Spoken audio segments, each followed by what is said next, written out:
Hello. How you doing? It's been a hot minute. Sorry about that. I got a little sick, and then it took a little while to recover from that. Still a little stuffy from it, but I'll be fine. How you doing, House? Shall my guy see you? Hello. How you doing? So it's been a while. Thank you for 64 months, John Mike. Appreciate that. Hacker man, he's the most powerful hacker. It's been a while. I've done not really a lot of work on stuff. To the power of 6, as many bits as modern CPUs have. Nice. Just as many bits. Nice. I've done a little bit, not as much as I would have liked to have done. But it's been I've gone through some shit. So I hope my rat situation is all squared away. Hopefully that's all done with. I've got about 14 fucking traps in this apartment. And none of them have gone off in the past 4 or 5 days, I think, give or take. So that's nice. Yeah, I don't care. Yeah, I've gotten a little better. So I got sick the other week. I was feeling it on a Monday. I was feeling it. I still went into work. Tuesday, I got up and I'm like, no, I can't. Called out sick. But I worked from home for 2 more days and then in the office for 1, which was a mistake. I shouldn't have gone into the office, honestly. God, I hate my job so much. I should have taken the entire fucking week off sick, but I couldn't do that. There wasn't any way I could make that happen, unfortunately. Yay, America. Woo. But yeah, so an entire week just went away. Just went away. And then yeah, I was recovering last weekend still. And then this past week, it's just tiring. Just so goddamn tiring. DST, weird DST. I hate daylight savings so much. This kind of mousetrap. Yeah. Honestly, that's like the next step. Is if these ones don't work, I need this one, right?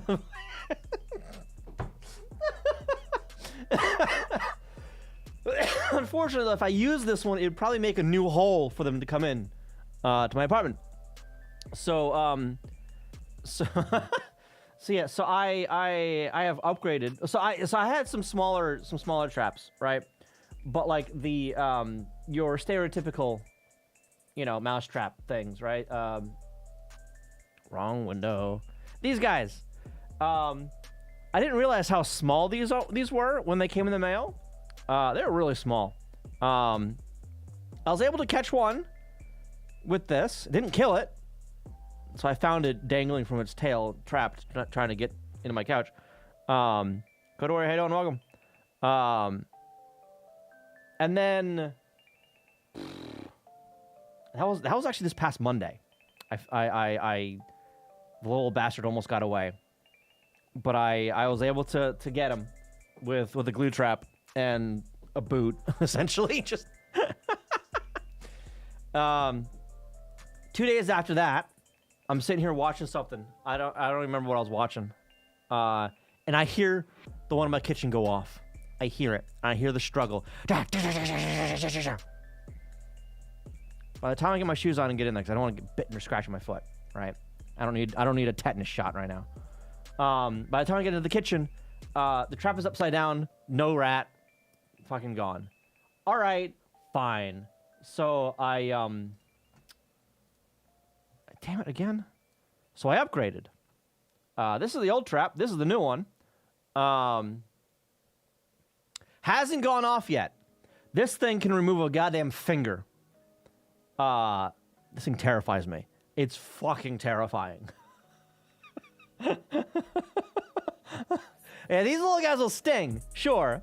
This guy, they won't sting. It's gonna remove a goddamn finger. Like, you step on this, you better have some shoes on, some steel-toed boots or some shit, because that'll remove your toe. But yeah, those are not weak. So I set this up, called my landlord because I had a peek behind my stove, and found the hole they were coming in. So I decided to let him know so I didn't make a mess trying to patch it. So it's been patched, and he came in and set some more traps around the place. I already had like 8 or 9 with the big one, and he came in and set some more. But yeah, no new visitors since, so fingers crossed. Although I was kind of hoping to catch one in the big one. I'll be okay if I don't see another rat. So, yeah. Is there such a thing as too many traps? I don't think so. I don't know. I assume that if I can't get around my apartment without stepping on a trap, that might be a little excessive. But I mean, I'm not against finding out. Hopefully that was only entry hole. Hopefully, yeah. So what I think happened is, so we had a blizzard up here, up this way, right? The blizzard dumped fucking 4 feet on us. 4 goddamn feet. And I think during that, a rat, or I suppose 2 rats, or maybe 1, I don't know, got into the basement or somewhere, right? Got into the building somehow and had a litter. Right? So I suspected I had a visitor. Like immediately after that, pretty much, right? But my paranoia was through the roof because of course it was. And I didn't know for sure until I started seeing droppings around. And that's when I caught the first 2, like 2 days apart. One of them was on stream on a Friday. Remember that? That was, I think the first one I caught. And then the second one I caught was a similar situation in that same spot with a glue trap. And then it was quiet for, well, I said quiet for a week, maybe? Quiet as in, like, they weren't getting caught in the traps anymore. And I had a glue trap somewhere else, away from my kitchen. And I'm walking around looking at, the traps, checking them or whatever. And I see this glue trap has moved 3 feet from where I put it, and there's hair in it now. I'm like, oh, these are no longer effective. Got it. I need to upgrade. So that's when I got the other little traps, right? Caught one of them, killed it, but it almost got away, right? And the next one got away, and yeah. So, but anyway, what is this AI slop bullshit, huh? Huh? What is this slop, sir?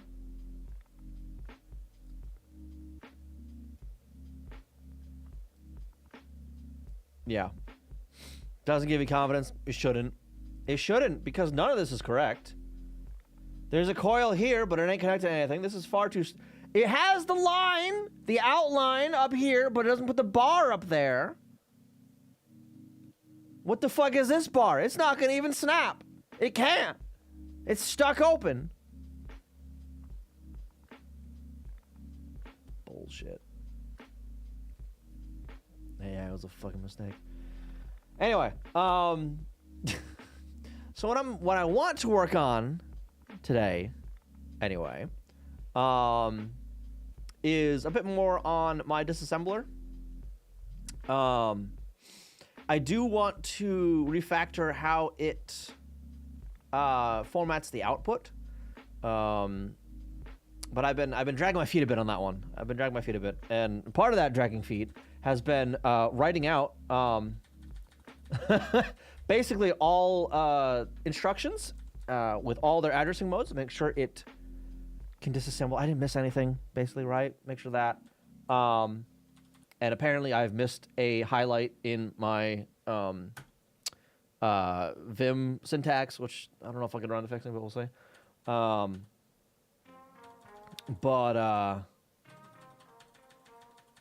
Yeah, so I wrote this up. I don't think I want to get down to the O's. The order. So I didn't finish all of them, obviously. I probably won't be... I might expand on that a little bit, but... Yeah. I suspect a bunch of those won't assemble the way I expect. Probably. That's when I was going through it. I'm like, you know what? This probably isn't going to force it to fucking... load absolute. Probably not. I'm going to find out. Jinx, how you doing? The A24? What? Probably assembled a 0 page? Yeah, I'll find out though. So we'll see. We'll see. And if so, I'll fix it or whatever. I'll put it. I'll just like I'll change the address instead of doing anything else. I'll change it to like 103 or some shit, right? But yeah, I'll get there. Yeah, so I'm putting stuff in here that I as a test file to make sure that I have everything covered. A CO2 powered trap? What?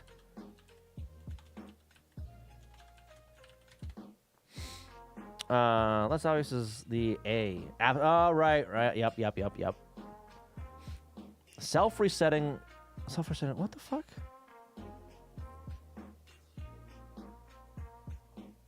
Uh-huh. You know it's also a self-resetting trap? A bucket. You ever seen one of those? One of those traps?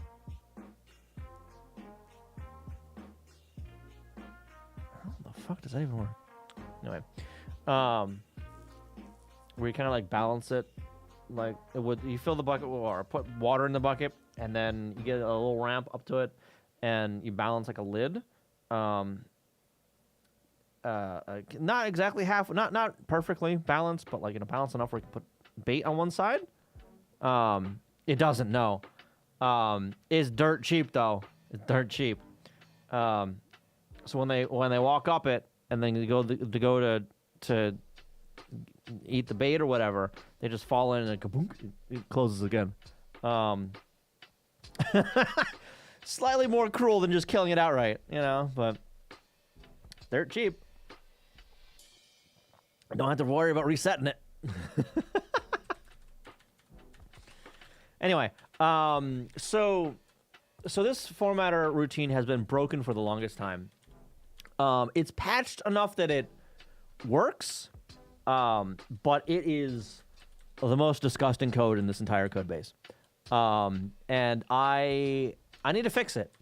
I think I need to honestly remove this type and move this formatting stuff to the instruction level, right? And I do want to abstract out a little bit the instructions themselves, so I can more easily add different instruction sets, right?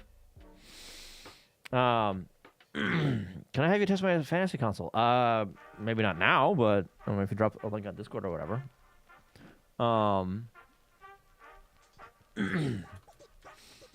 Yeah. So if I go over to, let's see, this real quick, right?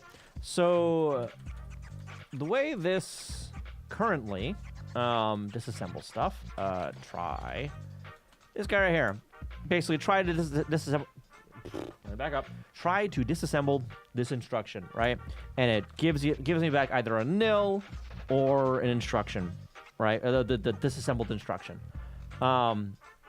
So this right here, I want to make basically a function variable, right? So like var try func, right? Being a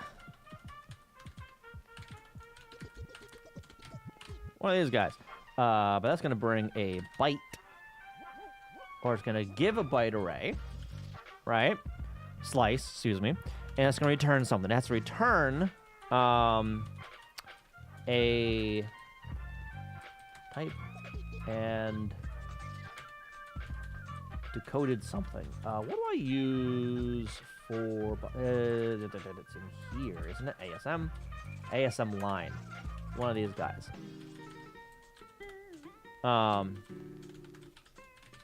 ASM line, right?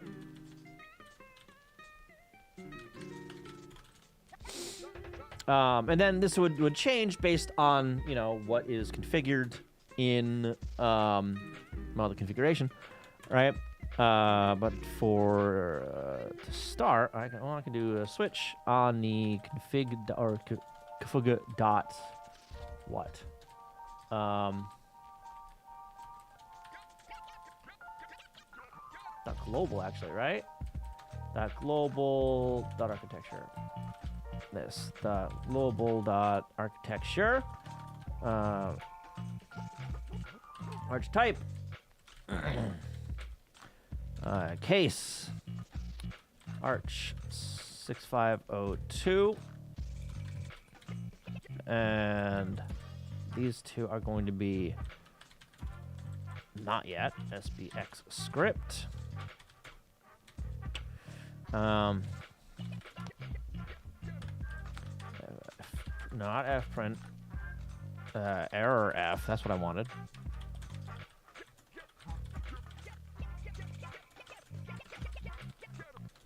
Implemented yet. That's what it was. And then full 6502 is not implemented yet. Okay. And this try func is going to equal, for now, it's going to equal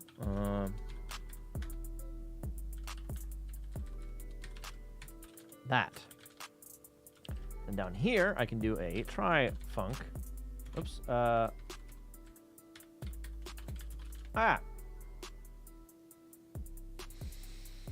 Constant still needs a rename. Besides that, it's like 95% feature complete. Oh, nice. Some of the example games working. I think the custom basic like programming language is similar to understand. Oh, nice. Yeah, drop a link somewhere and I'll have a look at it later. Oh, did you just send that to me? Yeah, I'll have a look at it later. Yeah. Another reason why I was doing the writing out the full assembly there. I'm not even like assembling that yet, by the way. Was because I want to I do want to implement the unofficial opcodes as well, right? I mean, I've got that as a selection here, but I need to actually, you know, write them out, I guess. And I'm not even sure. Hang on? Does this assembler even assemble those? Sorry for the flashbang, by the way.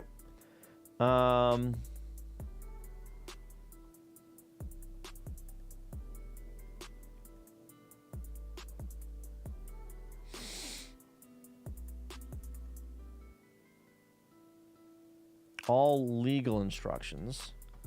There it is. With all undocumented. There we go. So I do need to set the CPU type a little bit differently when I assemble it. But that's not too bad.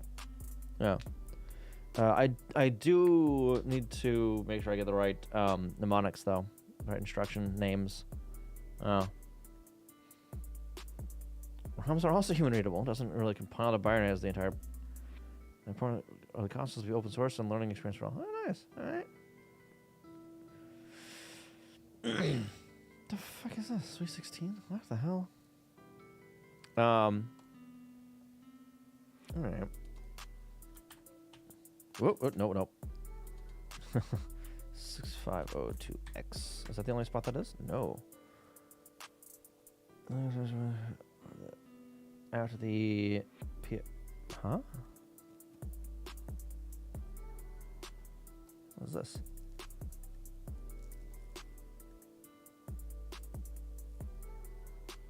Okay.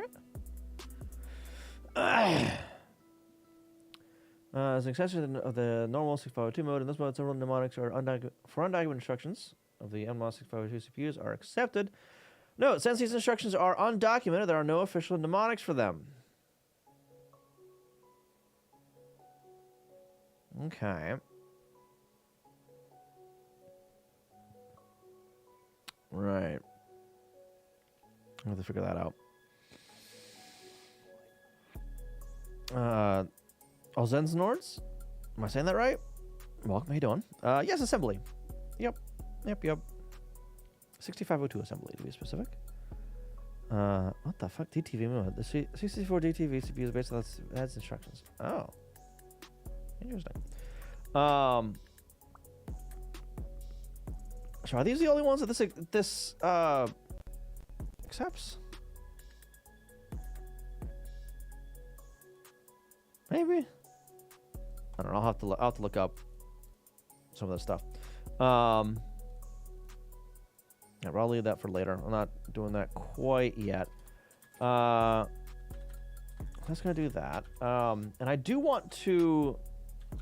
So I've got all the instructions, all the 652 instructions in here, right? In there. I want to. Well, first off, rename that directory.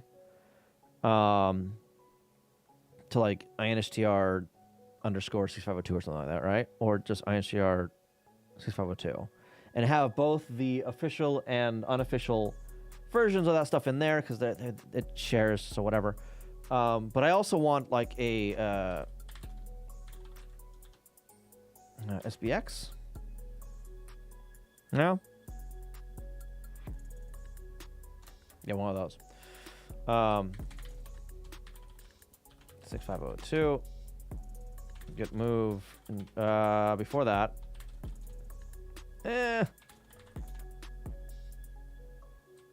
Oh, that's fine. That's fine. Okay. Get move. Instructions. Everything into instr 6502. Okay.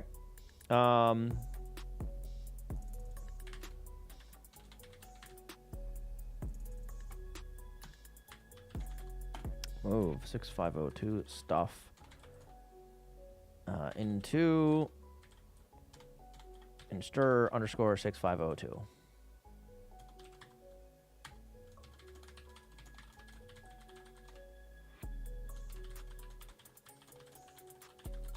If I can type my password correctly. There it goes. Remember to update the imports as well. That's right. I do need to do that, don't I? So that's going to be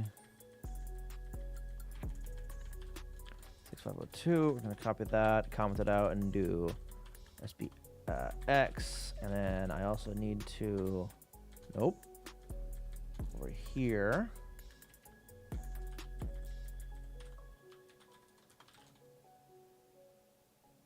Because I don't think I can have a namespace with just numbers. Right? Yeah.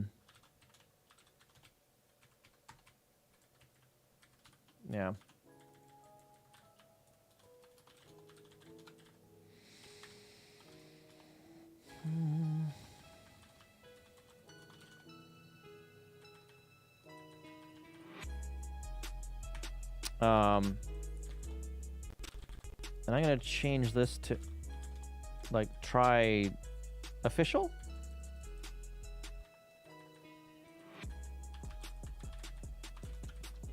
Yeah.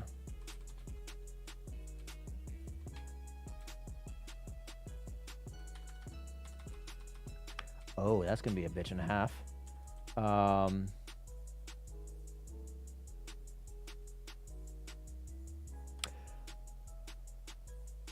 keeping that actually, because that doesn't need to change, official or otherwise. The only thing that's gonna change is having another one of these that has the unofficial. So that'll be fine. Try official. And it returns a decoded instruction.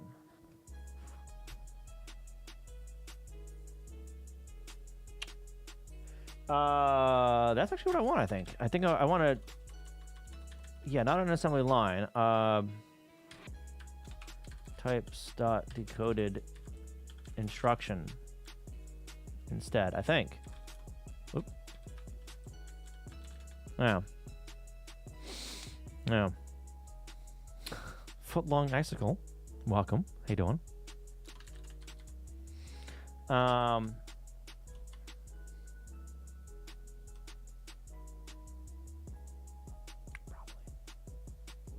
You're good. That's good to hear. I'm doing all right. I'm doing all right. I'm feeling a little better, which is nice.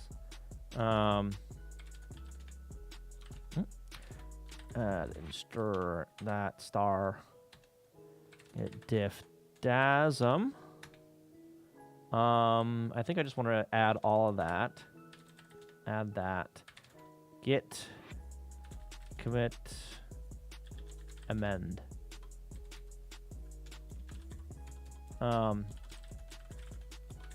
Also start adding supporting code to select different architectures. Yeah. Does this build actually? No.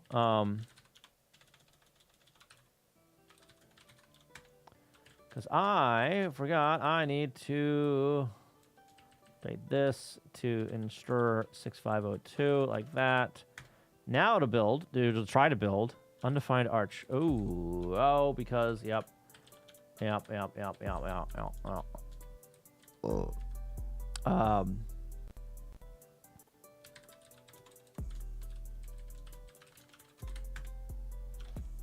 Trifunc is not a type.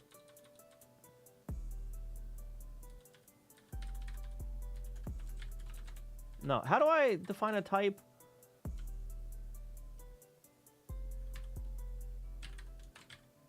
No, like that.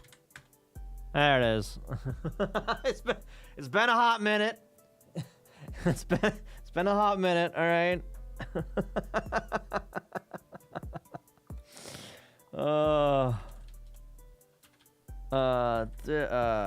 Add make file dasm. Add that. You know, I'm gonna add that as well.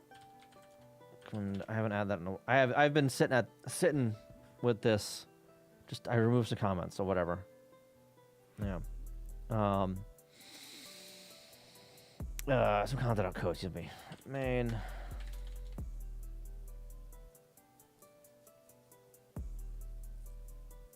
Yeah. And that basic manager is not being built right now, so yeah, building nor, so it's not going nowhere. Amend that again. There we go. Better. Okay. Whoa. Undo that. Undo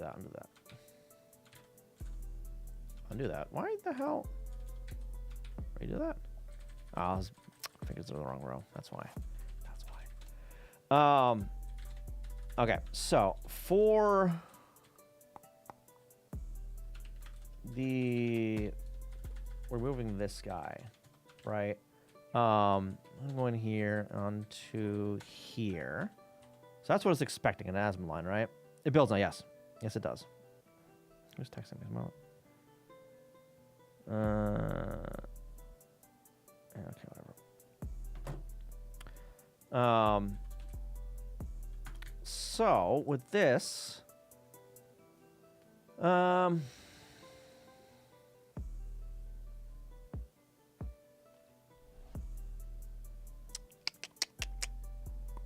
so I think I want to just assemble the entire line, the entire output, inside of the implementing function for that, right?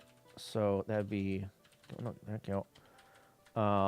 So for decoded data, that'd be in here, as well as the decoded instruction, right?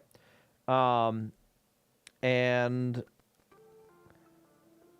yeah, I think I want this to be doing basically all the heavy lifting, right? The idea being,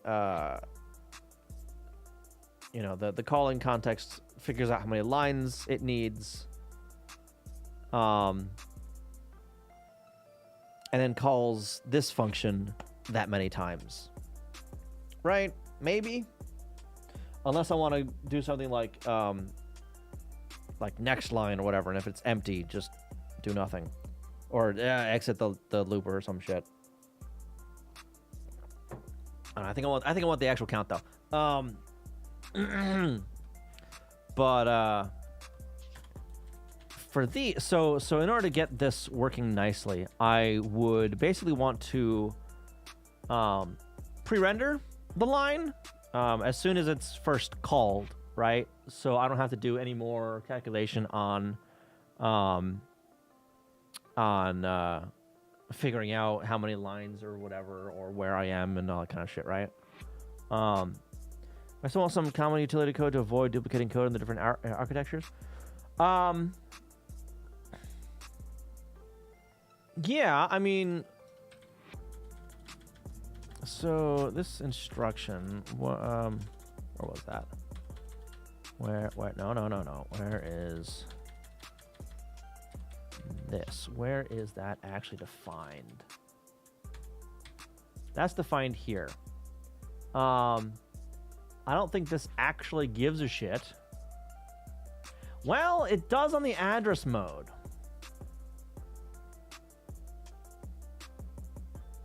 This needs to be an interface, not a structure.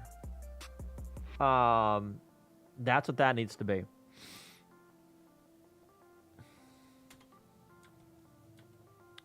Length, argument size. Size in bytes.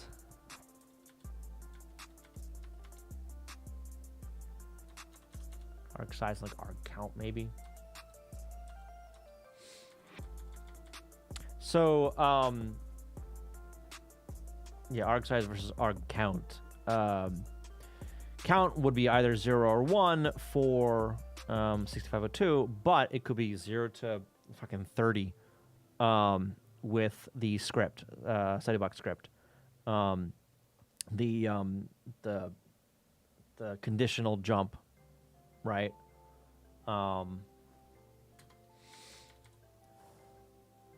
Yeah, so this should really be inside the 6502 stuff. Yeah, so this should be type instruction interface name gives a string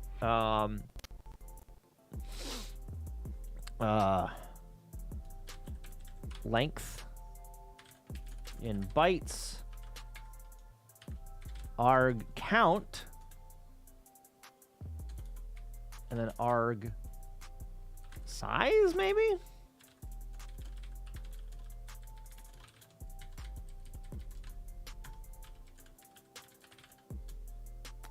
In bytes, up plus args.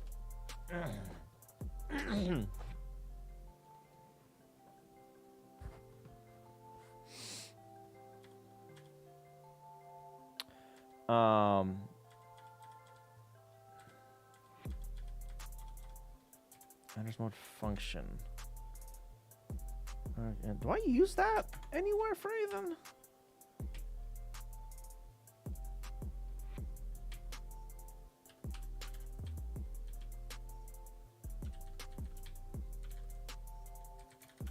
What the hell?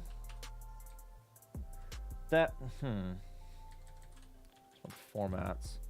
Where the shit is this stuff used? There. Because the function isn't actually used, right? Yeah, that's not actually used.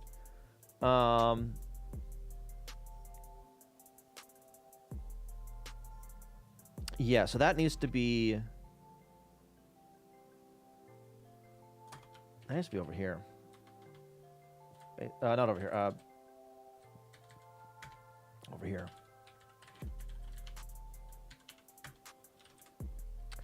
Hmm.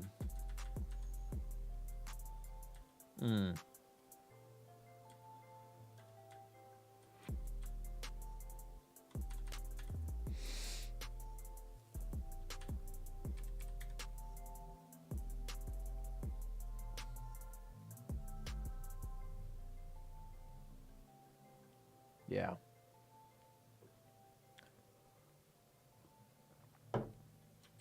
So let's start with extracting that out. There's an implementation of the function, but it's commented out.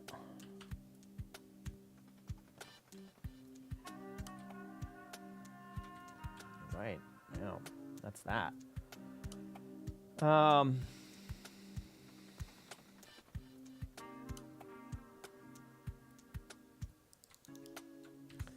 Yeah, so what we're gonna do is we're gonna take this, we're gonna put it here, get rid of that, get rid of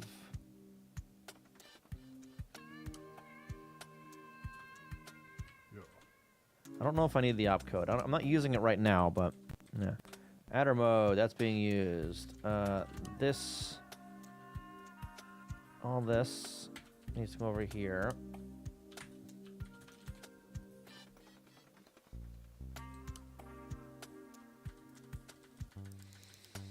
This I kind of want to put in the opcodes. Yeah, I'm putting this table in that other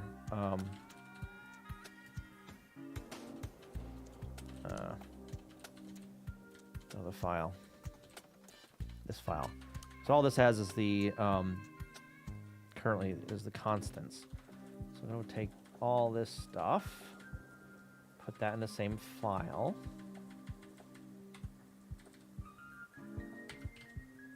Like that. Okay.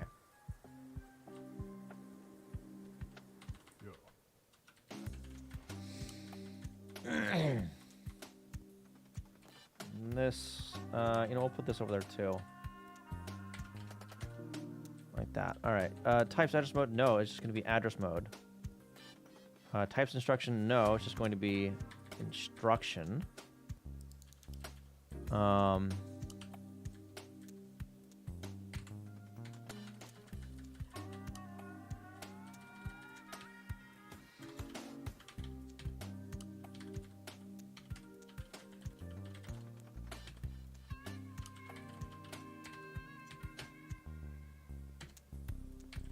Okay.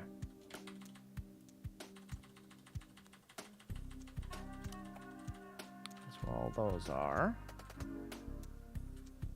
The function stuff can go away because I'm not using that anymore. Crash, how you doing? What's up? Not much. Yeah, not much. I'm mostly recovered now. From being sick, thankfully. But how you doing?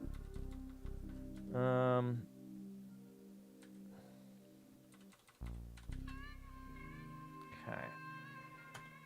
What else do I need?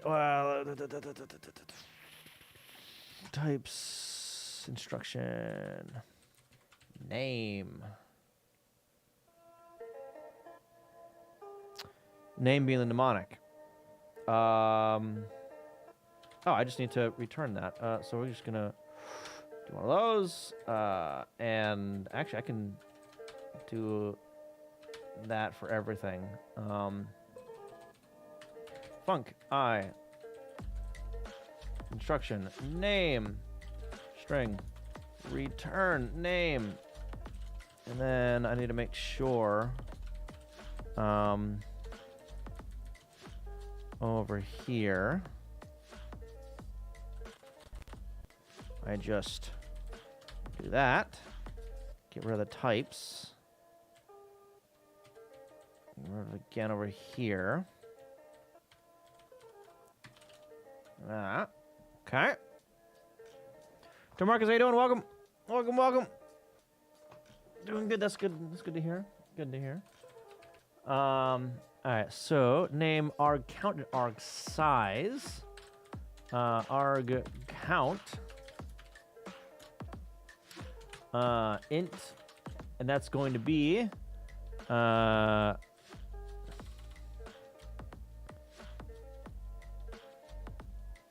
Right, it's either going to be 0 or 1, depending on the arc length. If...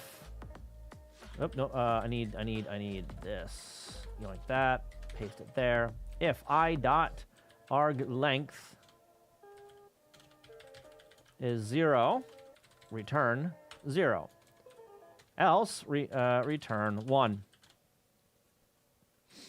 Function. Arg size in bytes. Oh,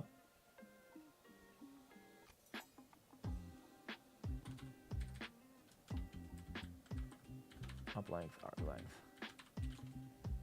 Actually, I don't need like op length here in this one. That is unnecessary. Because for 6502 is just 1. So arg length plus 1.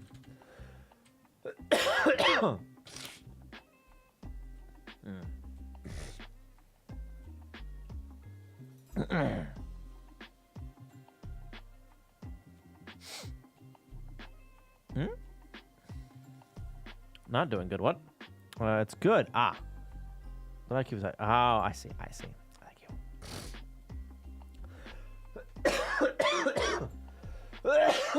Excuse me. Yeah,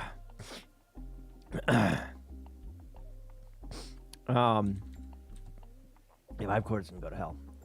That bullshit needs to fucking stop. Vibe code nonsense. All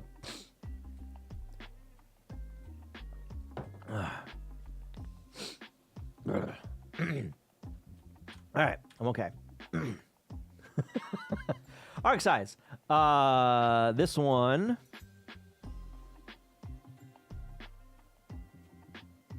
is arc length. That. That's going to be either 0, 1, or 2, depending on the address mode. Now, I felt the friend move today. Oh, lots of moving stuff around, emptying, taking apart, carrying, putting back, picking it up, put it down. So last weekend, I think it was last weekend. I was supposed to help a friend move out of one storage unit into another storage unit. I didn't because I was sick. Hopefully he's not mad at me for that, but took him like 8 hours. I feel bad. I feel so bad.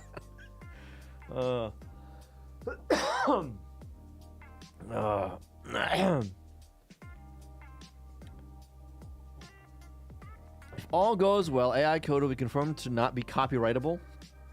Is that because someone else already holds the copyright? Because of all the code it's stealing?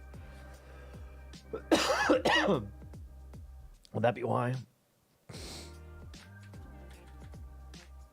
Okay.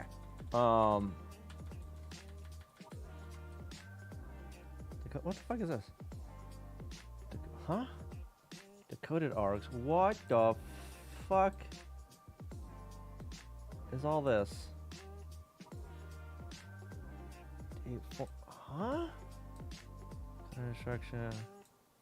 This is old shit. Oh, so this is back when I first was figuring out how I wanted to do that, and this is all copied over from the emulator project. That's what this shit is. So no, I don't want any of that. Because it needs to be human made to be copyrightable.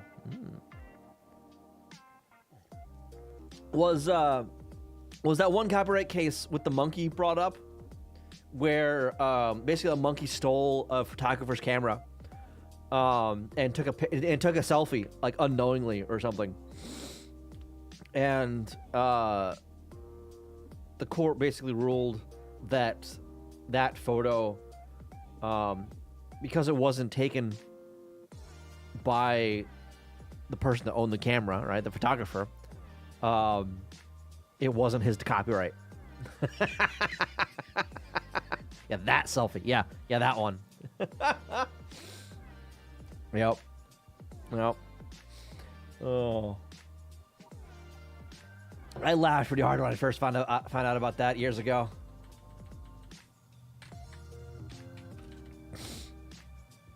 That selfie is public domain. Yes, it is.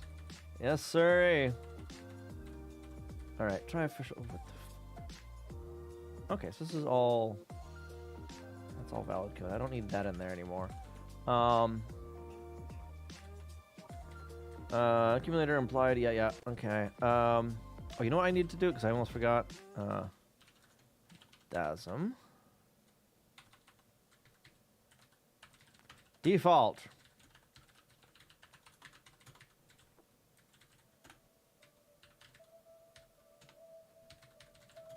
Unknown architecture. Is that a string? Can I just print that out? What is that? Global. No. Okay. Well, whatever. It's fine.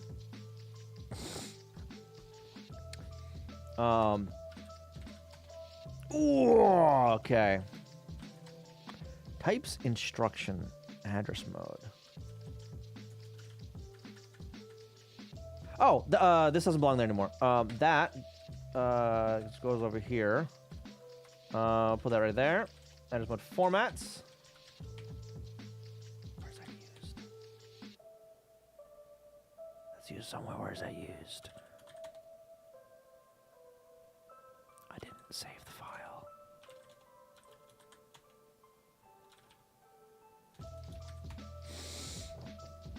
Okay, so now I'm getting into the stuff that should be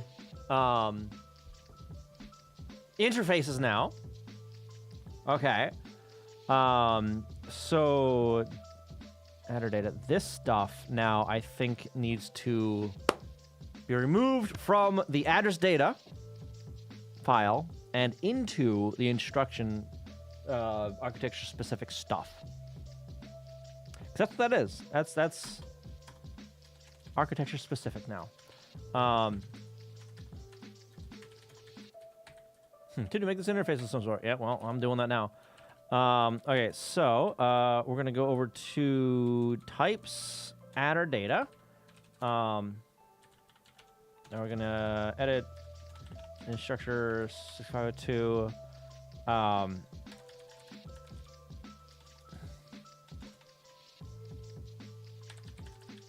Decoded data, go. That one. Package instr 6502. Yoink that. Paste that there. And then this. Oh my god. Decoded data. I'm gonna have to redo so much of this shit, but I need to move it first. Grab it, paste it. Go to and decoded instruction. Go. That's gonna be the rest of the shit. Grab that, put it there. Package instr 6502, and I do want that as well. Not doing any more of that. Write that. Make. Found packages. 2 different packages. What? Oh, what do I...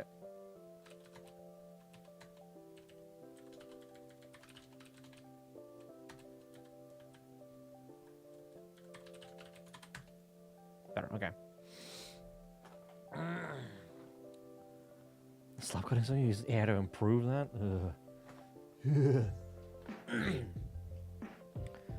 Python library called charge out the current maintainer decided to slap code version 7 of it and try to change the license. Reactions weren't as great as A, he should get permission from all the contributors, including the initial author doesn't want it. B, it's LGPL, an LGPL library, so if you slap it, that is still derivative.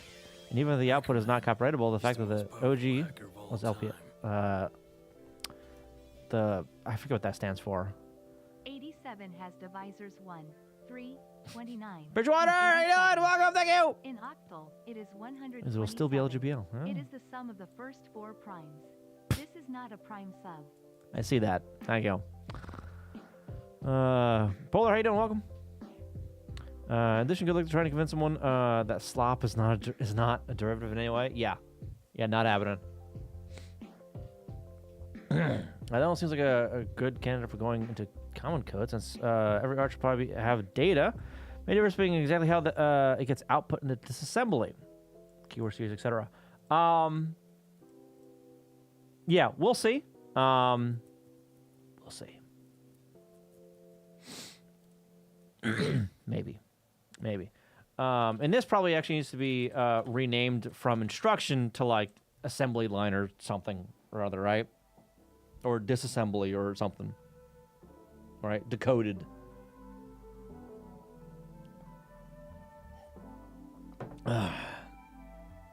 Word in German that says both things to improve something, but at the much same time make it usually much worse. Unimprove. To unimprove it, yeah. Also, what the fuck? 87 months? Jesus Christ. God damn. It's a lot of months.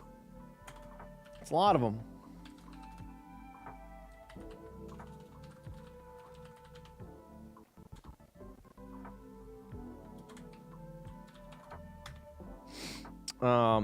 Only 64. Only 64. Undefined range display, label manager. Oh shit, label manager. The label manager. Oh fuck.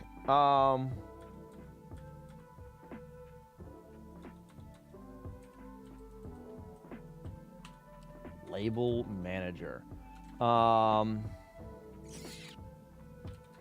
That is one of these guys, isn't it? Types. Okay, well, if I import types, I can do that, right? If I had to do it properly, though. With this.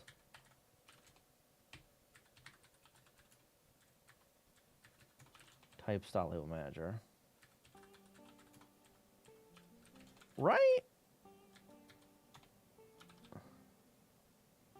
Yeah, that works. Go to data. I don't need to do that. I can just do that. Paste.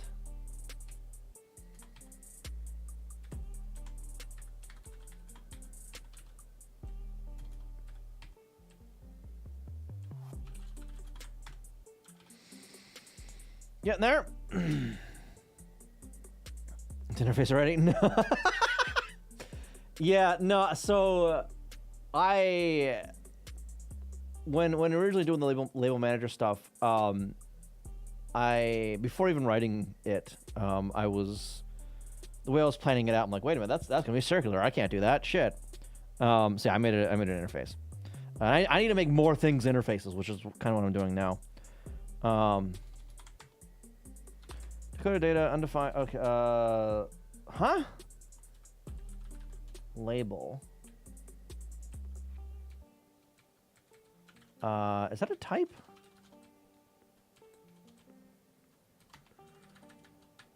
Yes. Okay, so I just need to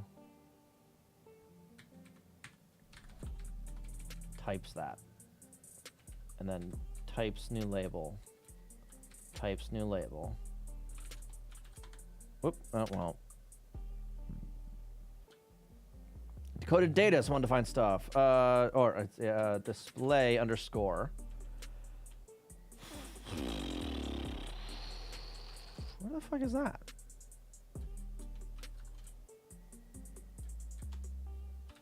Where?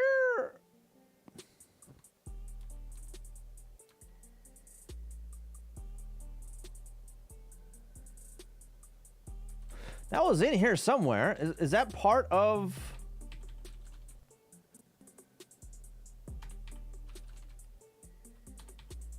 here. Okay. Types. That's not terrible. All right.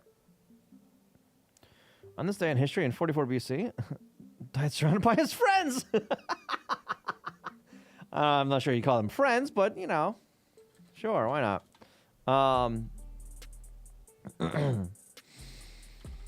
25. I want to find name. 25. Because I dot name. That's what that is. Undefined range display. I missed one.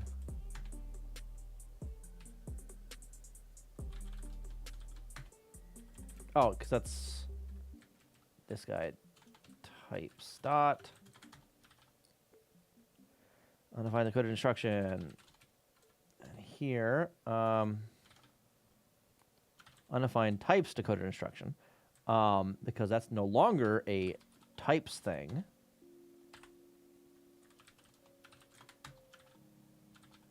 No, God damn it. Instruction R length undefined. Mode and length again. Okay, because those are like that. Like that. Adder mode is lowercase, I believe, right? Yes.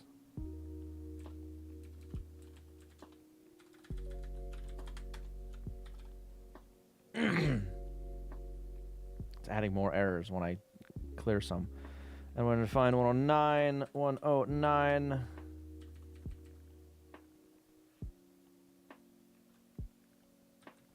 What? What do you mean? I didn't save. 130. Not over there anymore. Cannot convert a thing to string, untyped string to type function. What? Type function? What in the fuck? 21.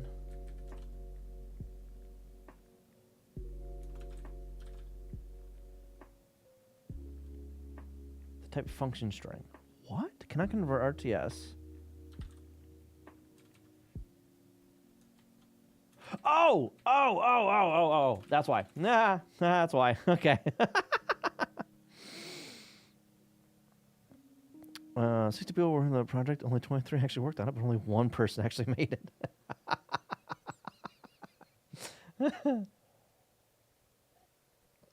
All right, 45. Same idea. There. And then undefined label on 52. Types.label. 50, other way around, 53, thank you. Oh. Adder mode.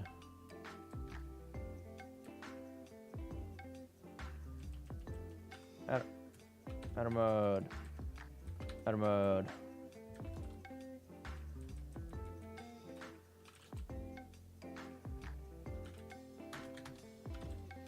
$100. Adder mode. Arc length. And the notes. Imported and not used. Go to hell. Really? Not used. Okay. Ah! Hold on. Damn it. Damn it. 116 types decoded data. Oh,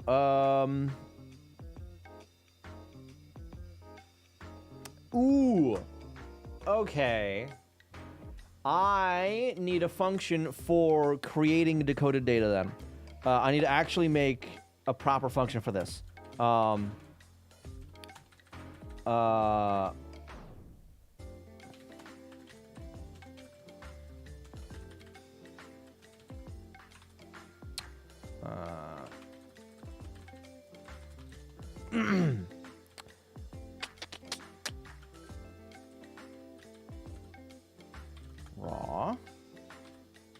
byte.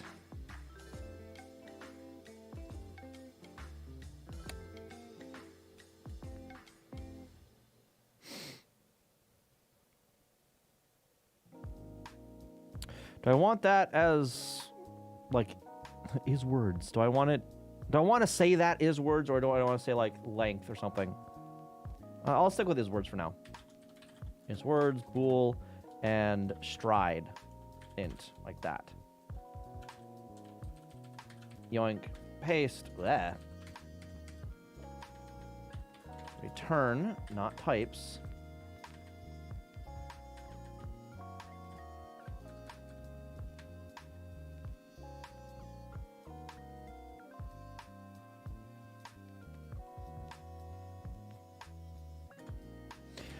Oh God. Hang on.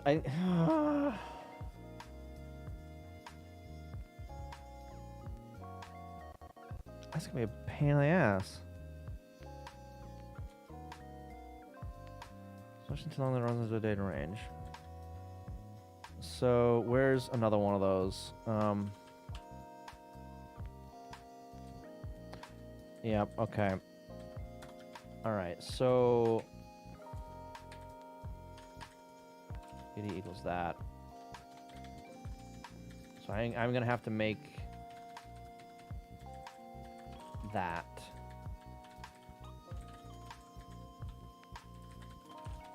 And then, yeah.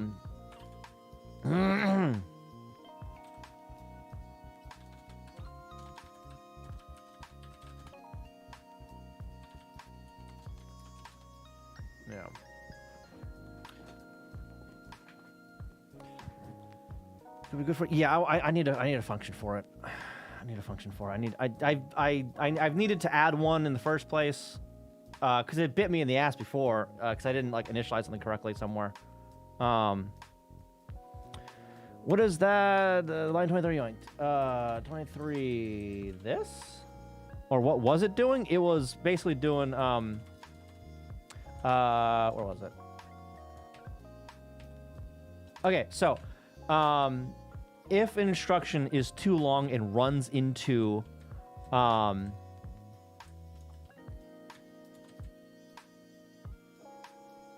what? Oh yeah, okay, so we're in a spot where it's, yes, it's a, determined that we are in a function. If, the length of the instruction, one second, yeah, give me a second. If the length of the instruction, the opcode and the arguments, if that runs into a defined range of data, right? Like a lookup table or whatever the hell, right? Something that is explicitly defined. I don't want that instruction to try and take from that data already.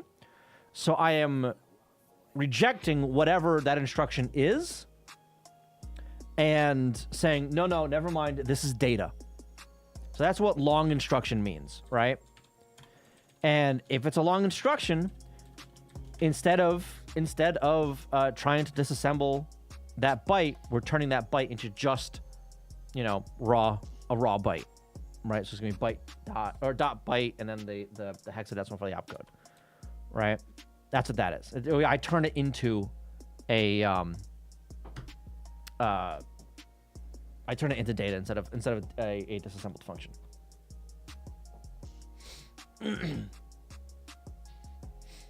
Yeah. Now, if that function was like 3 bytes long, and the argument for that was, let's say that the instruction was a 3-byte instruction, and the third byte of that was the first byte of a data array, right? But the second byte of the instruction is a valid single byte instruction. It'll still decode that single byte instruction as an instruction, right? Like if it's a NOP or whatever, right? Which, I mean, fine, whatever. But yeah, so this is just turning that one opcode into an array essentially for data, and it's casting it to int because I don't, because I don't differentiate between bytes and words in the decoded data. It's just the value for that. right? Or at least I don't for this right here. Yeah.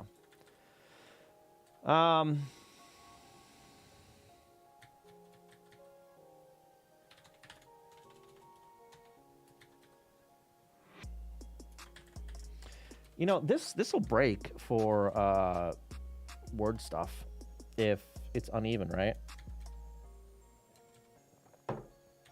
If raw, if or if is words and length of raw mod 2 does not equal 0,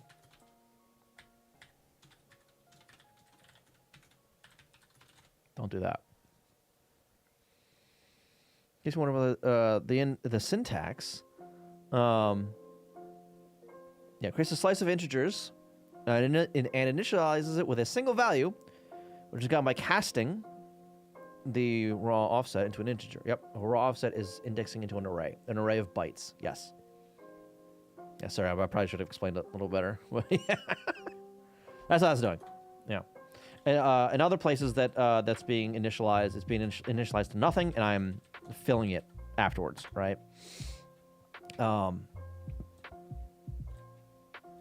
This one here, I'm doing this like something similar, right? And you know, I'm actually going to for I uint 0 uint.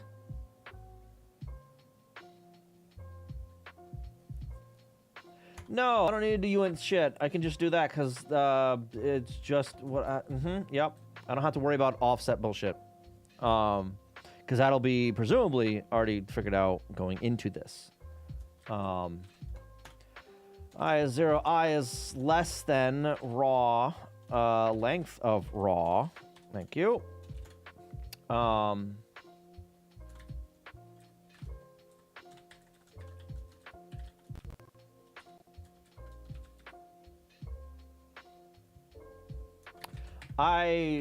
on. And do nothing for I at the end of that. Let's see if that actually does what I think it does.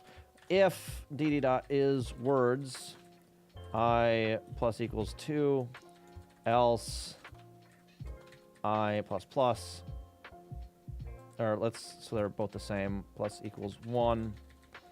Okay.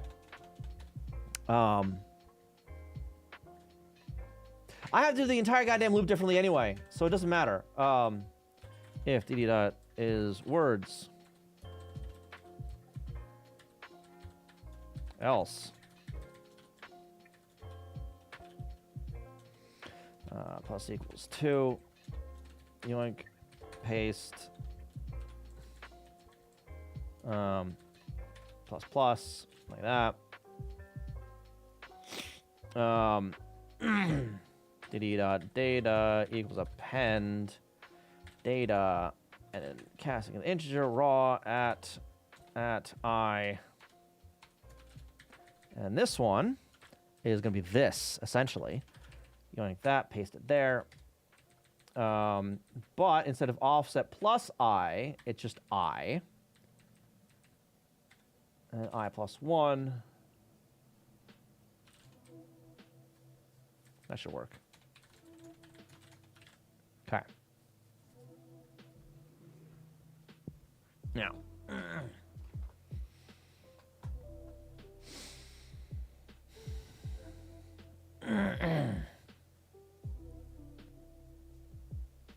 Slice is like a limited view into an array. Kind of, yeah. Yeah, it's an array with a bunch of metadata around it, kind of, sort of. But that underlying array isn't necessarily static.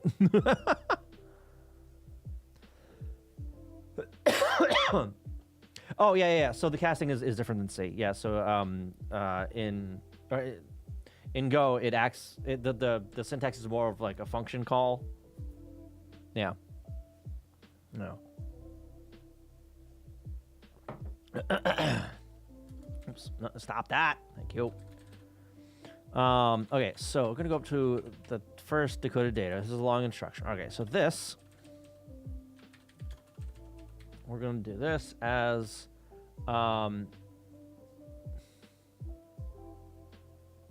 DD instruction. No, DD func. That one.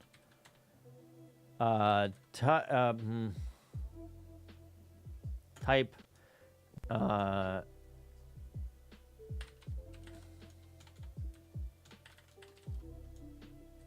Dakota data func. Func of byte bool int. And that's gonna give me what exactly? The data, sure, but that is gonna be an actual type. Types. An ASM line, I guess. Another one.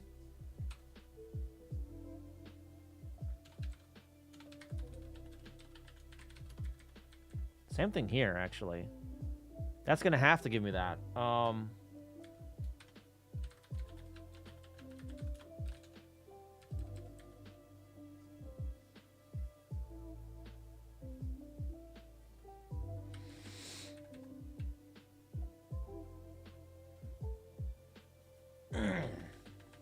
let's just do data func.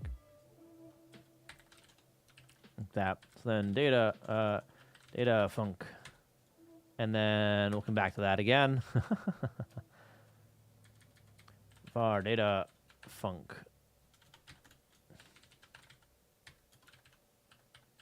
Lowercase on that.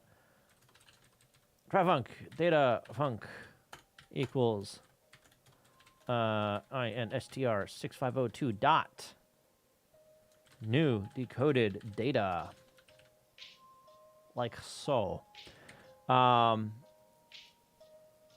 probably need to implement all that other bullshit, but I'll get that. It's fine. And then this is just going to be raw.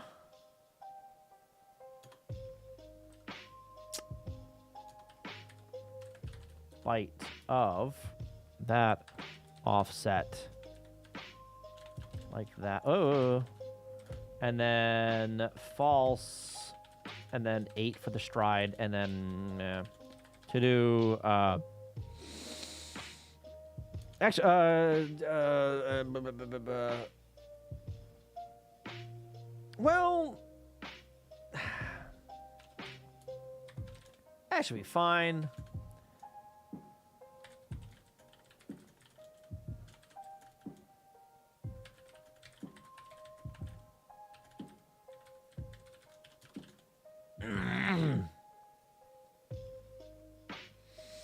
Oh, I can I just do that? I'll set the offset +1, so I don't have to cast it.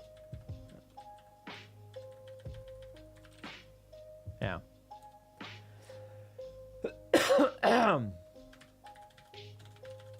DD equals that. I don't actually need to assign that like that though.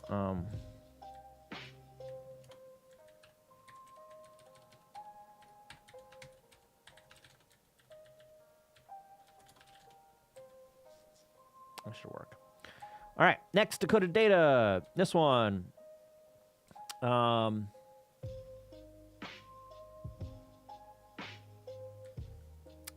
stuff. Okay. DD equals data func from raw offset to offset plus label dot param size +1, right? And then false. Offset +1 actually, +1 or 3, because that shit.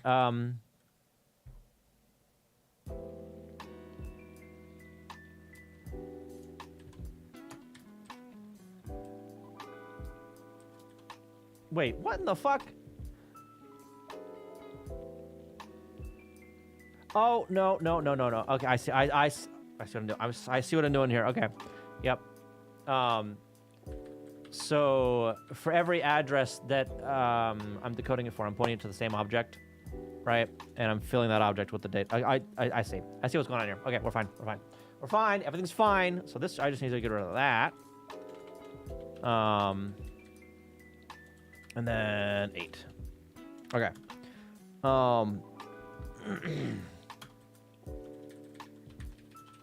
Okay. So now instead of reading the data off of that, it just assigns that that decoded data to all those addresses that are decoded. Bring a bunch of empty plastic bottles. Do you have enough of them to buy a new one? All right, another one. This one is in data, isn't it? This is for the ranges. Okay. So DD equals data func, and then I don't know what that is going to be yet.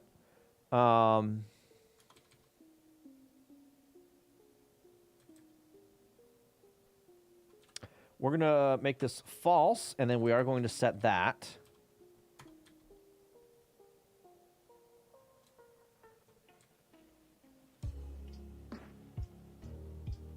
Yeah. Oh, no. Oh. I actually need to know that first before calling this function. Because I'm not going to be doing this here. I'm doing that over here instead. Right there. Okay. So paste that, put it there. Actually, we're going to... let's just... yes, get rid of that. Paste that there.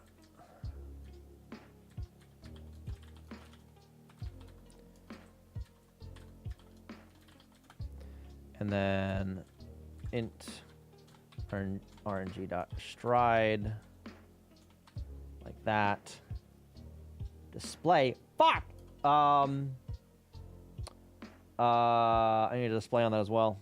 Shit. Rich is at home waiting for interpreter to open tomorrow.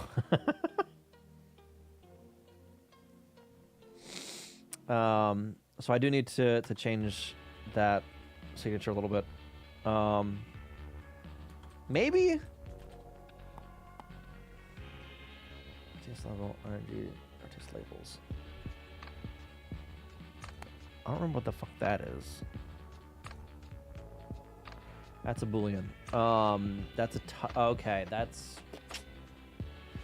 something I can set after the fact, though. I think. Yeah. Anyway, and then here, yoink that. Paste it there. Else. Else?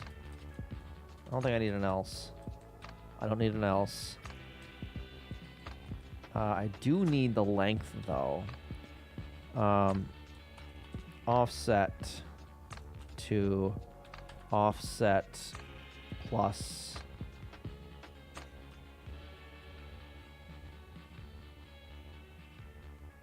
RNG.size? Yeah.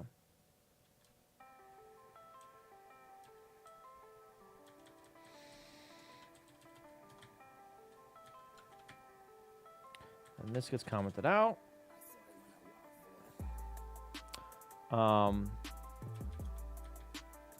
Display and label.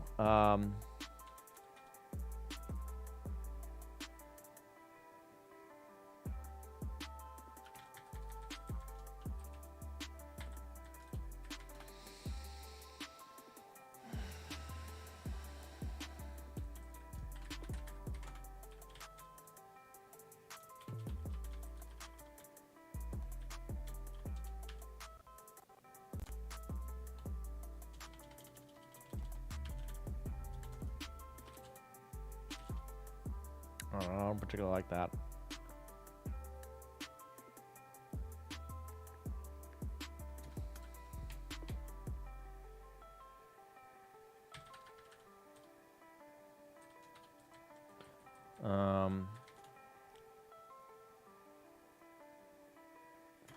Types range display.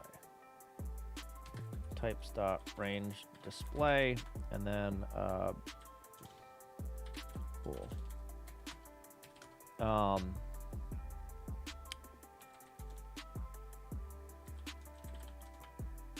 Is words stride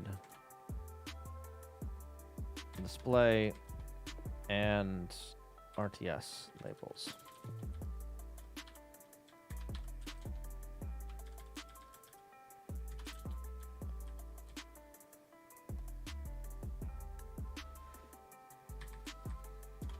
I don't like that. I don't like that at all.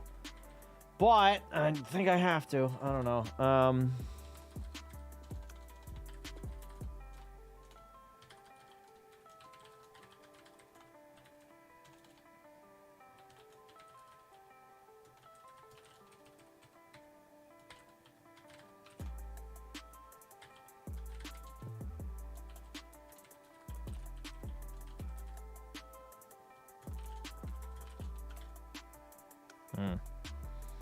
I can name those?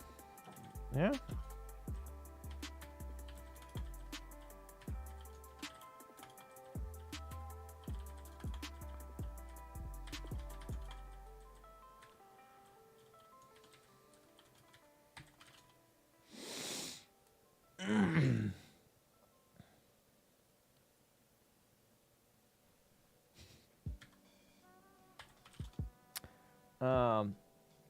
Okay, so now I need to actually do stuff with this display. So it just needs to be the default now. Ranges, range display, hex, and false.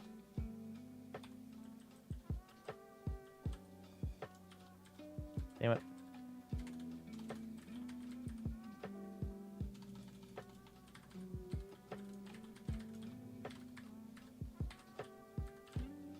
Hex decimal and false.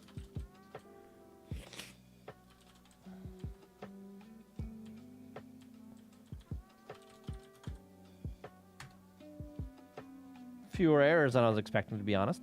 Unknown field, decoded data 27. What? Oh, RTS label, and then labels. Undefined data. Bullshit. What? 40. Oh. That's why. Ah! There we go. Okay. That's more than what I was expecting. Cannot use try official value of type func raw that as try func in value of assignment. What? Go to hell. Why not? Why? Why? Because it doesn't return an ASM line? Bullshit. Yes, it does. Does that not implement it or whatever? Go to instruction. All right. And then we're going to go to the ASM line. Actually, we're going to put that over here.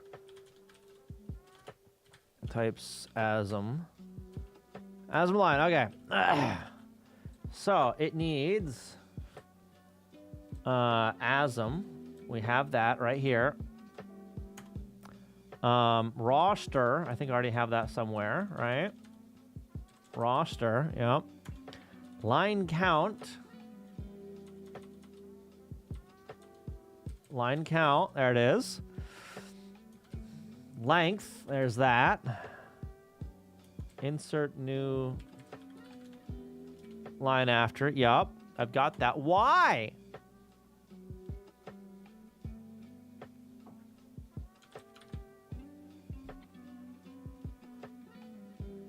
Use Unicode data as that. Unicode data. Do I need to actually have that?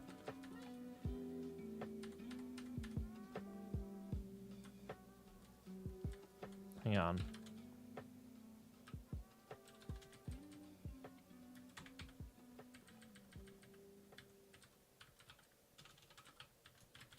Do I need to do that? No. Maybe because the function returns a specific type set of an interface. Yeah, I mean, so I just changed that and didn't like that.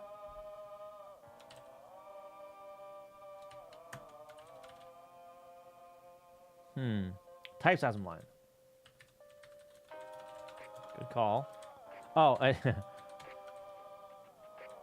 find types. There's that. Can I? There it is. All right. There it is. Yep. Yep. We're gonna yoink that. And go up to nope. Go up to here. Oh, it's already there. Good.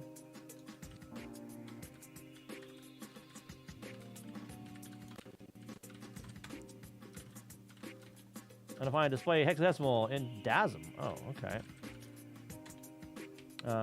1, 2, no. 1, 2, 7.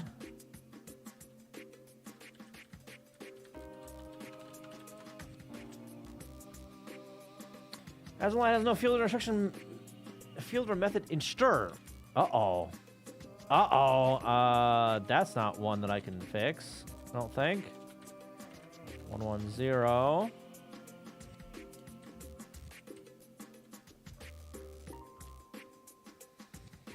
What is this doing?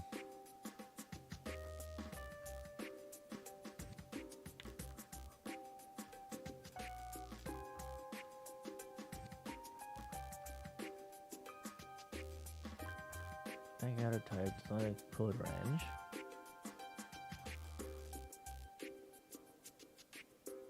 That I just need to do. Hang on, that's actually an easy fix. This specific one is an easy fix. Because I just need, I think, the length?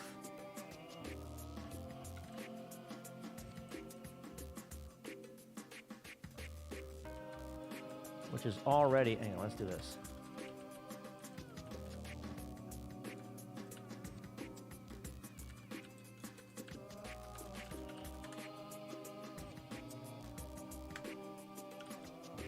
I think 133. That's another one where it's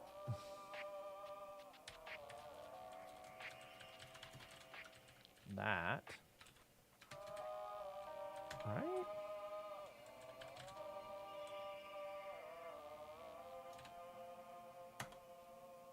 Yeah, okay.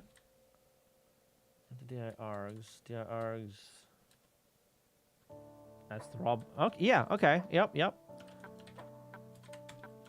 Address undefined. Address undefined?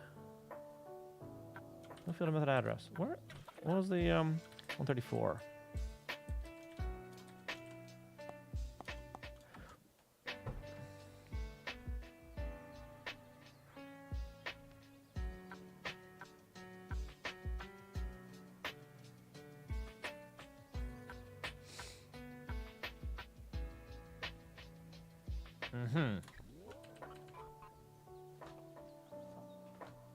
Ow.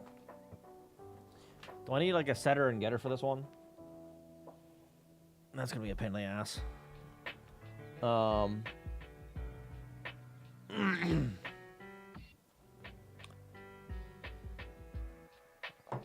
It's a real pain in the ass. Then come back to that one. 136. Adder. Oh fuck! What? Oh Jesus! That crap.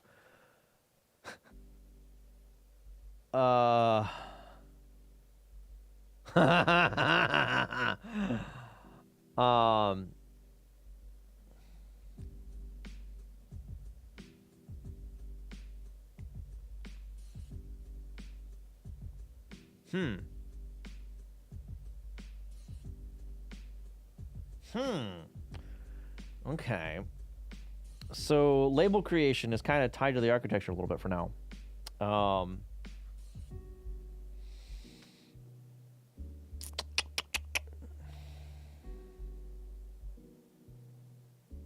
Address might be belong in the trifunc call. It will always have an address already, won't it? Not in the trifunc actually. No, because an address isn't passed in with that. the raw input starts at where I want to start disassembling. It starts at the offset. And it has no idea on what address that's supposed to be. It should be passed in. I mean, yeah, I can see that, I guess. Try funk.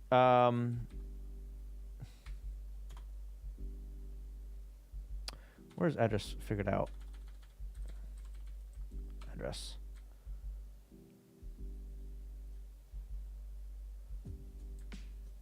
Way up at the top. Okay. Offset index plus index plus bank address.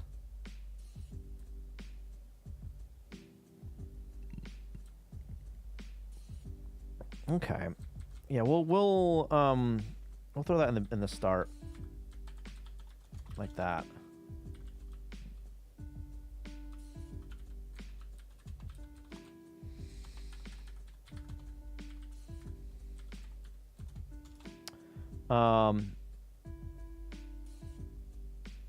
What is that? Integer? What the fuck is that?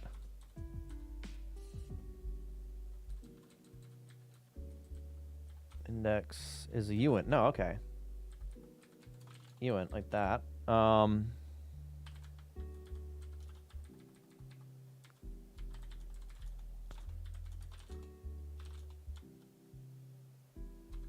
I'd need something like that for this too.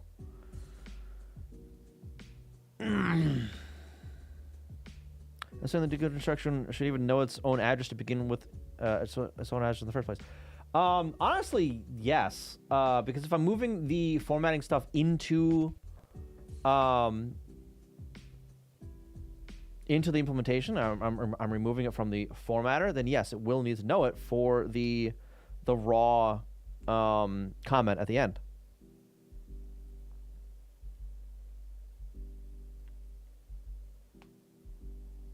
And I also need that for this guy too.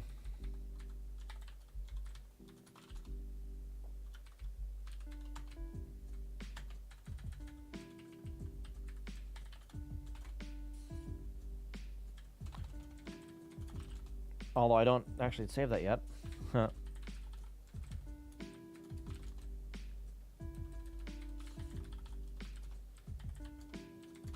I'll come back to that.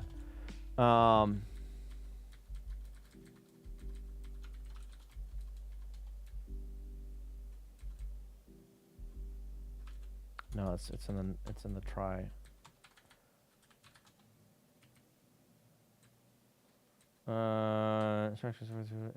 Okay. Instruction dot address equals adder. Okay.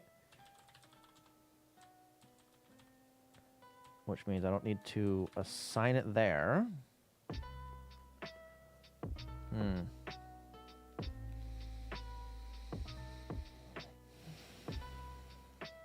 don't know if we're doing the formatting there. I mean, it is now. So, and again, like I said, I need to refactor a lot of the stuff. So we're getting there. We'll get there. We'll get there. It's fine. Instruction as a field method. What? So 8.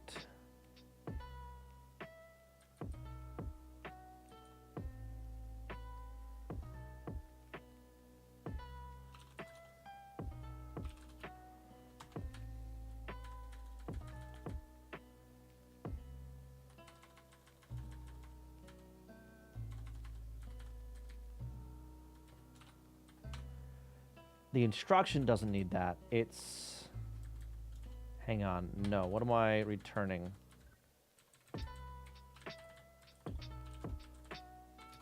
That's what needs it. There we go. Not enough arguments to call. Data funk. Oh, bloody hell. Data funk. Do I have address, like, figured out for all these things? I think I should, right? Oh, yeah. I use it a handful of lines down. Should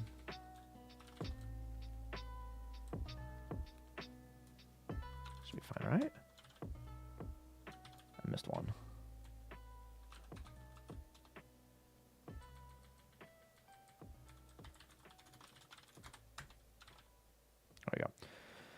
Has no field or method instruction. 136. Oh, 130, 36. I don't. Right. I got to figure out the address mode shit. Arg undefined. Has no field method. Arg. 143.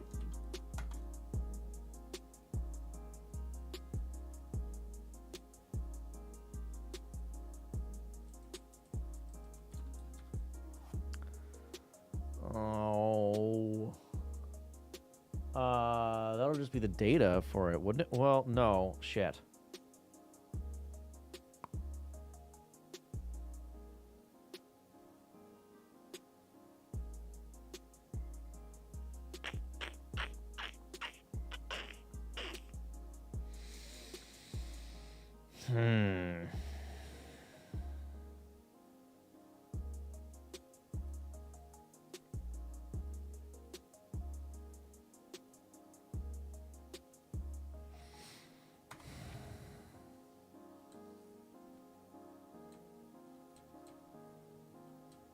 I think I need to just take this and throw that into the try function. I think.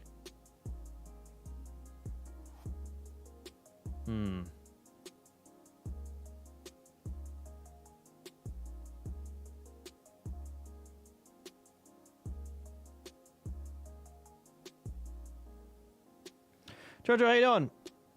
Welcome, welcome.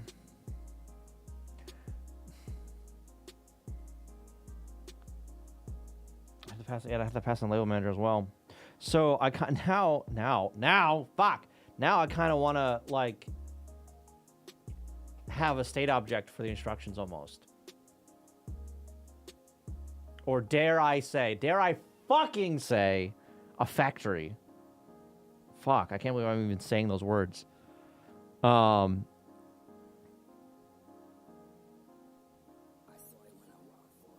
I set up an object, I give it the label manager, and then the try functions are methods in that object.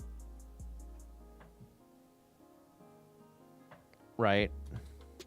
So up here, it'd be like,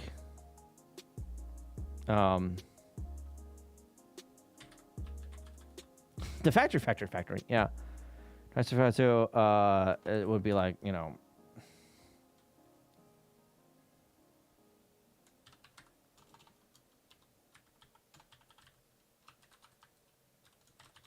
decoder or whatever, right? And then I throw in the label manager there, and then these guys would be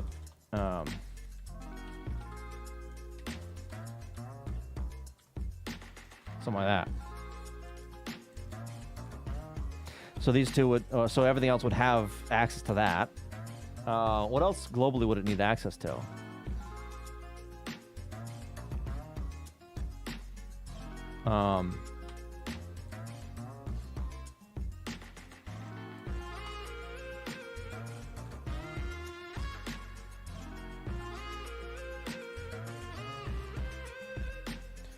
So this stuff is, this is like a per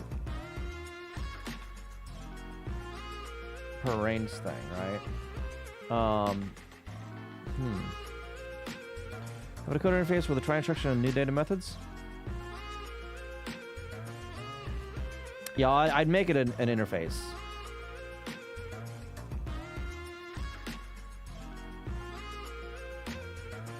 If I made an interface, I don't need to have the individual functions on the damn thing. Yeah, okay, hang on.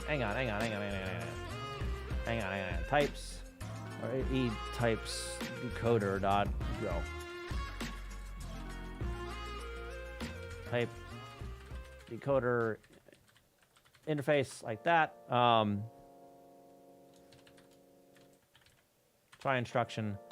Adder uint raw byte returns a ASM line and New data, yeah. It doesn't need to try for the data because the data is just fucking raw. Adder, raw, byte is words, bool, stride, int, display, and RTS labels bool. And don't return a pointer to an interface. Return just the interface. So just be those two. And then I don't need that.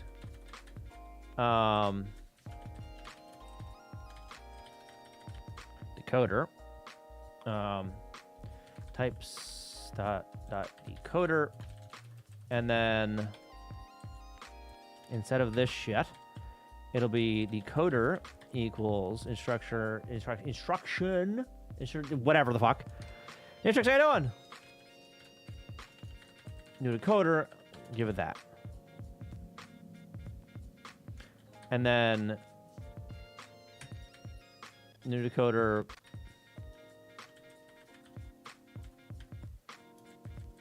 unofficial. Is that how you spell unofficial?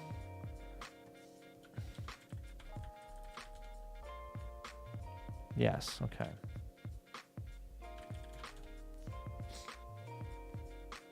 And then for the trifunc here, it'd be decoder dot try instruction. Desetter. Decoder. Thank you. Defeating? Kind of. Shut up, John Megan. Sheesh. Sheesh. Okay, so the trifunc stuff is all coming out now. Datafunc. Data. This one is going to be decoder dot new data. Oh, yeah. Yeah. Okay. Get rid of that. Get rid of that. Up here. Get rid of that. It's going to blow up on me. New decode. It's going to blow because I didn't fucking write the fucking thing.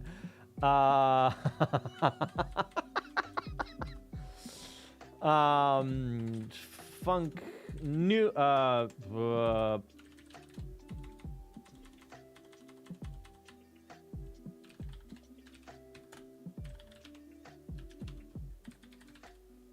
Coder to go.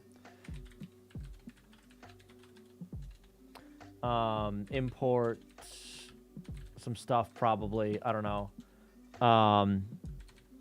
Funk new decoder and new decoder unofficial. This one's going to panic. Because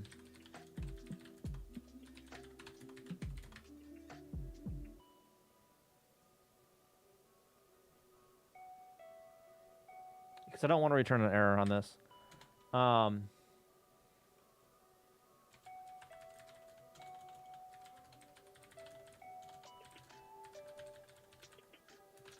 Yeah. Types dot decoder, and that's what I need to actually import is the types. That's one thing. Paste that there. And then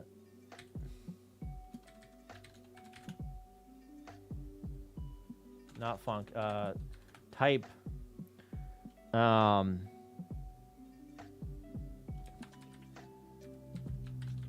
Official decoder. Struct.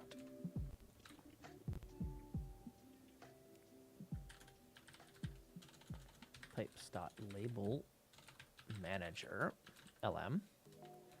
And you like that, paste that there. Type unofficial decoder, same thing. Paste that there. They're gonna have different functions attached to it essentially. Actually, I can.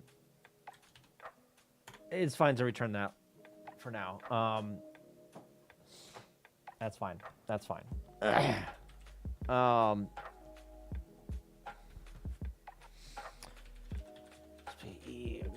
here, here, here.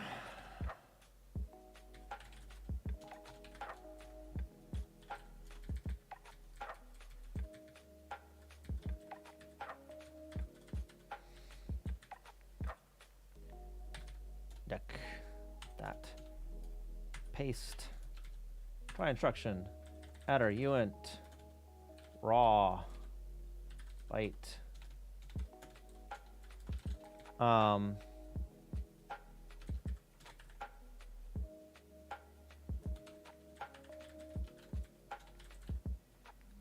No, I don't need to do that. It's just a different shit that I'm adding to it. It's fine.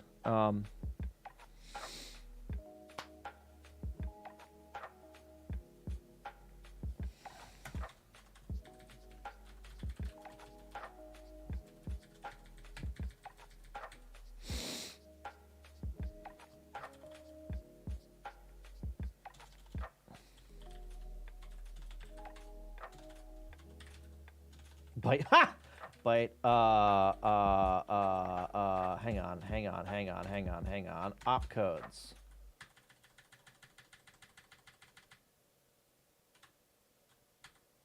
This is what I want. Yoink, paste. So I don't need to worry about returning something different for both of these guys. I just assign it a different instruction set. My brain's working, don't worry. Okay.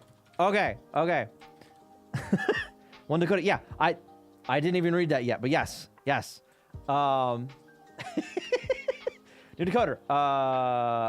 LM label manager. Types dot. And then return decoder. LM is LM and something like, right? Instruct that. Yoink, paste like that. Okay, so now I just need to figure out this for this guy. Oops. For this guy.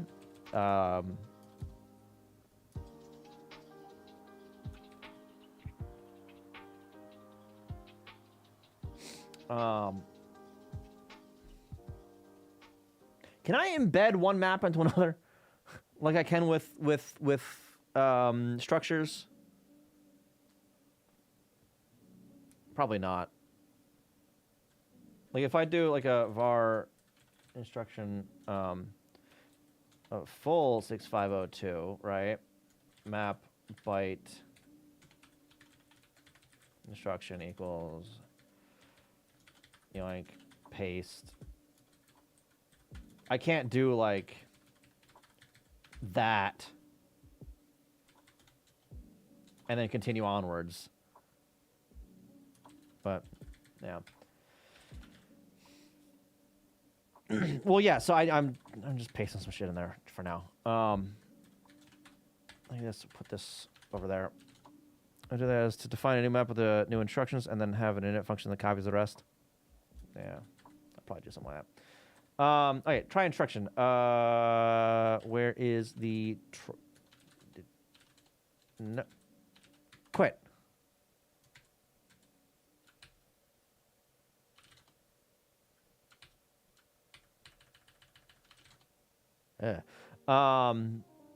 Quit, and then here 602 try official. Okay, so this here.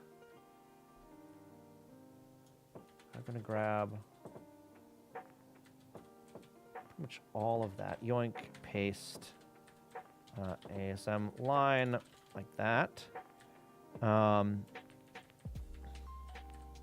Deck dot instructions. Address mode bullshit. I need the binary to decode. I need to import that, the binary.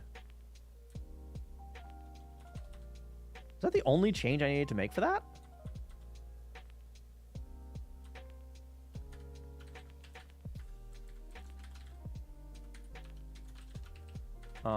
And then without this up here.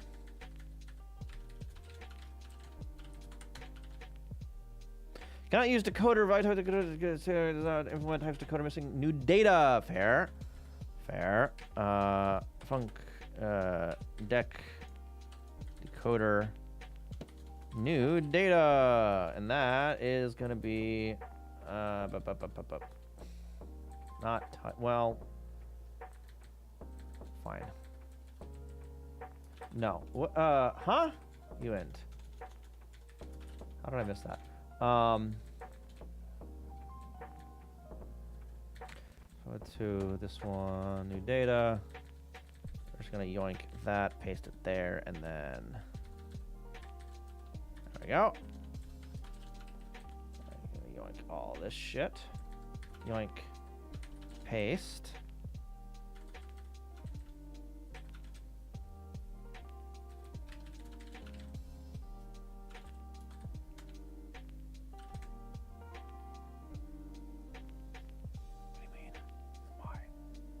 Types decoder. I see that. Huh? Instructions decoder 10.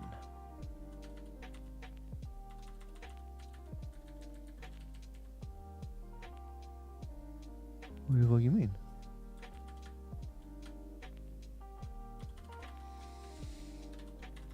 That's why. That's fucking why.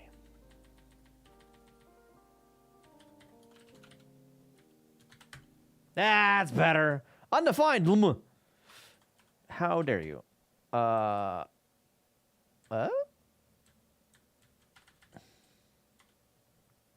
because yep.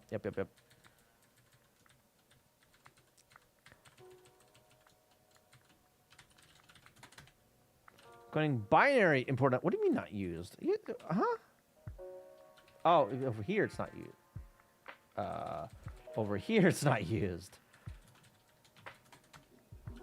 Undefined ASM line. Okay, fair.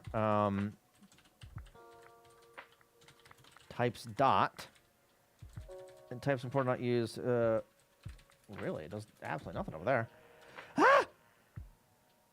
Doesn't go. Okay. All right. We're back to the shit in there. Yes, on that.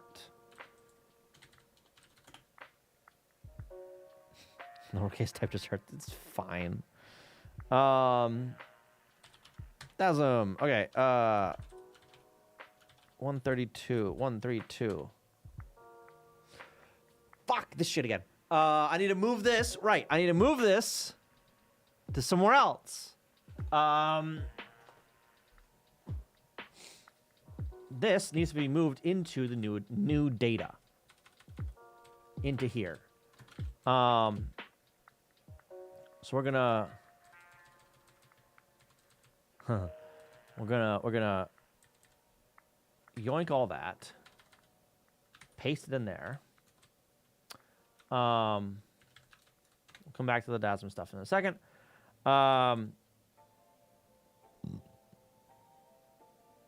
Wait, fuck. No, not in that. That because that DASM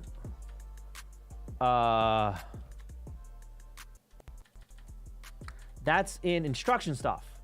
So that's in this one here. Try instruction here. Okay. Paste it there. Instruction is now okay, now this is the internal instruction stuff. So that's gonna be this guy, decoded instruction, I think, right? Or that is this here, the actual instruction. All right, which means I don't need to do this. Bank that. Oh shit, the address stuff. I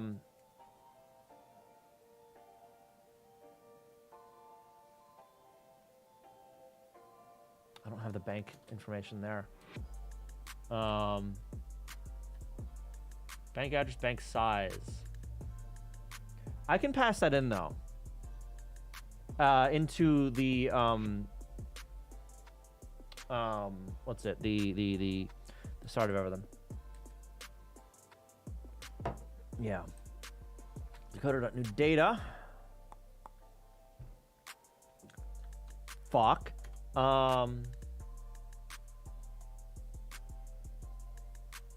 Actually, I already have. I'm inside. We're fine. We're fine. That can just be deck new data. Yeah, okay. I need to figure out offset bullshit though.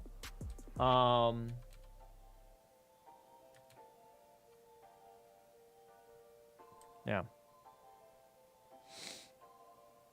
We're getting there though. We are actually getting there. Okay, let's get rid of that so I can see more stuff. Okay, so this, yeah, I'm gonna need bank header uint bank size uint like that for both of these. Bank header uint bank size uint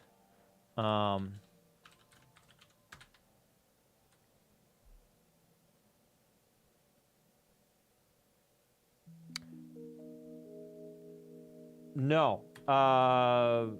We're gonna use instead like a set bank. Not here. Not here. Not here. Not here. Not here.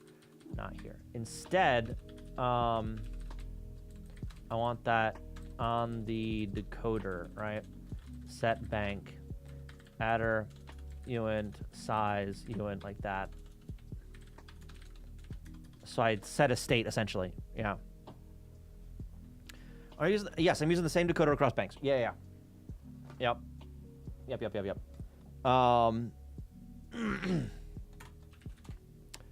And then here, I got decoder func deck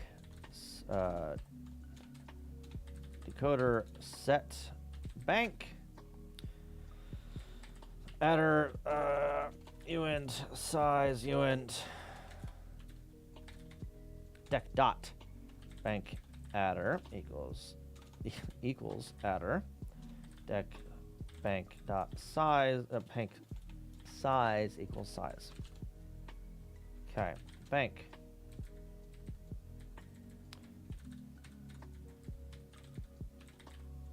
Oh, no. Undo. Deck dot bank adder. Offset. What the fuck? Oh, I'm going right into the full raw of that. Ooh. Okay. Ew.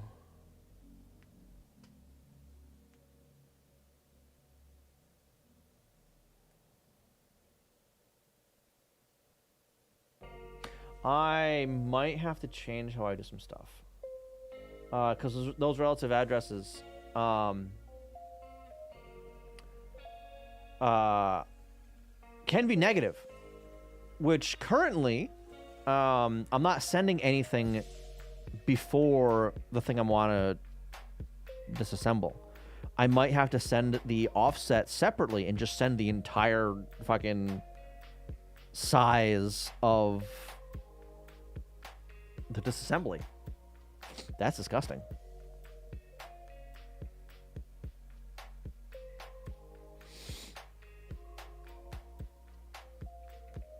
Because it was known at the time to be a hack.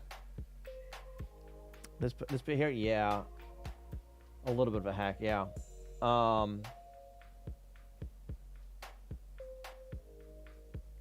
You know what? For now, we're gonna undo some of this stuff here, so I know what it originally was, and we're just gonna comment it out. We're not gonna do the underscore RTS stuff for now.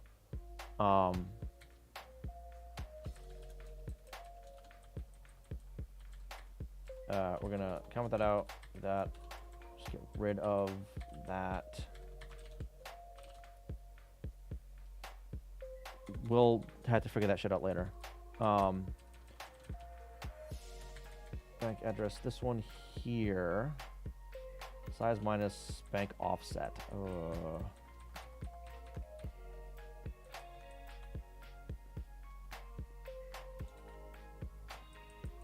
That's going into the raw again. Yep. So we're gonna again comment that out like that. Get rid of that. Yeah. Bank that decoded. Oh, God. That needs to happen outside. Yeah. Art is nice to have, not essential. Yeah. Easy to hack it in, but now that we're doing things more properly, I need to remove that and maybe, and if I really want that, I need to insert it in a little bit more properly. Yeah. Making some slow progress in your parser. Oh yeah. That it can handle errors. Trying to resolve and get around to any errors. We'll just return poison nodes. Ew, poison. Keep working, collecting most errors. Ah. Yeah, same. Okay, yeah, so let's do that.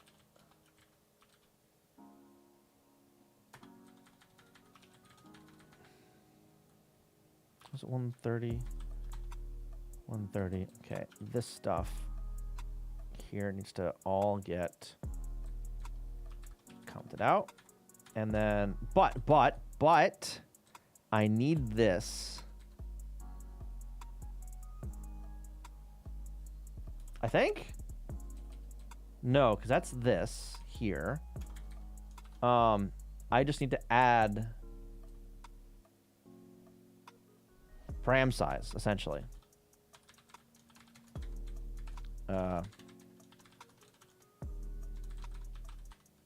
If label does not equal nil, I think.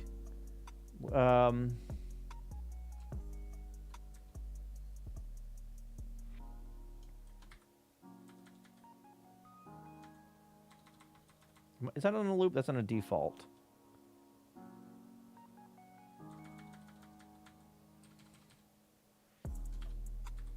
And label dot param size. Oh,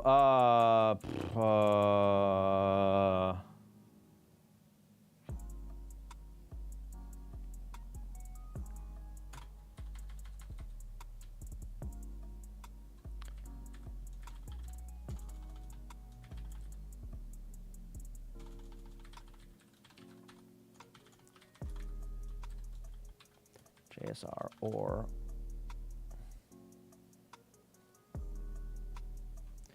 we'll just keep it at that and param size greater than 0.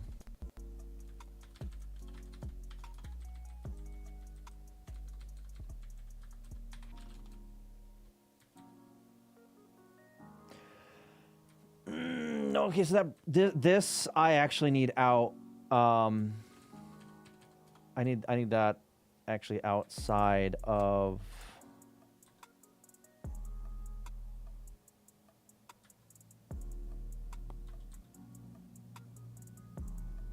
everything. That's in that default case though.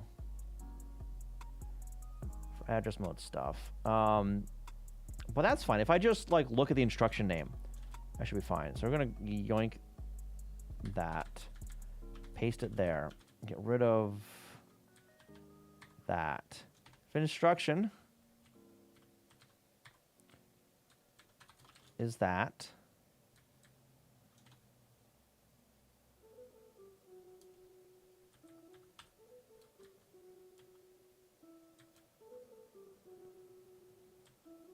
Why did I do that like that?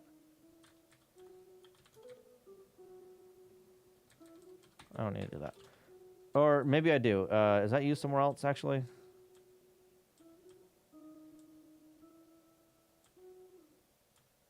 No.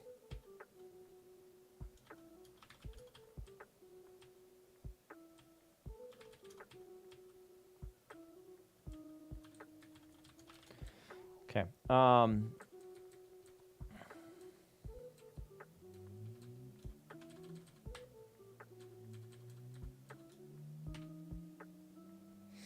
Plus 3 is for the op plus address. Yep.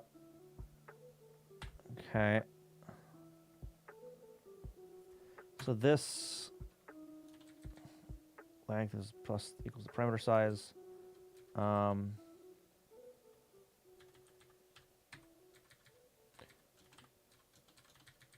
Okay, that should be okay.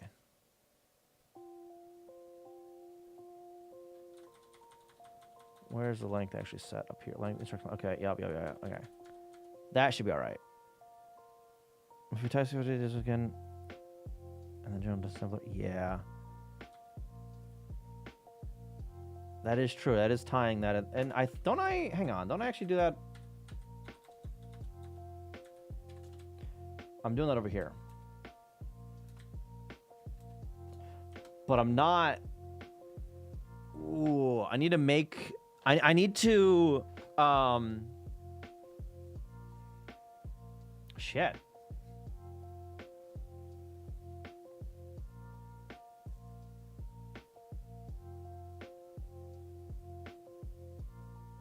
Because I am creating a data range, essentially, at the time I'm parsing instruction. And I have to add that to the decoded bank. Somehow. Right?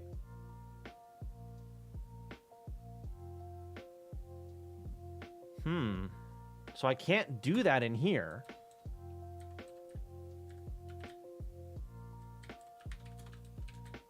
Because I don't have enough information to do I don't have enough information for some stuff.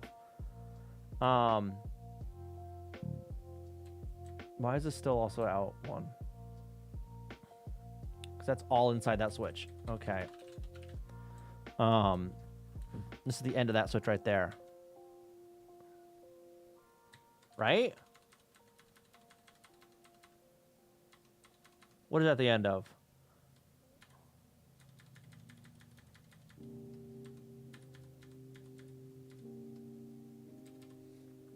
What is this the end of? The loop?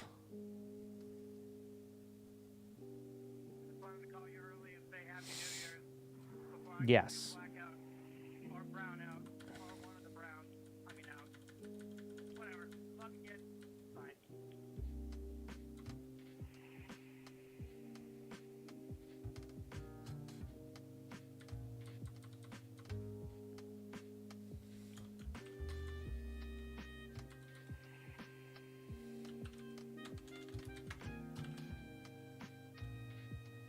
Decoder 79. Okay, a lot of shit in here broken now. 79. Instruction address mode. What? Oh, cause that. Oh fuck. Is that what I need to do there? No. What is it returning up here? Instruction.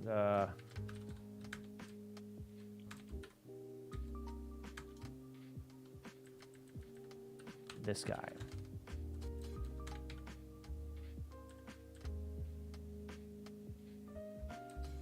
Where's that defined? In here? In here. Adder mode.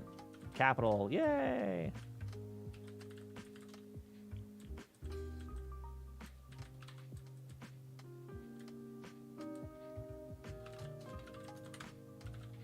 Undefined. Types dot. Okay, so it's not in types anymore.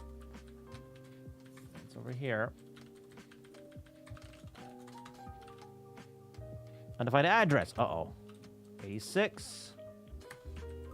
Address. Really? It's adder. Oh, that's why.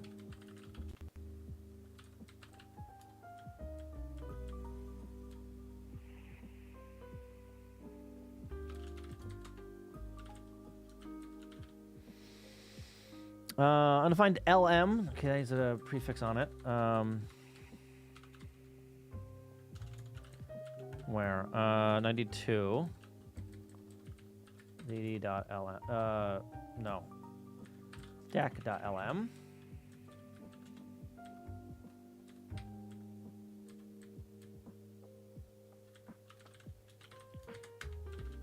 Undefined format.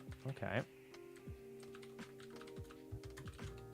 Declared not used label. 90, 96. 97. Label. bullshit. It's declared right the fuck. I'm not adding it anywhere. I'm not using it for anything. I'm setting it, but what was that used for? Why was I returning that? And a param size on that. Little param size. I'm using that there. Oh, what? No, wait. That's. Hang on. What the fuck?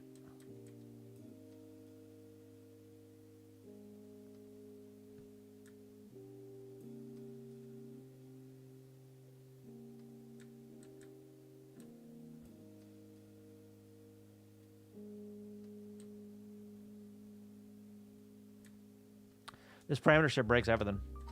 Oh my god. All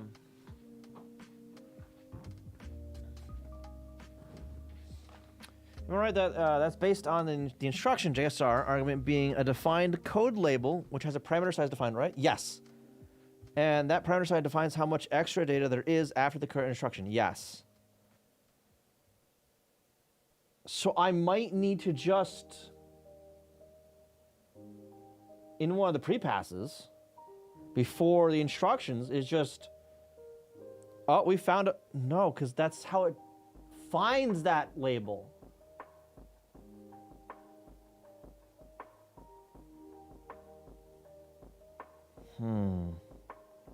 So I can't do a pre-pass and like preemptively assign ranges because I don't know where the JSRs are. And by the time I find a JSR, the data ranges are already defined.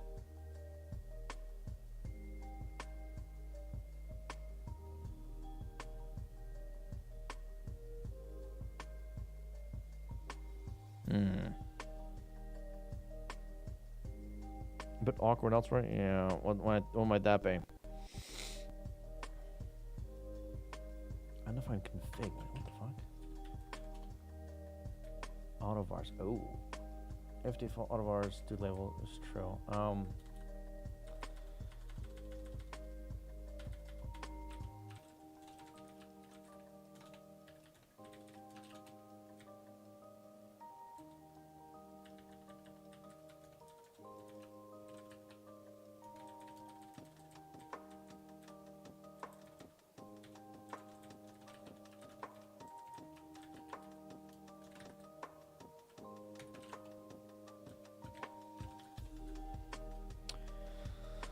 Two possibles. Start the first. Yeah, okay.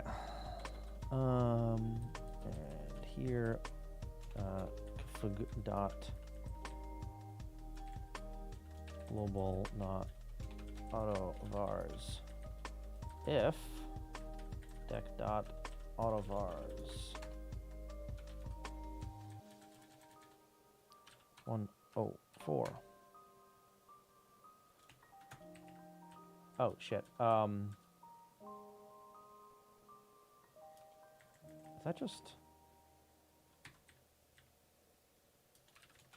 dot name? Ah! Untyped string constant to function is, oh no. That's what I wanted. Okay. To make the JSR instruction, which already finds that label, change its size to include those extra parameters. And do its own multi-line formatting, just pretending to also be a data block.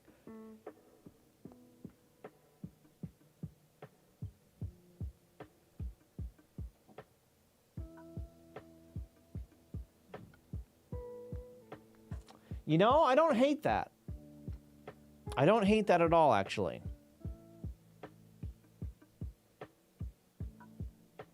Dwayne, suddenly heard you scream. Yeah, because these are here. Can't convert an untyped string to a function. Huh? Does that make sense? Since those param bytes are generally arguments to the subroutine. Yeah, so they are arguments, technically.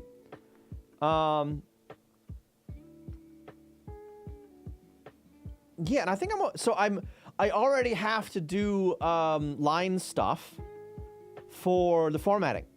It's just that right now for instructions I'm hard coding 1, but I don't have to. If it's got parameters, I'll return 2, and the second line will be the parameters. right? I realize that the regions of my disassembler aren't. They're just a starting points. The regions derive from 2 consecutive start points.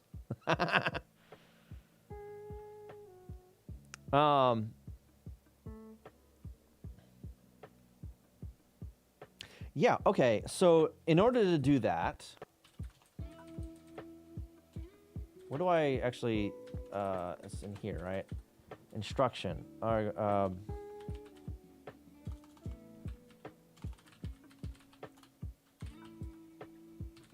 Parameters. I'm keeping them as bytes for now.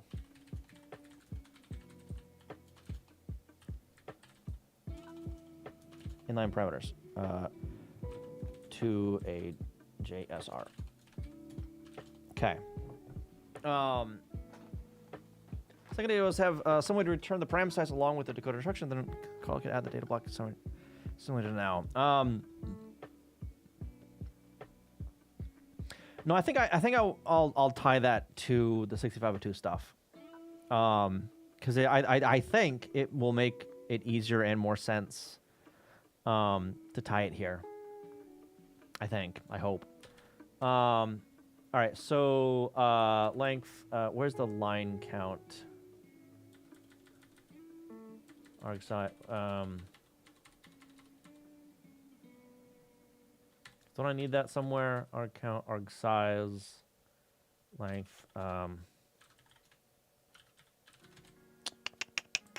instruction? Line count, there it is. If di dot instruction str dot parameters, if the length of that does not equal 0, return 2. Honestly, this will have to change with comment stuff, the inline comments.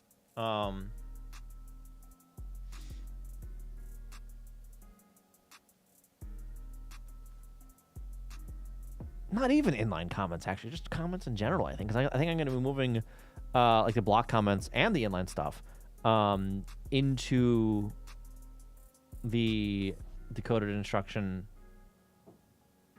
shit. Into that.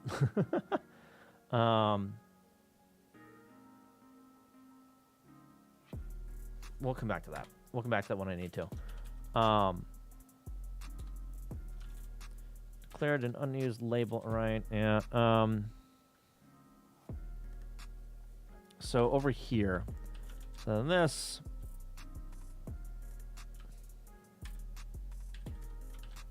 and then the length.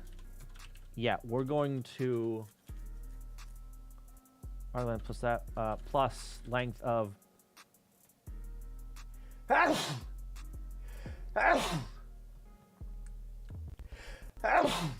Excuse me. Parameters. I dot parameters.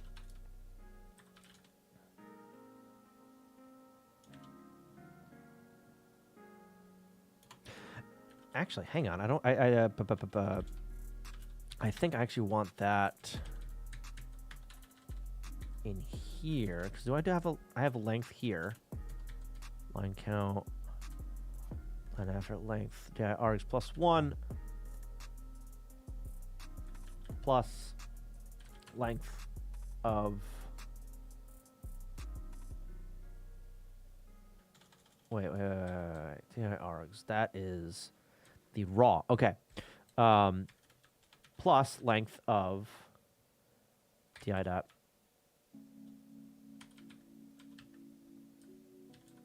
parameters. We're gonna move that from here over to here.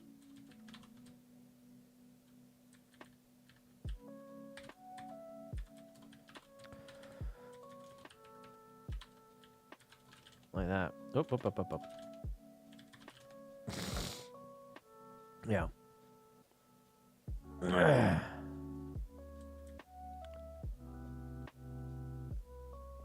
Because it's after decoding it, right? Yeah. After decoding it. Because yeah, this is for every single instruction. That's just the mnemonic essentially, right? Whereas this is the actual data associated with that mnemonic. Yeah. Okay. Yeah, so I don't want it over there. I just want it over here.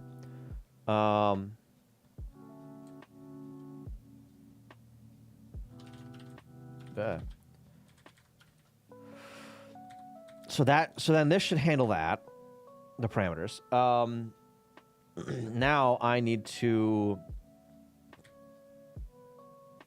Well, yeah, I need to actually grab the parameters now.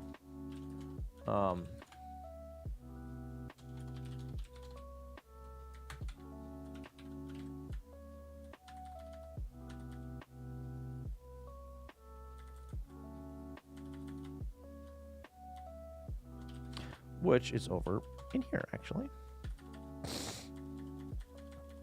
So now I can do, hey, if... Okay. So grab some of this stuff. Right? Yeah. Grab some of that.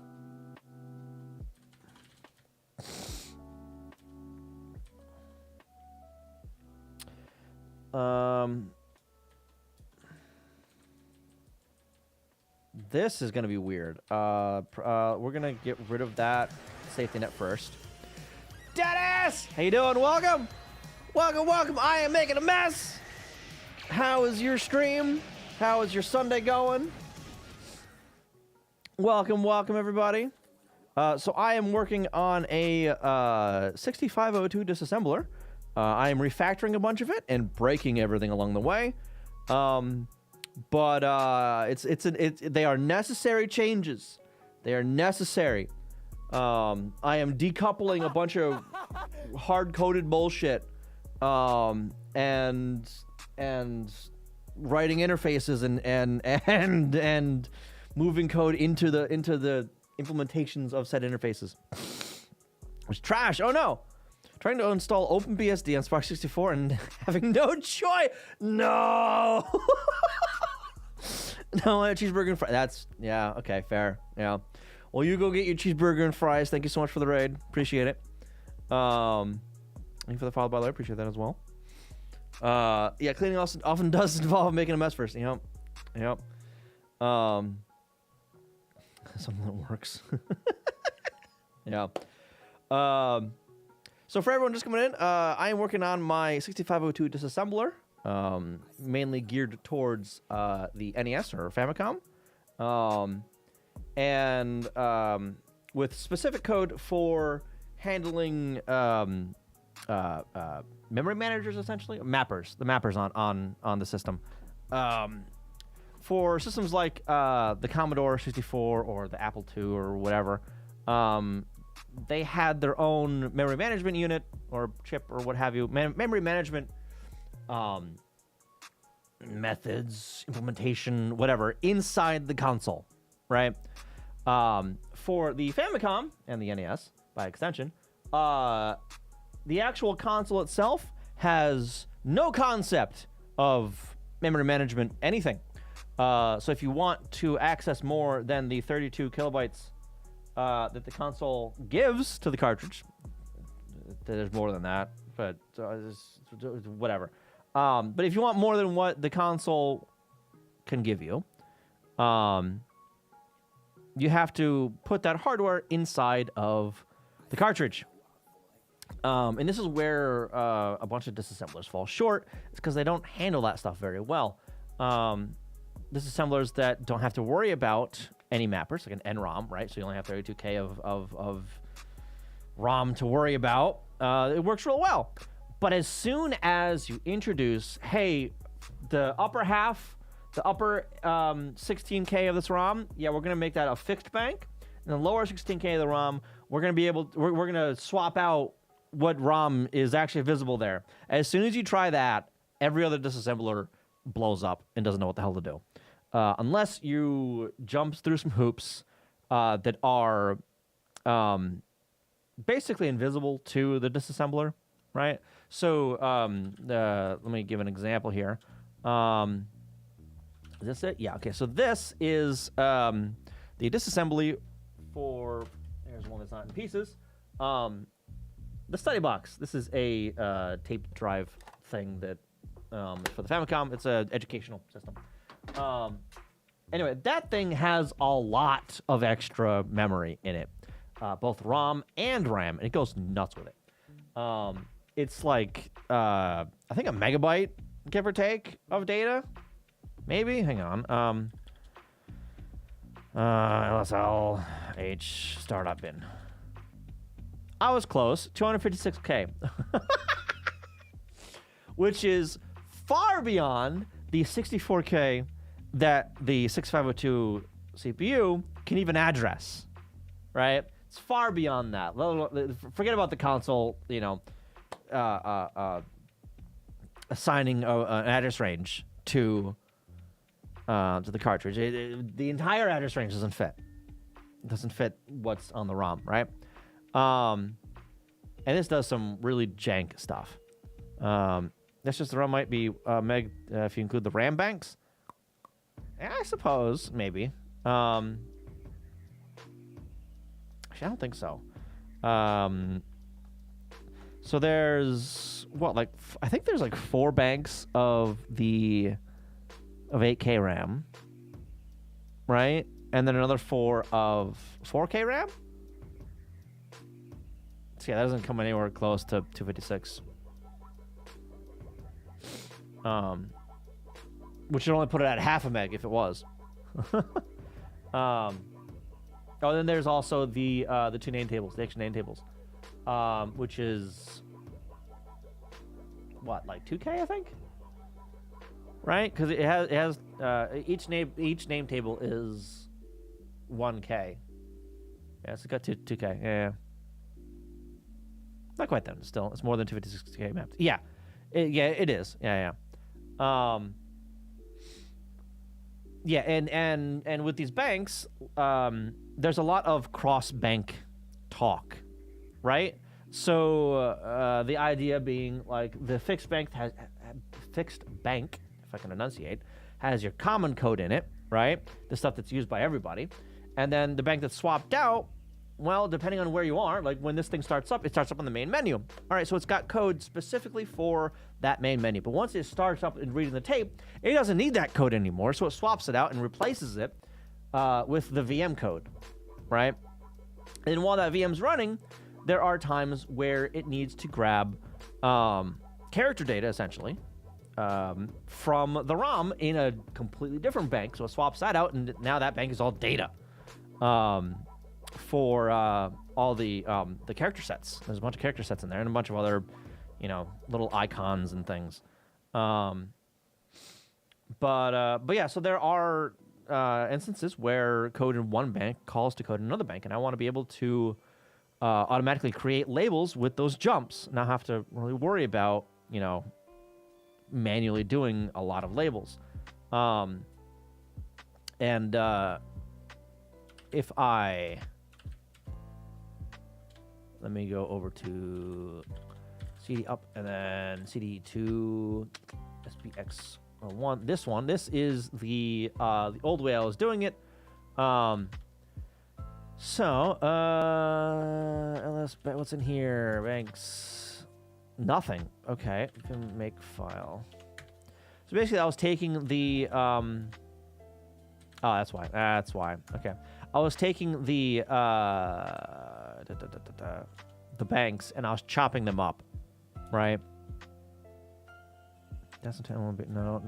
At least I think I was. Start address and then the ashes are on. What? Oh, because the configurations had the sizes in there, didn't they? That's not what I wanted.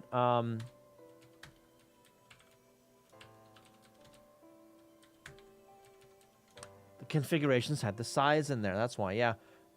So the essentially each pass in the disassembler only looked at a single bank, right? So anything calling from one bank to another bank, in order to get labels in the correct spots, essentially, I had to do a bunch of this bullshit and some of this bullshit, right? So making these guys, making these is basically like, all right, we're gonna append this onto, you know, the bank 1, 2, and whatever the hell, right? Which takes the labels and, you know, just adds on to it or whatever at the end. So bank 1 has access to bank 0's labels, regardless of anything else. Which means in bank 0, that bank can't really call out to the other banks for its labels, which it does, right? It can't. Bank 0 can't call into bank 1 because bank 0 has no idea what those labels are. So that's the shortcoming of the way this is set up, right? So how I have it set up in my disassembler is it is bank aware, but not in a way that I have to implement the banks by hand, right? Not in a way I have to implement the mappers by hand, rather, because there are too many goddamn mappers. Sorry for the flashbang. I want this one over here. Mappers. So yeah, I don't want to have to implement every single one of these by individually in order to disassemble something from that, right? Instead, I define the banks, their sizes and all that as windows in the configuration, and during the configuration the disassembly process, right? You would define where banks are changed at each address, right? So the disassembler itself doesn't care the mechanism for changing the banks. It expects you to just dictate this bank changes here. Yeah. It's aware of banks and banking as a concept, but avoids needing to know about specific methods of doing it. Yes, it doesn't care about how the banks are swapped. It just requires you to dictate when banks are swapped and to what. Right? But once that's set up, any bank can reference labels in any other bank, even when labels share the same CPU address. So with a fixed bank and a variable bank, say you've got a label at the very beginning of the variable bank, the non-fixed bank, right? That the fixed bank jumps into, but it changes, you know, which bank it's looking at. It's like the entry point into bank 1, right? Or the bank at hex 8000, for instance, right? The beginning of ROM space. Depending on how you have the bank set up, it will reference the correct label, right? So it won't say, oh, this is a duplicate label. They're both referencing, you know, address 8000. No, it's like, okay, address 8000, but which bank are we looking into? Now, that's the idea anyway. So, and it works fairly well so far, except for the part where it's broken right now. But, but I am currently going through refactoring shit and breaking everything. I'm going through with a hammer right now, breaking shit, and I forgot where I was. This new data stuff. Nope, no, I remember now. Okay, so it's not new data. It's and none of this either because I don't care for that. Instead, it's the parameters. So for I uint 0. I is less than label dot param size I plus plus.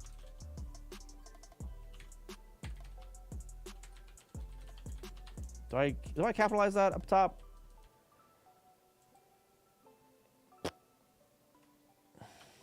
It's not up top. Nope, not in there. In here, I do. Equals append that. And then it was raw plus something. Raw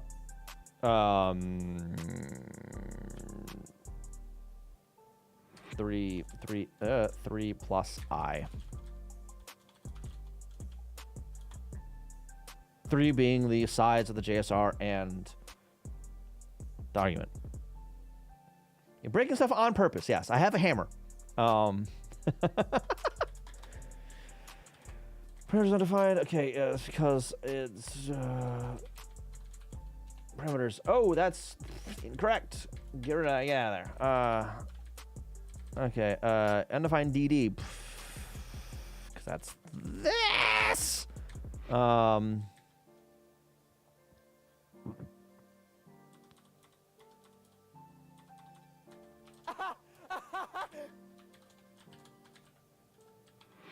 Params byte.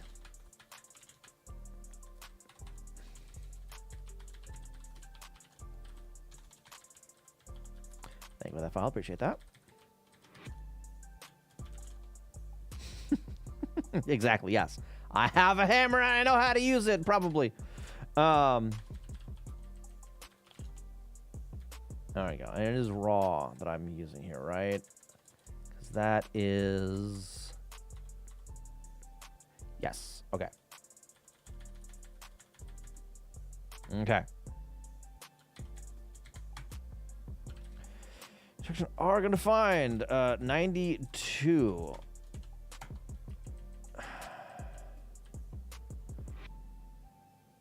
Relative address. Do I have arguments parsed out yet? Uh-huh. I do.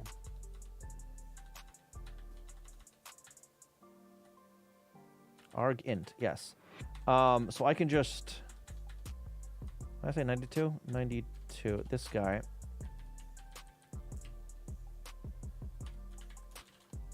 Arg plus 2. Oh, I'm gonna find 122. 122. I think that's already a UN. Right? No, it's an int.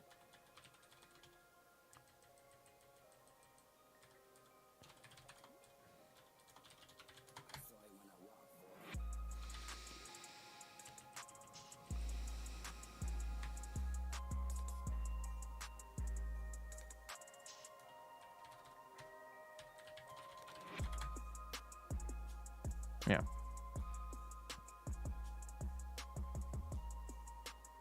Do I have a foot gun? Probably a few of them. Do I actually need that copy, or could you just do param size? I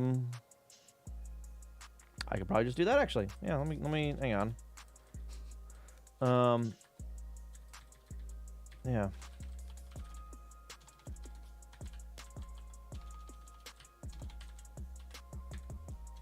Three to three plus that. I always like forget about doing that kind of thing. That's that like range inside of a slice. Was there a literal foot gun in the Guns with Cats? Was there? Prosthetic leg, those also fire. There was certainly a show that had that.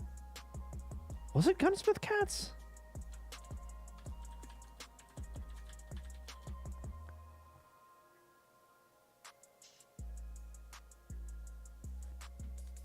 There was some show that where some character had a had prosthetic legs that were just one of them was a fucking gun. I don't remember it being that show.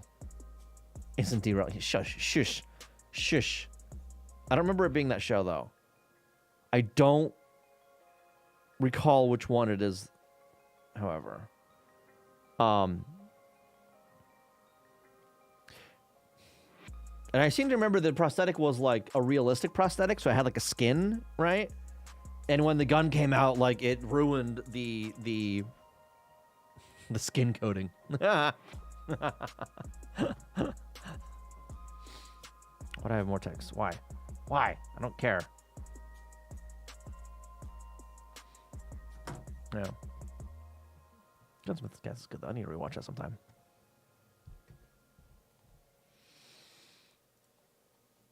Says on this to prevent freeing or afterwards, since you're still referencing its contents. But I don't think you care about that. I don't care about that anyway right now. I mean, so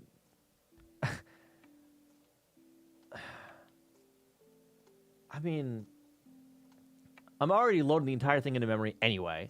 It's not a long running program, and the largest that raw will be when working with the Famicom shit is like maybe 5 megs at the absolute limit. Are there any ROMs that are more than 5 megs? I don't think so. And the only reason Box ROMs are larger than that is because it's got raw wave audio data in there, which isn't something that's going to be passed to this anyway. Because this when it eventually gets to the Box script stuff, it will require the tape to be unpacked anyway. Because there's a lot of bullshit in that tape that this won't even care about. Yeah.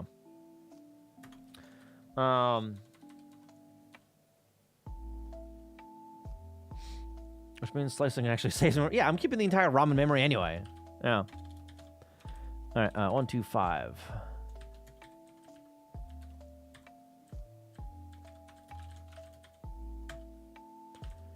Undefined DD. Okay. Formatter. Ooh, I need to get rid of that.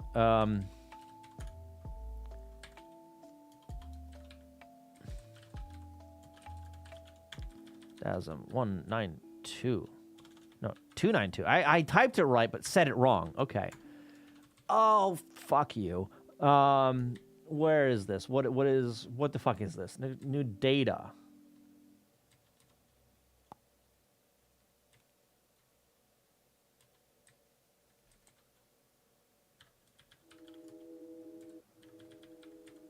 Ah! No. That's what I wanted to do in the first place. 209 up here. That's just going to be length, I think, right?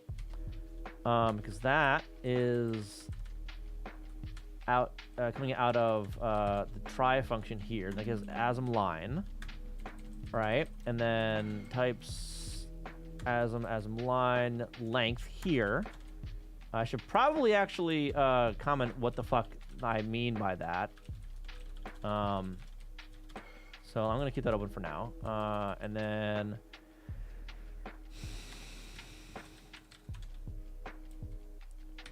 arguments, parameters, and yeah.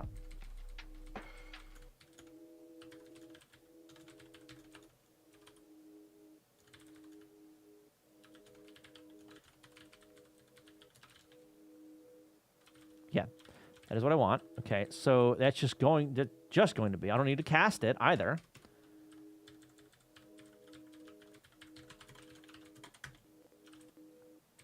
Is adders undefined? 294. 294 is adders. Oops. Fuck. God damn it.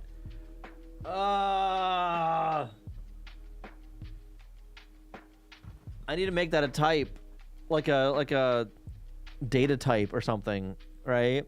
For bytes, words, or addresses. Because those are the three that I can format it as, right? So, bytes is more or less self-explanatory, but the difference between words and addresses when decoding, I guess you could call it, the data ranges. Number one is the strides are different by default. If it's just words, the stride is 8, I think. But if it's addresses, the stride is 1. And if it's defined as words, it will display all the values as hexadecimal. Period.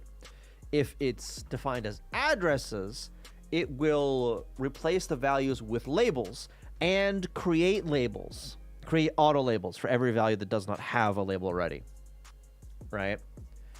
So that's why I make the distinction between words and addresses here. Because you can have word data that is not like label data, right? Not address data. Range words, etc., isn't it?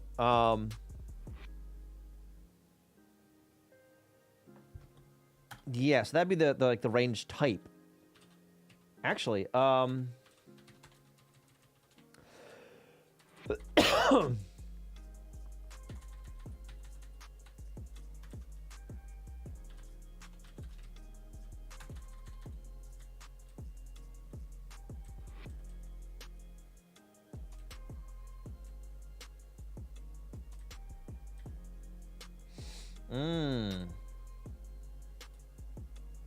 So display is different from the type.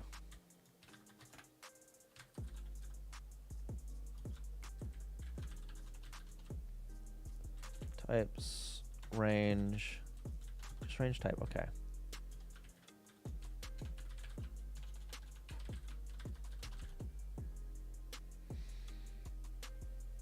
Yeah, I'm already depending on the display, so I might as well depend on type as well. Display, so we're gonna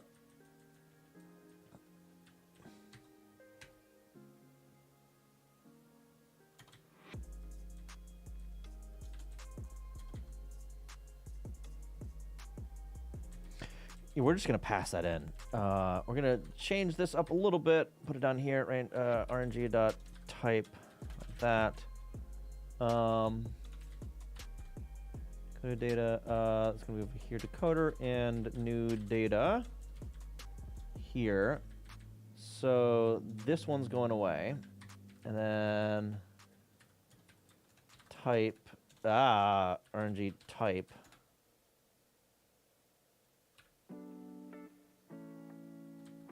Types dot the range type like that.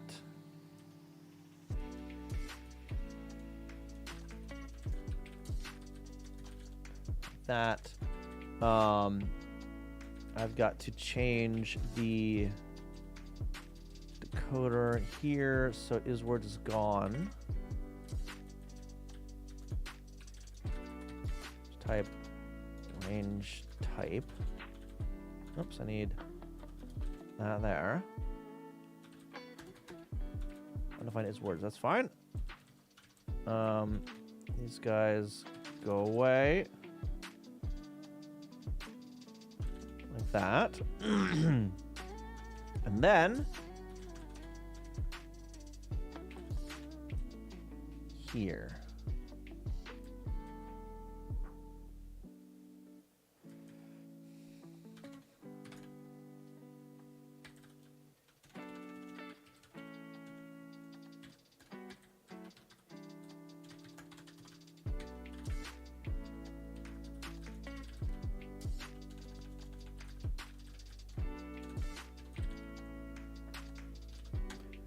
Range words.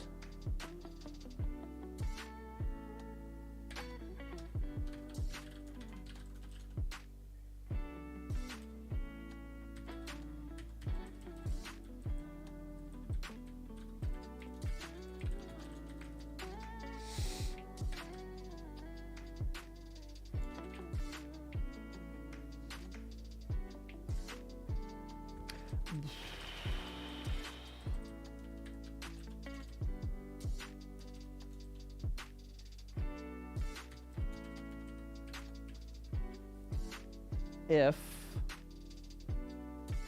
data type equals types dot range words or equals types dot range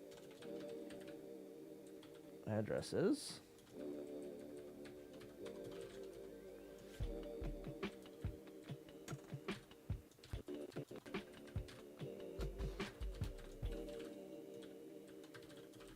Solver bytes. Ran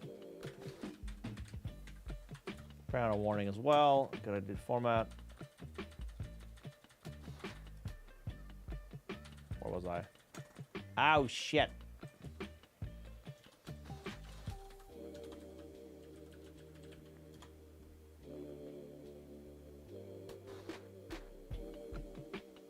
Oh, it was. It was that show. Okay. Yeah, I really need to rewatch that.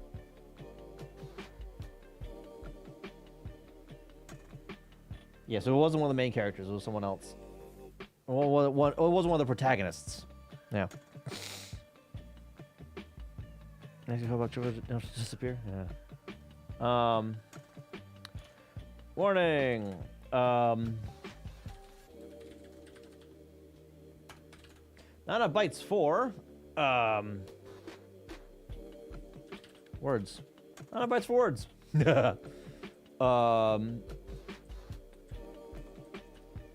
Enough.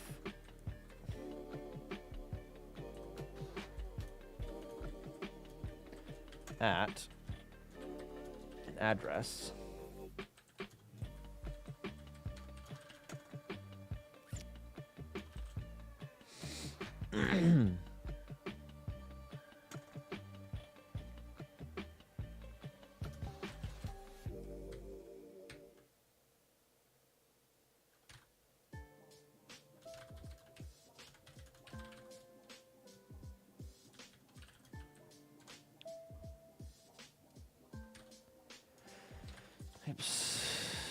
Type equals types dot range words, or I need to capitalize that.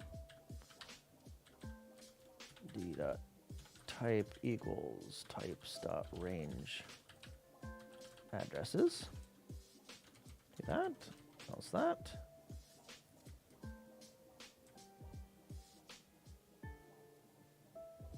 Probably.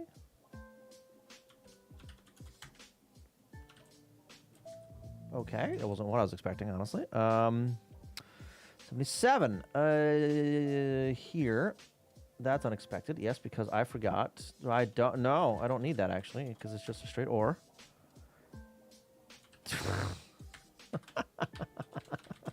Okay.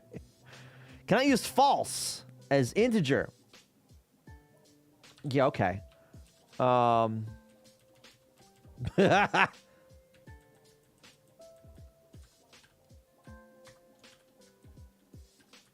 Types dot range bytes. I spelled it right the first time, and I thought I spelled it wrong.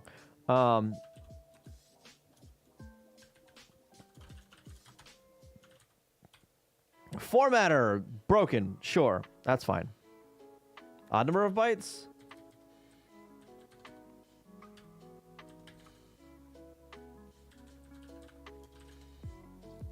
Yeah. All right.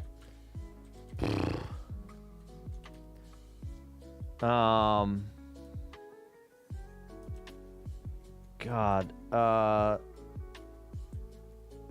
So now I need to figure out formatter stuff, which means down somewhere. No DASM. Output labels. So that's just that. And it continues. Yep. Formatter. New formatter.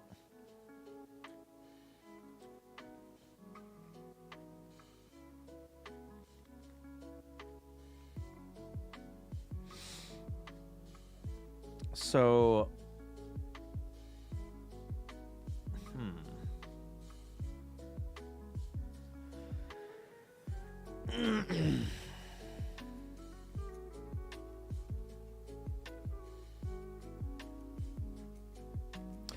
So I still think I want some sort of formatter.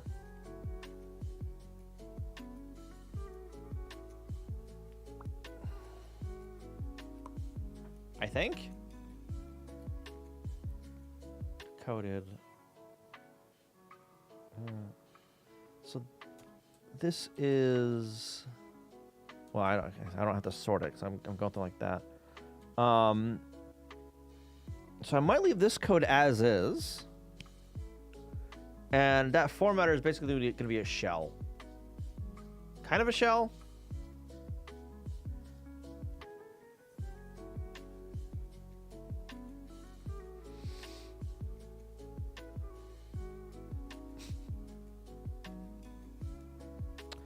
Nice, different place to put common code, like the actual formatting of the block comments. Yeah. What kind of formatter makes sense? Yeah. All right. So, formatter. All right. So this is the big ass function I need to reformat. Yeah. Undefined decoded instruction on 35. And right here, it immediately breaks because of the bullshit that I'm doing with inline stuff. So before I start tearing this apart, I am going to refill this and take a piss. I'll be right back. Don't go anywhere. Yeah? I'll be back.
Okay, I'm back. All right. So, how do I want to handle this? Mid-instruction labels. Yeah, that's what these are. So these would have to be inside of, well, both of these guys, right? Well, kind of. These would be handled differently depending on which one it is. So for this one, for the instructions, it will be a label that, like, you know, grabs it. Actually, hang on. I think in the disassembler, I think that's handled before we even get this far.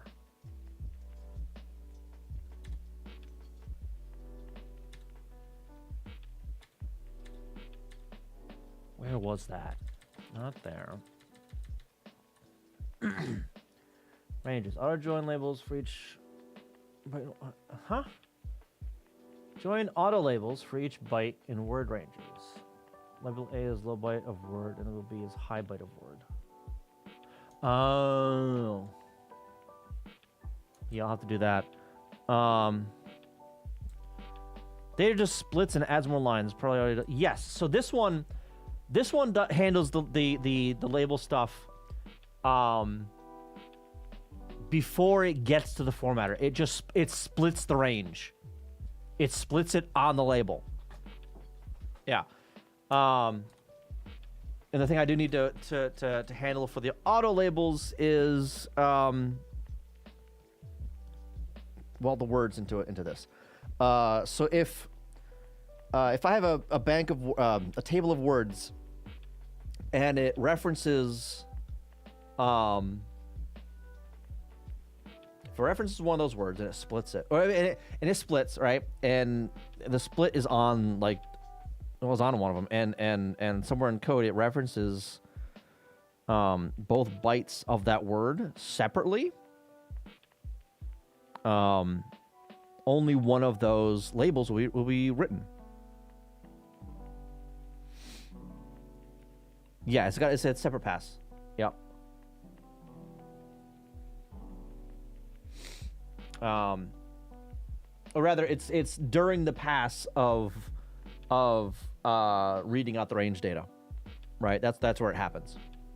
And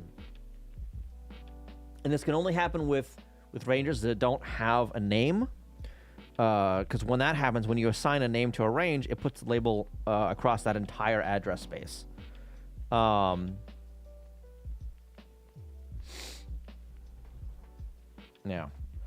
So if you were to excuse me, directly reference something in that address space, it would already do the label plus whatever in the calling context, right?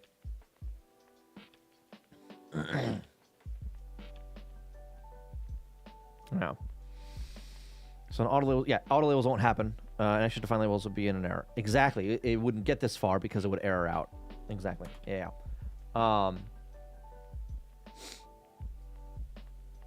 Yeah. But yeah, so say I define a range. I've actually done this kind of thing before, where it's I can do this, where it's something like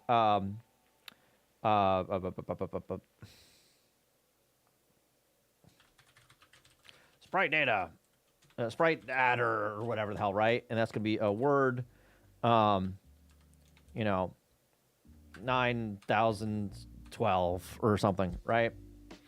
And that's like the full whatever the hell.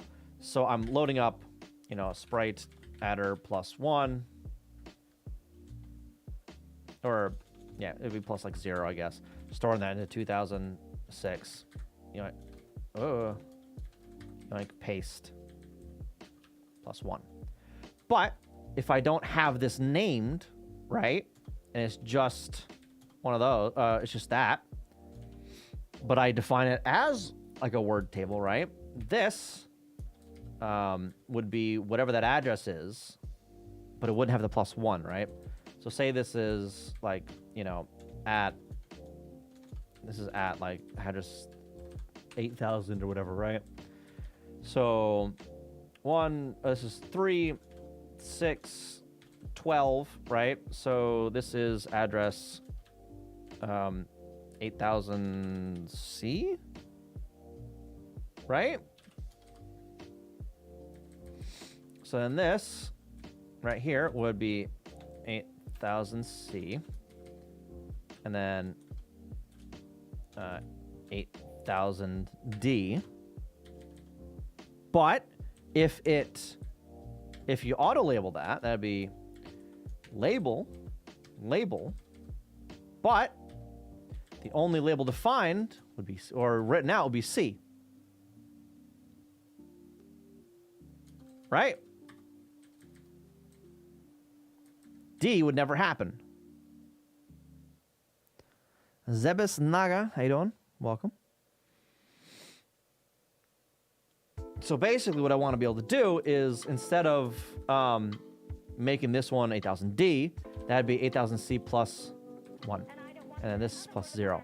Because then this would be defined as a length of 2. Right? I was wondering, when you turn on your PC, do you pin Windows to certain workspaces and accesses so you change workspace without changing every monitor? I don't actually use workspaces. So this is that up here. I've got a single workspace defined because I don't use workspaces. I've already got 3 monitors and that's enough for me. This can only be an issue when you define an unnamed range, though, right? Yeah. Otherwise, the auto range would default to bytes. Yeah. Correct. Mm-hmm. But there are places where I think I define, like, hey, this is a range of words, or whatever, right?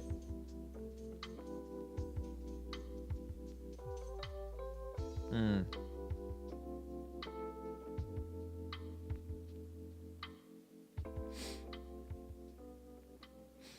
Yeah, like if it was a lookup table and I didn't know the name of that I didn't know what the hell it was, right? I could define that entire table as, words. And even if stuff like looked up into it directly. Yeah.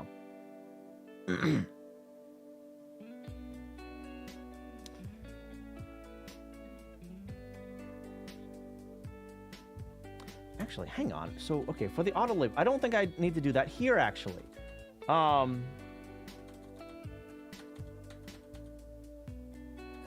Well,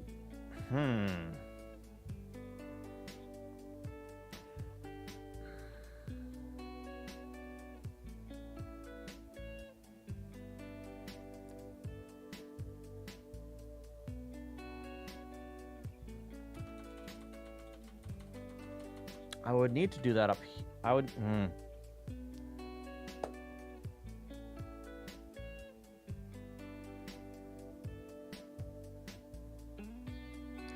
If the range is, wait, this is fucking instructions. Wait a minute, what the fuck? Where am I? Hang on.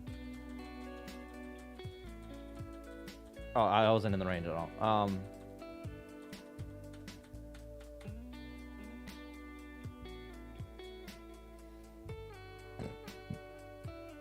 If it's a range of words, I just need to combine them before going through it.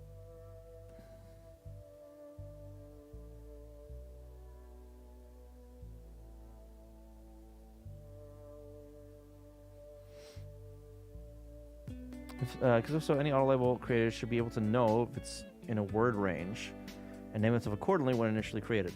No, actually, because that happens somewhere else. We moved it. Originally, yes, but now that's over here in the decoder, right? Set label here. This doesn't have any view into what that label points to.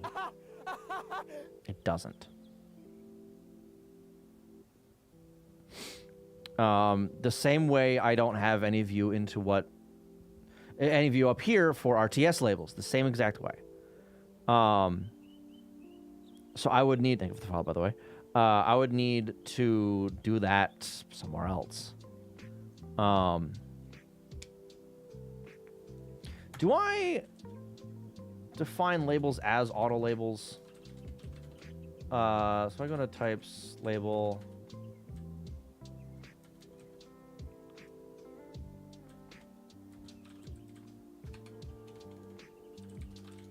Don't. New label, param size. Okay, so where do I actually set up the labels in the first place?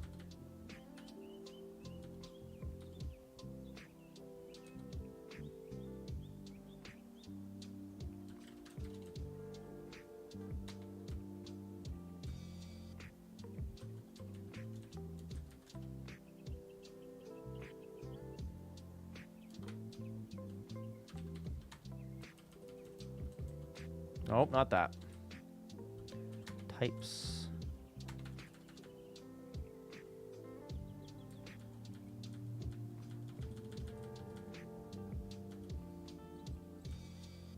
Ink set label.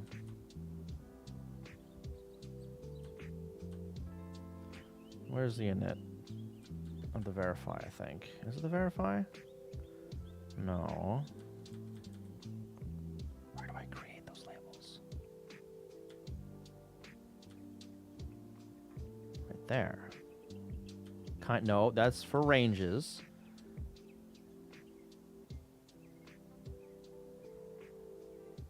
Config labels. Okay. Go back to the bank. Config labels here. That is done in here. In parse.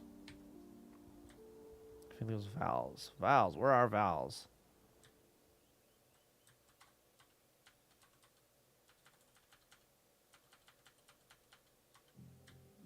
Parse labels. Parse label list.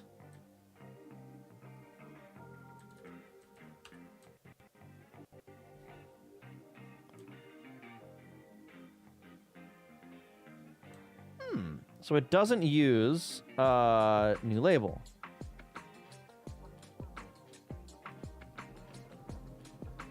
So, in theory, with new label, I can just say, hey, this is an auto label. Over here, right?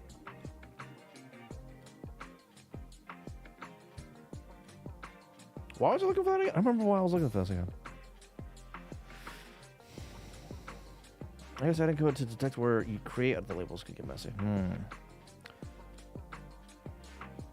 Now, on the other hand, what if the disassembled code only created an auto label for the +1 byte? How would the merging know what the word label should be called? As I find I end up looking at the by the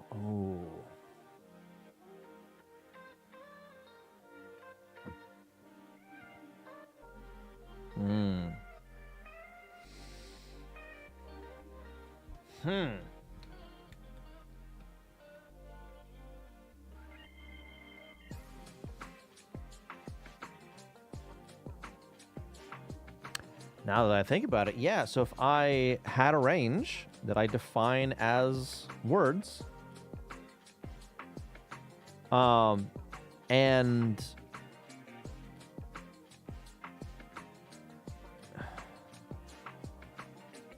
I define one of those addresses, the second byte of the address, the high byte of the word, whatever, as a label.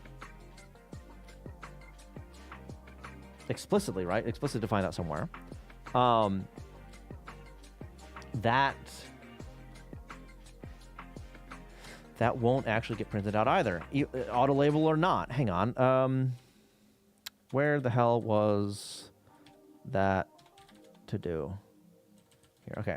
So if I have like a label,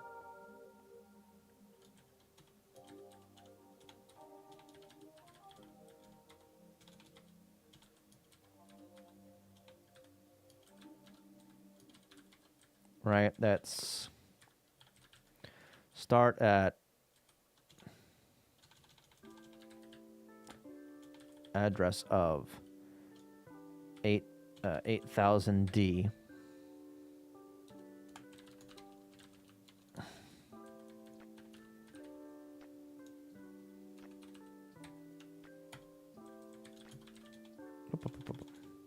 Like that.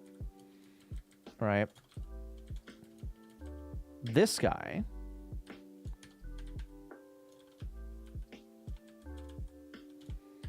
will use 8000D.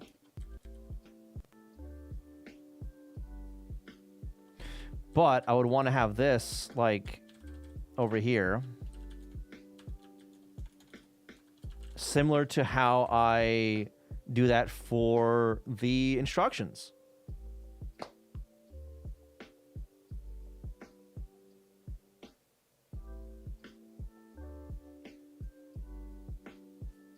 Right?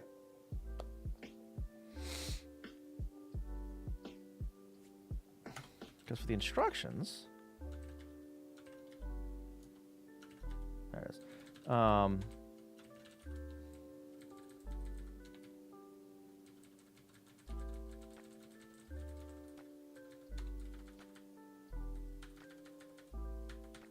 do I do it down here somewhere? Yeah, this guy here. Yeah, so this is what I would do for the instructions, right? Same idea, just one of them is on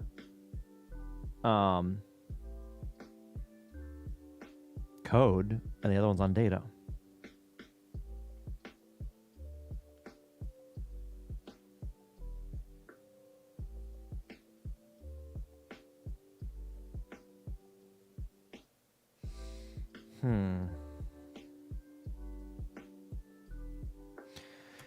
Except honestly, for this one, well, no, because that one is if that is defined as a label, not an auto label. So an auto label, I don't think I would want to do it this way. For an auto label, I would make that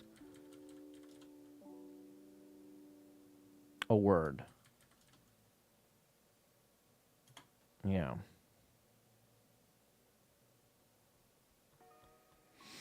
That's the address and the byte size of the instruction, which could be a word in, and it can return all the labels, etc. for that, including the plus and extras.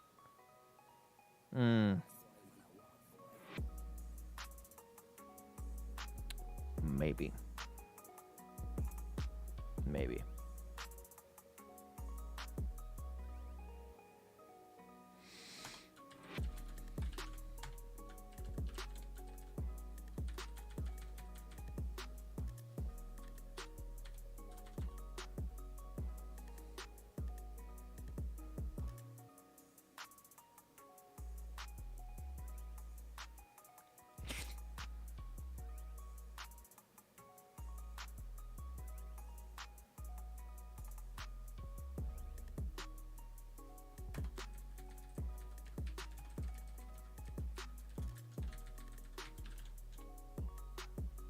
Why do I care if it's a decoded instruction? I don't. Just do this. Because length is I'm not actually grabbing whatever I'm casting it to. I'm seeing if it is that kind of cast. So why bother? There's no way in hell this actually works right now. No way in hell.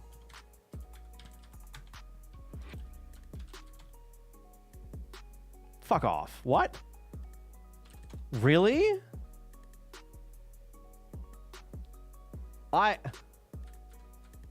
am surprised I didn't completely break this shit.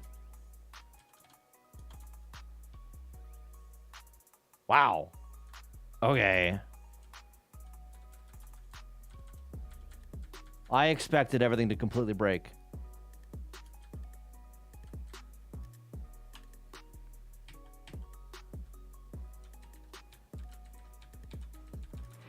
Oh, that's going to be... okay, so some artifacts in there like that are because I don't have the banks set up correctly. The bank swapping stuff. That's what that is right there specifically. No way this will work proceeds to work, right? Like, what the fuck? No, stop it. Huh? Maybe we commented a bit by needing to know the line count ahead of time. You'll see that the new way of doing it. Yeah. Yeah, I'll still need to know that anyway. The line count stuff.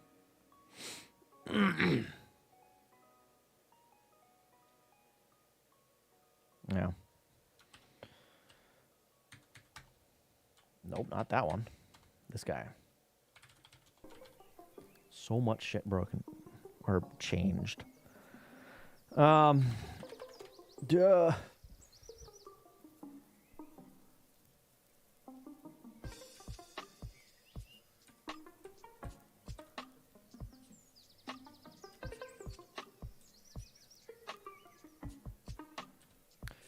You know what? I want to, hang on. I think I want to get that example stuff, this finished and assembled. So I can run it through its paces and for an actual test instead of using real world code that doesn't cover all my bases. Yeah. All right, give me a second.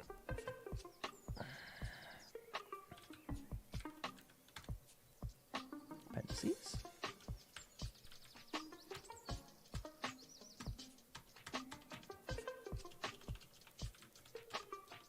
There it is. All right.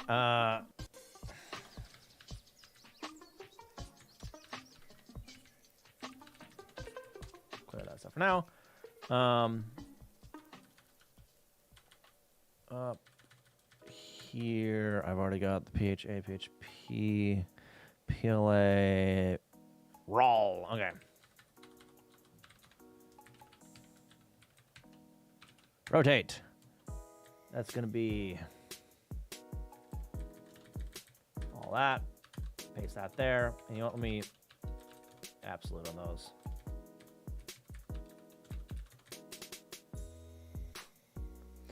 Huh, I thought all my syntax highlighting set up with that. Cool.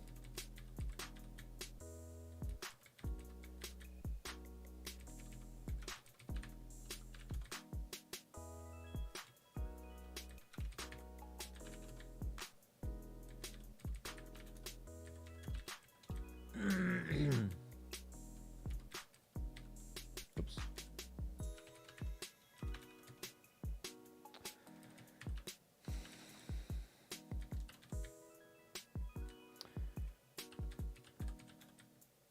Absolutes.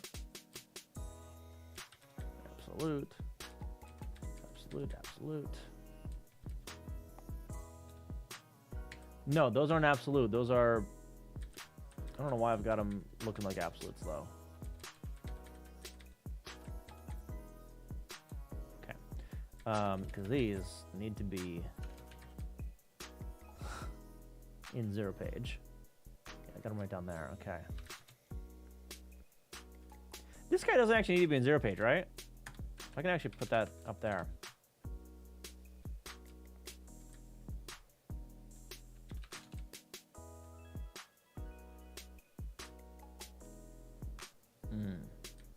This one won't actually do the parameters because this doesn't know it's what routine it's going to. But it should still make. Well, it'll disassemble a little weird, but that's fine. Okay.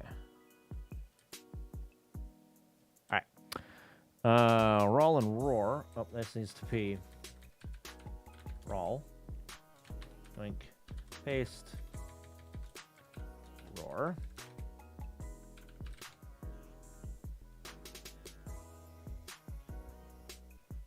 If the instruction was responsible for everything, including comments, shouldn't the caller just pass in the output stream or something instead of making multiple calls get lined separately? Maybe. I haven't really... I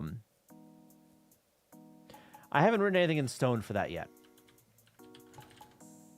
No.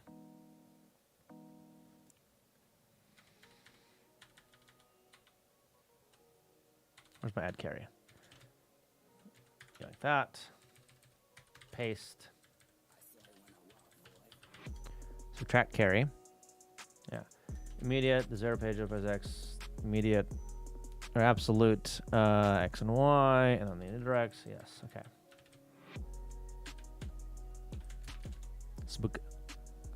Set carry. Put that guy up here somewhere. Set carry. SEI for set interrupt. Interrupt disable, excuse me. And then doing the store, which is the same as this one, right? Almost. Doesn't have that. Store to an indirect. Everybody got that point out in the refactor? So let's go with so we can go any which way. Yeah. Yes, I can. Store X is, where's my load X? There you are.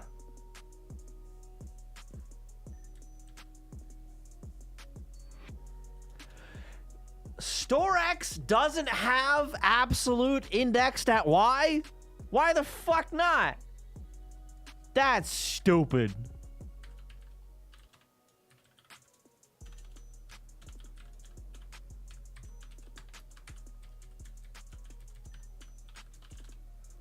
It just has 0 page at Y, and then absolute.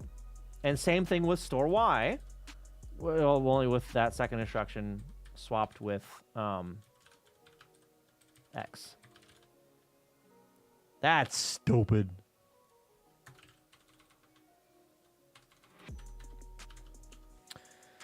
TAX, TAY,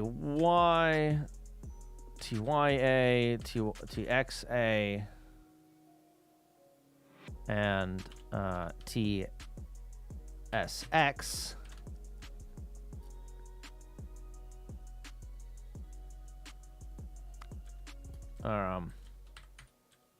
And TXS. And that that completes the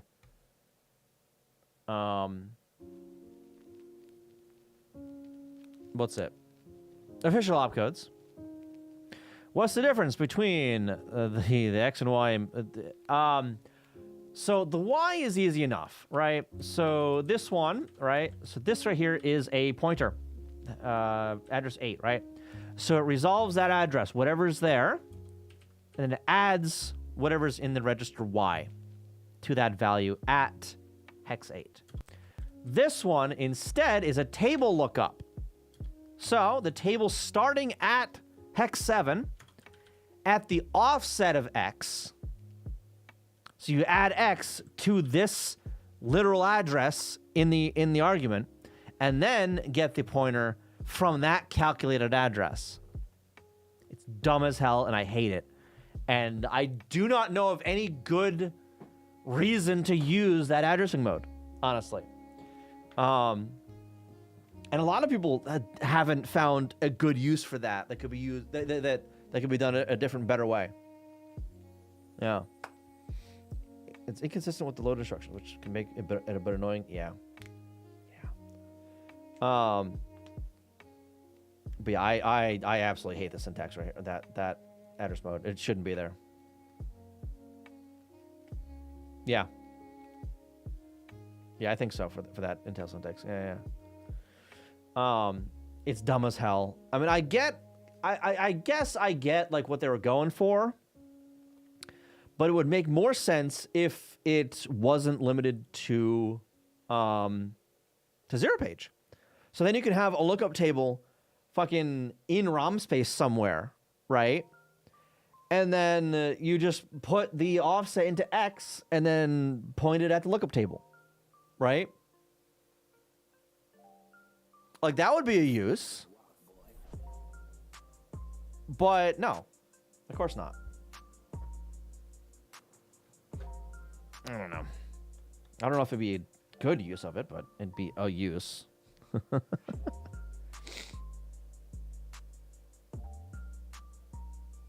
Well, yeah, because then you wouldn't have, like, if you're calculating the address anyway to get into there, you wouldn't have to, like, load up the label and then add something to the label, add the offset to the label. You could just figure out the offset and then just load the offset on the label. Right? But no, it's shit ass, address mode. Yeah. SNES era fixes that, I think, though. I think SNES removes that. The 65C618 or something like that. What the fuck is the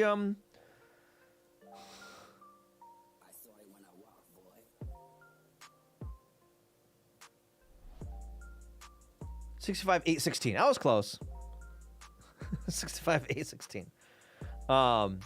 Yeah, that one I think fixes that, and it has a what's it? Indirect at X, similar, just like indirect at Y. I think. Yeah. There's some possible use cases like that, though, like you say, it requires a 0 page table. Still rather limited, since you can only access 1 byte at that final address. Yeah, it's limited. Yep.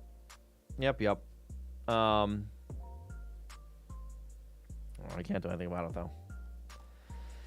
Can't do anything about it other than bitch and moan. Okay, so I need full test.kfg. Um,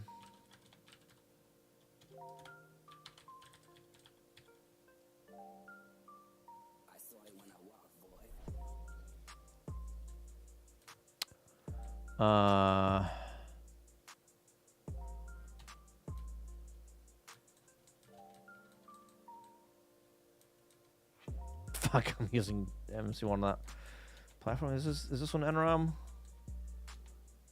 Yeah. Yoink. Paste. Actually, I don't want a sure. I want a header. I don't care about the header. Segments. Paste.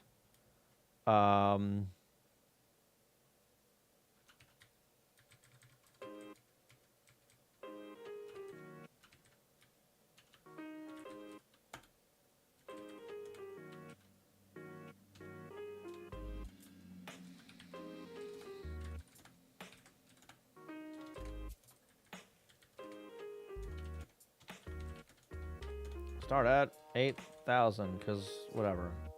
Doesn't really need to start there, but it's going to. And I don't think I need fucking anything else. I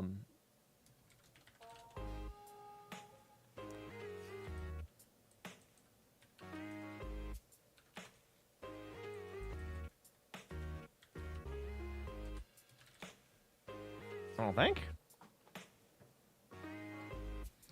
Would have been much better if it was 0 page X and Y.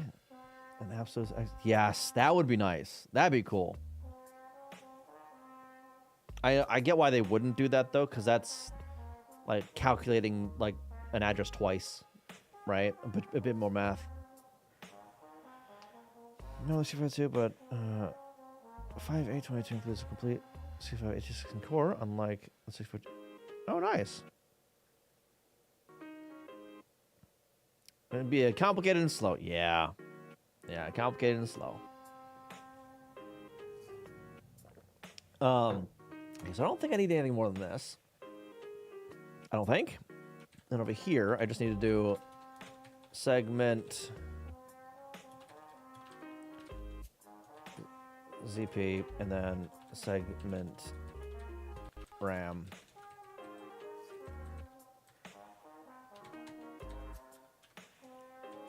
ZP load equals ZP, type equals ZP, RAM load. Thank you for following, appreciate that. RAM. Hello. Kind of hard to use since you'd be involving every register. Yeah. Type equals BSS.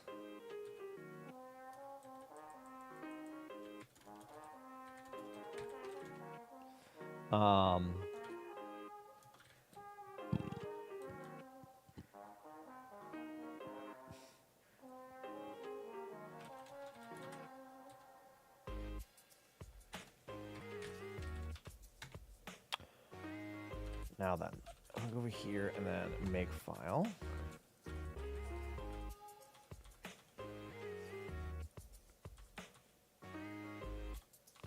Flags, what are the flags?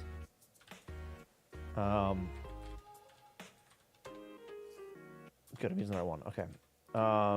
CA65 GT NES.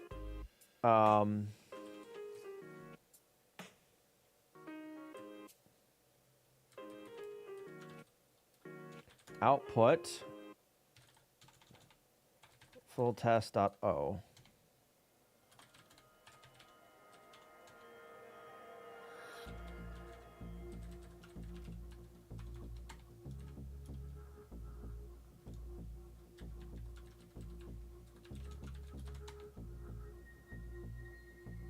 Also, why are there colors? When did that happen? Symbol routine is undefined.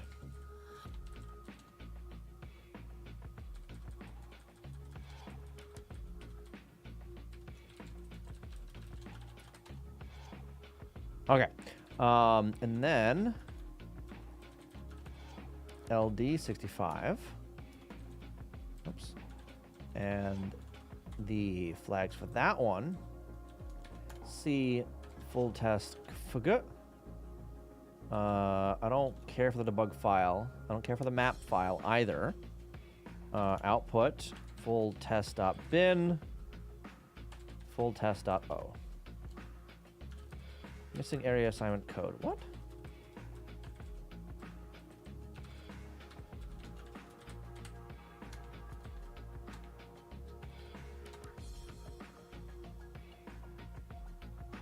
All right. That's real big 2D console. I suppose.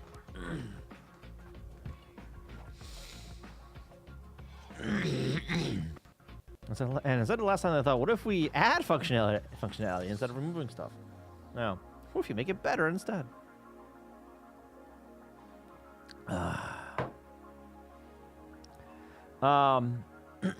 Okay, so.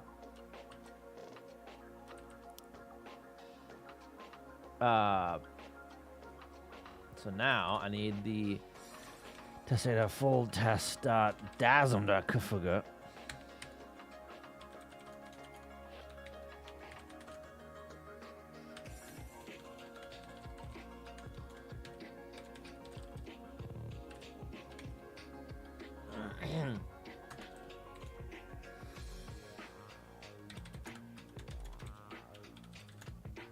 Start at 8,000. Output. Full test data. Full test dot dasm.asm.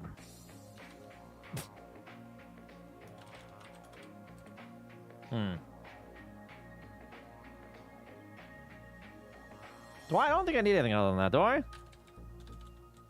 What the hell? CD up, bin dasm, test data, full test dot dasm dot config. Invalid item start. Okay, well that's gonna be address then.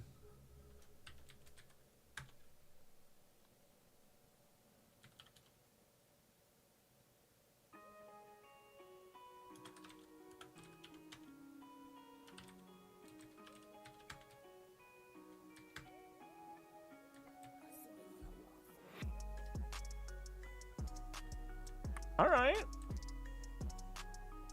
I didn't actually put those other labels in there, so.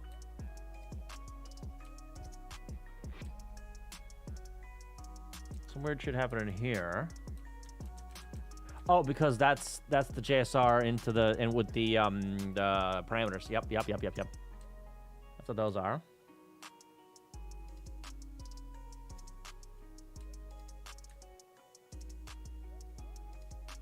All right.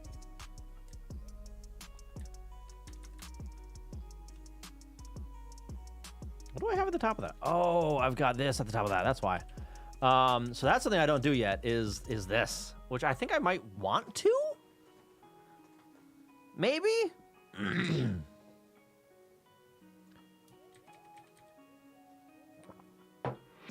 Maybe. I might want to define a range as like ASCII or whatever.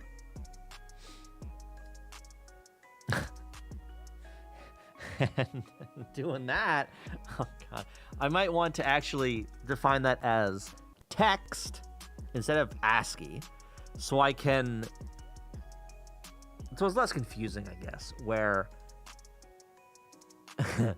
I can define a character map. Oh god, oh Jesus.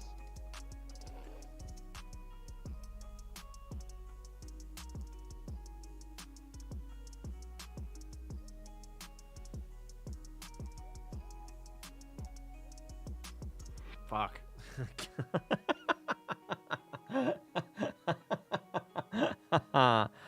Until you do this, yeah, right. I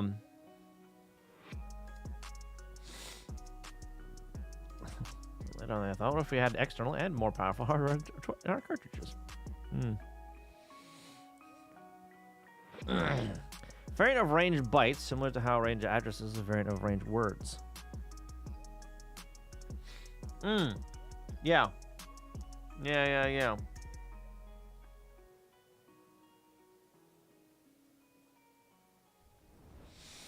Kempai!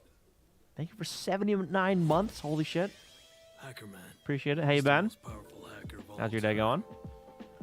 All right, so let's... LOO. Hello. Okay, so let's go over to here.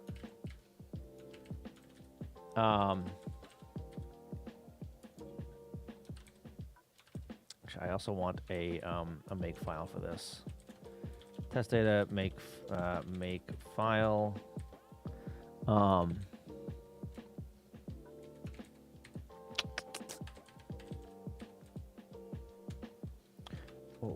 Whatever dot o.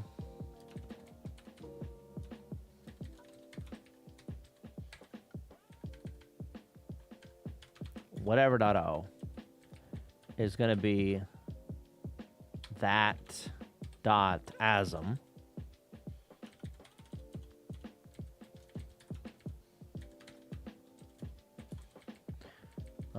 Link flags, I don't want any of that.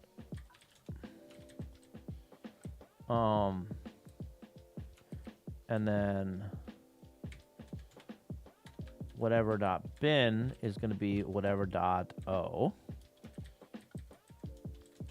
Yoink, paste.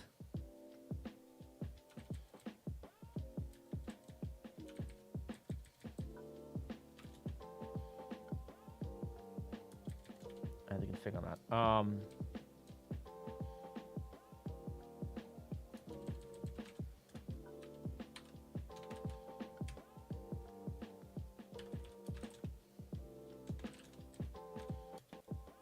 Is this first? That's well. Shit.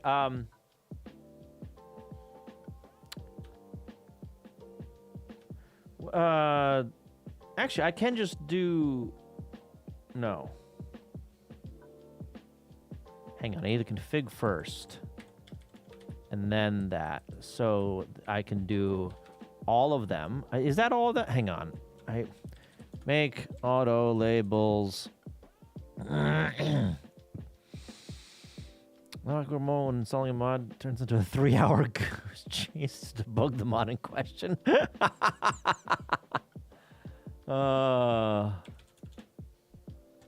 I've been there.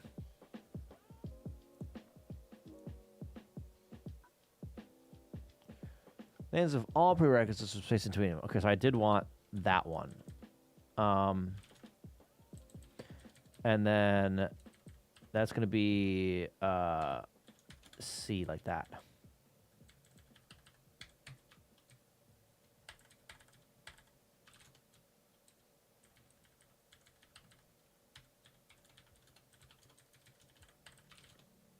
Okay.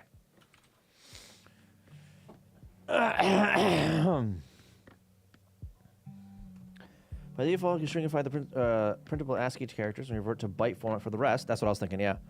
Though you can leave editing to turn on support for later. Yeah, that's what I was thinking. Good news, I finished my degree. Oh, nice! Well, that's great on Thursday. Congratulations. Now I've got to find out how to get the degree in paper. Minecraft mod called Indexer claimed to be a storage mod similar to what AE2 does before that, but shit's fucked. Oh, yes.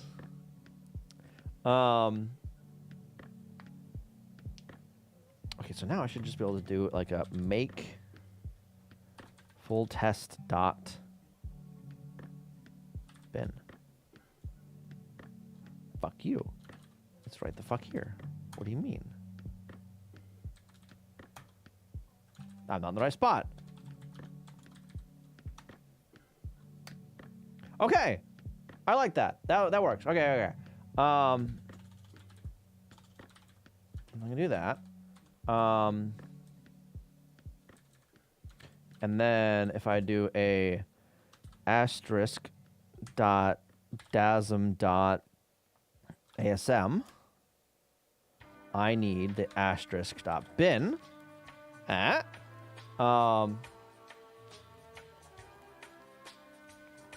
As well as the asterisk dot dasm dot config.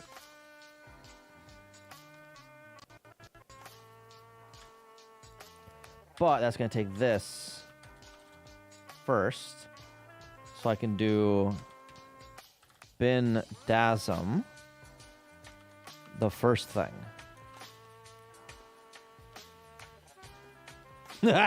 This is so cursed. Oh my god. Up to date. Okay.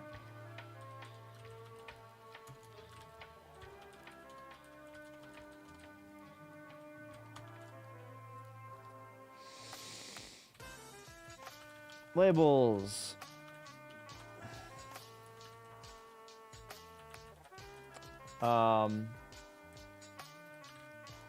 Actually, I need a range on... Or no, hang on. First, comments full. No such file or directory. Oh, because... Yep. Okay, it's fine. It's fine.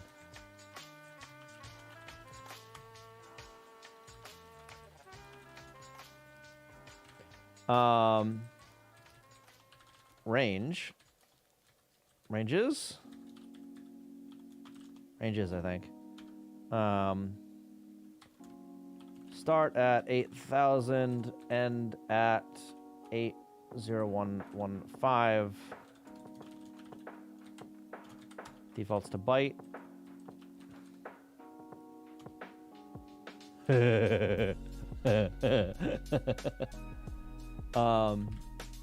And 1.6, because there's a...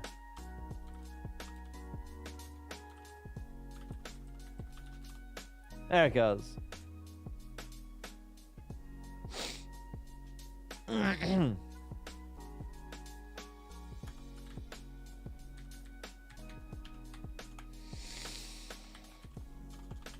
Address 80117. Name. Add carry.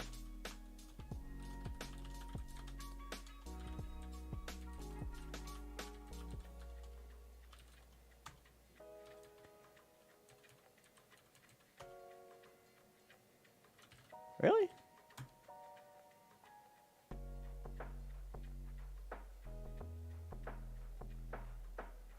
Why is that broken? Why does it want to write that address? What the hell?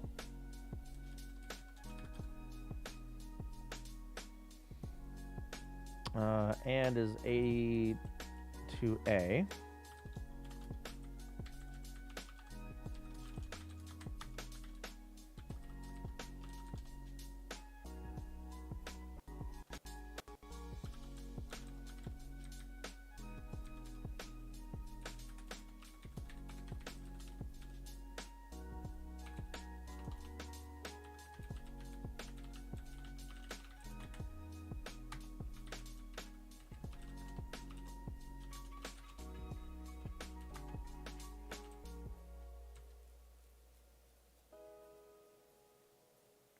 Sure. Why the hell? How did I break that?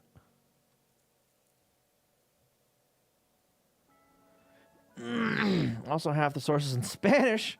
Oh my god. Yeah, at least the source exists, right?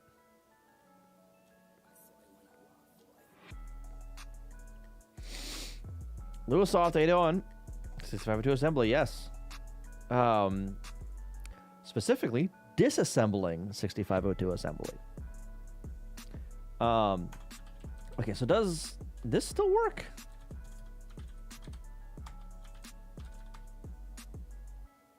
Yes. Somehow.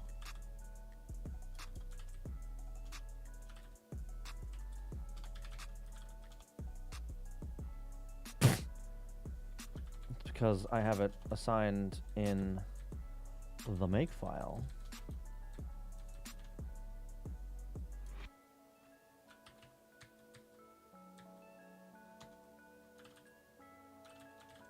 Which is this one.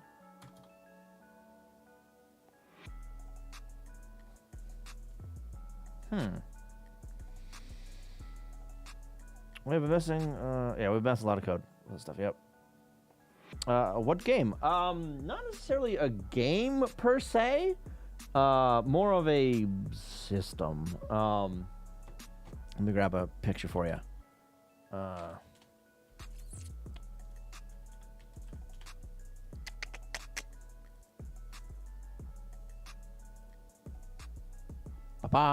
This guy. So this is one of the systems that I am disassembling. This is my main disassembling project right now. It's a tape drive thing for the Famicom. It's like an educational kind of system. Lessons or programs come on tape. One side of the tape is data. The other side of the tape is recorded audio. So when it plays back, you can actually hear the audio, which is really neat. And the data side has the tiles and the tile arrangements, as well as a scripting language, a domain-specific scripting language that is all interpreted in real time on the device. So I am writing a disassembler that can handle both the 6502 assembly as well as the scripting languages on those tapes. I haven't folded in that disassembler with my current disassembler project. That is planned though. I do have. I'm reworking a bunch of shit to make that possible. But the reason I'm writing my own disassembler is because the disassembler I was using before, part of the CC65 suite, compiler suite, whatever. That one works, but it doesn't take into effect different banks, different mapper banks, and there's other shortcomings, like your comments can only be 256 characters long, which is a no-go. Absolutely not. But the other thing that where is it? This guy. Come on. The other thing that I've been disassembling is this guy right here. This Tower of Terror. So there's a lot going on in this image. So we've got the Famicom here. On the bottom, this big red thing, that's the Famicom disk system, floppy drive for the Famicom. Up top, this is the RAM adapter for this. That's how it connects to the console. And this is just a random Famicom cartridge that I had lying around. This fucking thing, this bastard right here, is the Soseki Fami. It is a backup device for the Famicom. And it pulls some shenanigans. It pulls some bullshit when it does some things. It's got a little bit extra RAM in there, and a bunch of transistor logic that allows it to back up a cartridge to a floppy and then turn around and be able to play that floppy on the console. So, but yeah, so I was disassembling this, and that's when I started hitting a bunch of the roadblocks in the disassembler, because normally I would just disassemble in the emulator inside of Messen for all this project, all the disassembly is in there. Keeping track of that stuff has been a pain, but not undoable, right? Because Messen emulates this device, so it can handle all of it. This thing, however, Messen does not emulate, so I couldn't use that to disassemble this thing and figure out how it worked. So I had to rely on a different a static disassembler, and that one fell short. So I said, fuck it, I'll do it myself. Also did a bunch of automation on my anime setup. Oh, not checking and downloading SCPing the episodes every hour via cron job. Nice! So I've wanted to do something like that for kind of a while, right? I had originally set up something fucking years ago, right? To automatically grab shit and download it or whatever. And fuck, this is like 15 years ago at this point, right? So my coding skills. Not exactly up to snuff for that kind of thing. I should probably revisit that because I think I can handle it now. Hell, even my brother has a better setup than I do for that, right? So I have to like go out and like manually search for shit and manually add things and manually download, and a lot of shit I gotta click on and go through and all that shit. My brother though, like he'll just like type a show name or whatever and tell his system to get it, and it goes and grabs it off of fuck, he doesn't use torrents as much. He uses fuck, what's the other one? God. Usenet. He actually uses Usenet, the little fucker. And he has it all set up where like it'll take the parts and combine them or unzip them or whatever, get all the parts that it needs and all that kind of shit. Yeah, when I asked him about it last, he's like, yeah, I don't remember how he set it up, so good luck. I'm like, oh, thanks, appreciate that. What the hell is this? It is a cartridge backup system that backs up cartridges to floppy disks, and can kind of almost do the reverse, but it'll allow you to play cartridges off of a floppy that were never meant to play on the Famicom disk system. Once I get a server to do that shit, yeah. I need to. There are so many things I need to set up better, like for automation, kind of stuff like that. There's so many things, and fucking one of the reasons that I haven't done it yet is because I can see myself writing my own fucking torrent client. Okay, I can see that happening. Because the one I use right now, I hate. It's dog shit. I have to restart the fucking server, the daemon, like every week practically. Because it just stops responding to the remote UI. Right? So I got fed up enough at one point that I started looking at another one, at another headless client, essentially. Right? And then it was like RuTorrent, I think, RuTorrent, right? And then I started looking at the config and realized that the config file was basically just a script file. And I'm like, oh, that is one thing I do not want in my torrent client. Fucking a path, an avenue for arbitrary code execution, because they give like warnings for that in like the help, whatever the hell. Like, make sure you do it right, because it just executes fucking commands.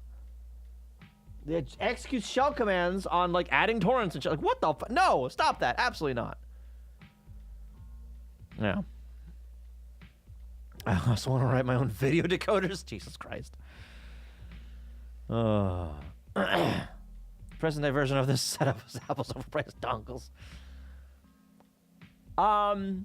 Well, so this is not by Nintendo. Everything else is by Nintendo. This right here is not a Nintendo product. That is something that Nintendo does not like, actually.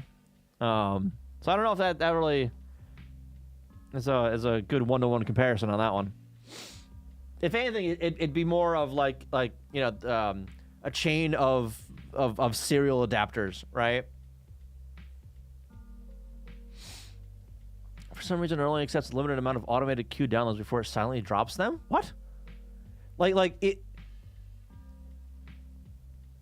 Like, so I assume you set it up to like only have like X number of active downloads, right? Say like 5 or 2 or whatever, right? So you don't saturate your connection across so many different files. So if you just like add a third one, it will queue it to be like, all right, when the next one finishes, we'll start on this one, right? So what you're saying is if you add too much shit to the queue, it just stops adding shit after a while? Is that what you're saying? That's terrible. What?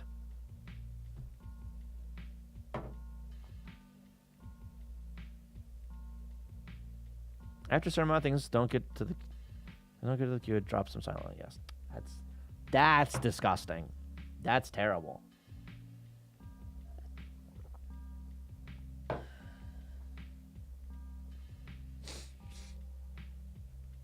But yeah, so I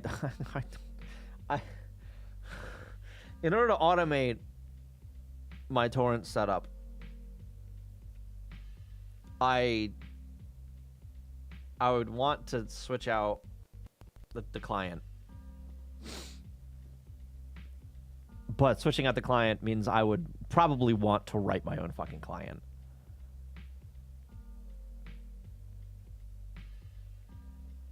Yeah. Keep a local state that gets verified against local files and download files. Alright. Yeah, I can see that. Yeah, because like do you use like the dot part or whatever on the unfinished? It's marked as missing and rescheduled. Try again, damn it. Yeah.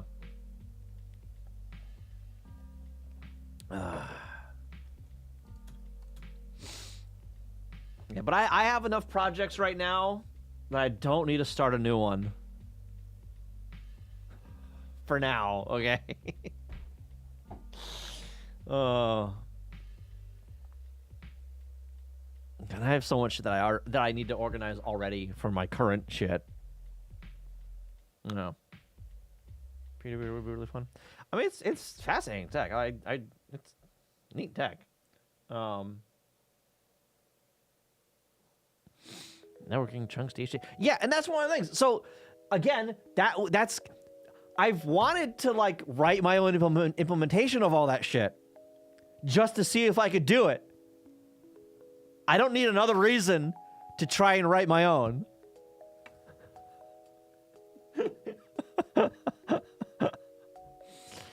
No, don't worry about it. You're fine. You're fine. Because again, I've been tempted to try and write my own anyway. Because I'm like, oh, that'd be kind of neat. I understand the base of how the whole system works. I've already written, at one point, this is again back in my more naive years, I wrote a tracker, and my dumbass put it on my main web server and didn't. I wrote it in PHP because of course, and I didn't expect the amount of traffic it got, so I accidentally DDoSed myself. That wasn't cool. I think I got a call from my my host on that one. Tracker a while ago and server 3 million a second. The channel's wild. Yeah. So that was the last time I ever attempted to do. I don't even think I had any like authentication or even checking whether or not I was already tracking a torrent, right? Like a private tracker, essentially, right? Where like anyone could use the tracker, but it only tracked a specific set of files, right? I learned my lesson real fucking quick on that one though. That was like 15 years ago again. Found one on my tool, can't find the last episode. Is it named something different? It's named something different, isn't it? Isn't it? It's named something different, isn't it? Misspelled something, or they swapped around something in the name, right?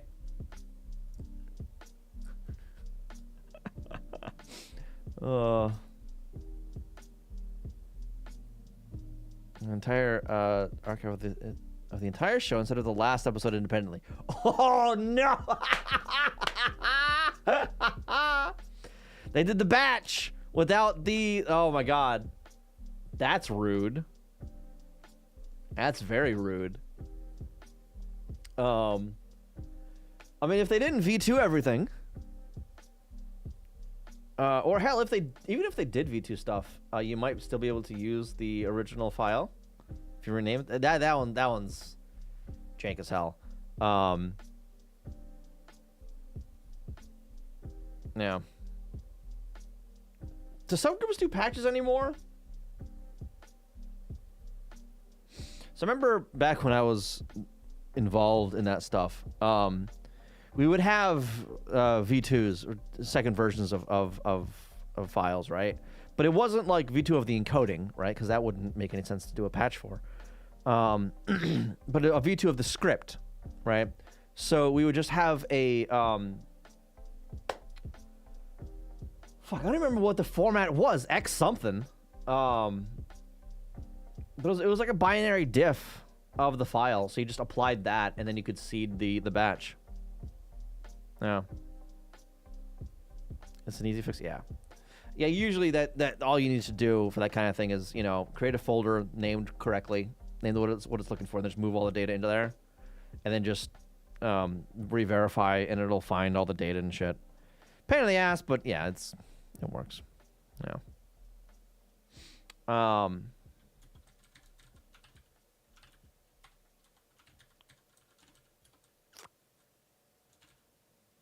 Okay, so why the fuck isn't this working?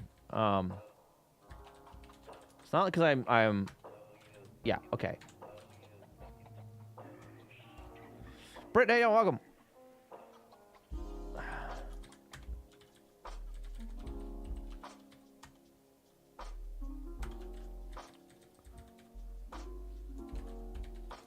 Windows. Let's define one so I could read that error message.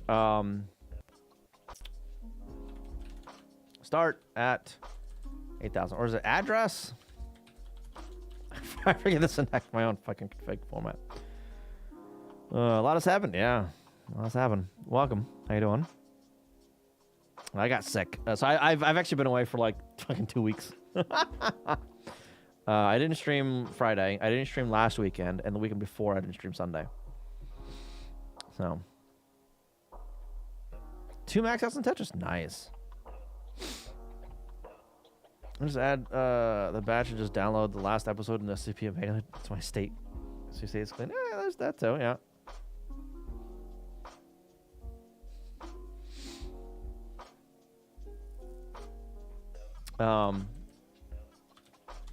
Alright, where ASM regular config.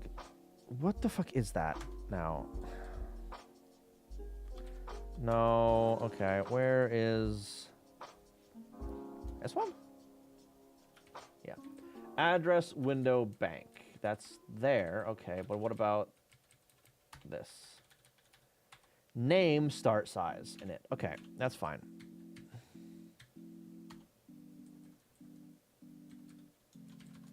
Name main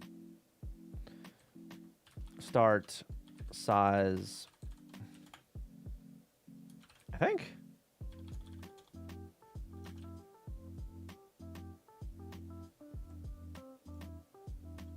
Oh, 16 actually. Oh, excuse me. Oh no, that is correct though. Start size. Init.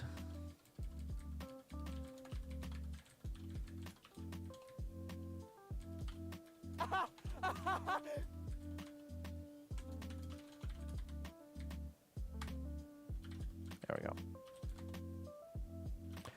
I thought I fixed that shit. Damn it. Oh, you're here now. Welcome. Think about that file. Appreciate it.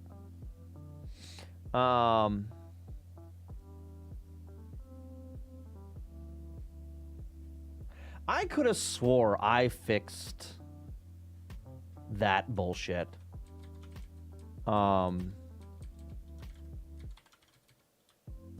With the Windows stuff.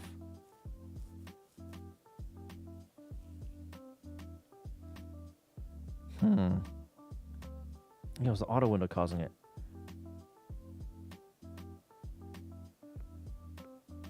I could have swore I fixed that though, but whatever. Whatever, it's fine. I'll fix that in a bit. ASL 3D. It's a superior chat. The bank didn't have a name, so if the bank doesn't have a name, it'll auto assign a name. I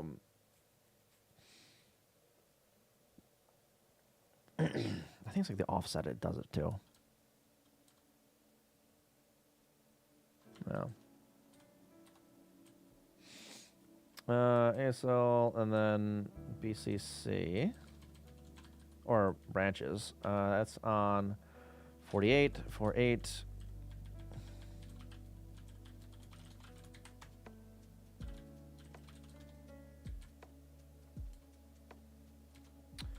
And then instruction bit.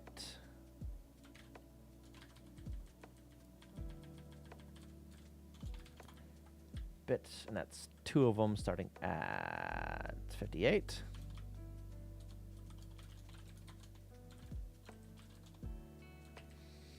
And implied starting at 5D.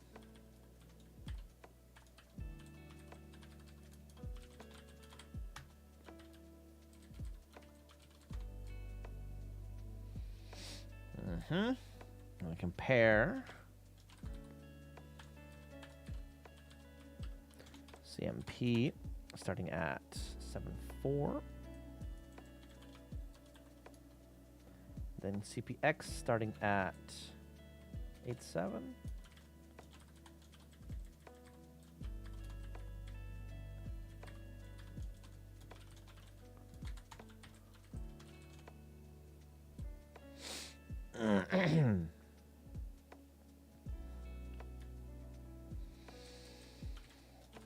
Compare Y starting at 8E. And then at 95, 9.5. Deck. And then your 9F. Convert from map to DAS and labels when? Now. Now. Although, it'd be the book, wouldn't it?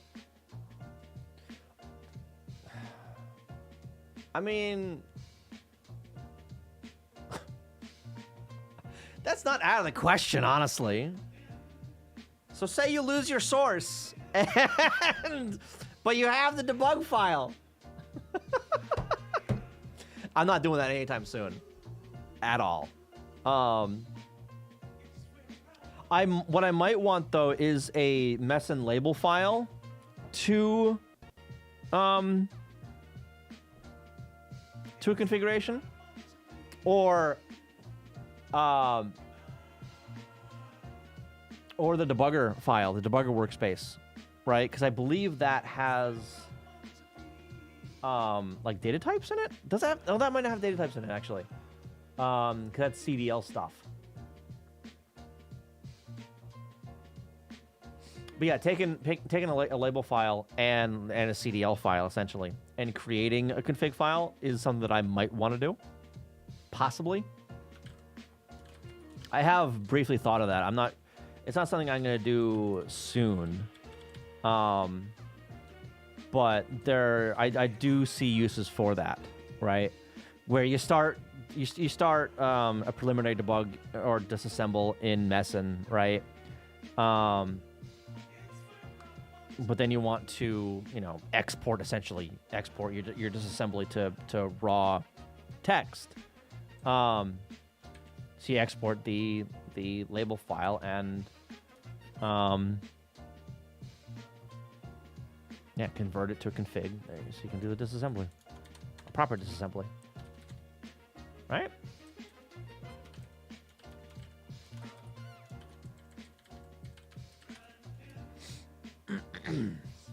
Jump.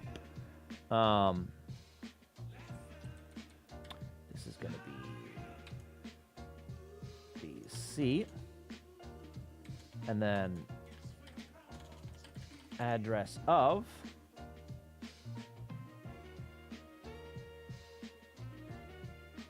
shit. Which one? Which one is it?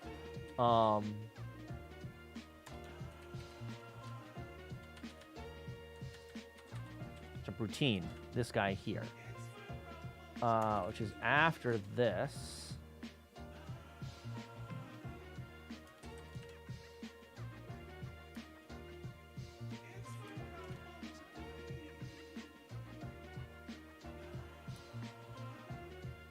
No. Wait a minute. Hold up. Whoa, whoa, whoa, whoa, whoa, whoa, whoa. Wait a minute. 3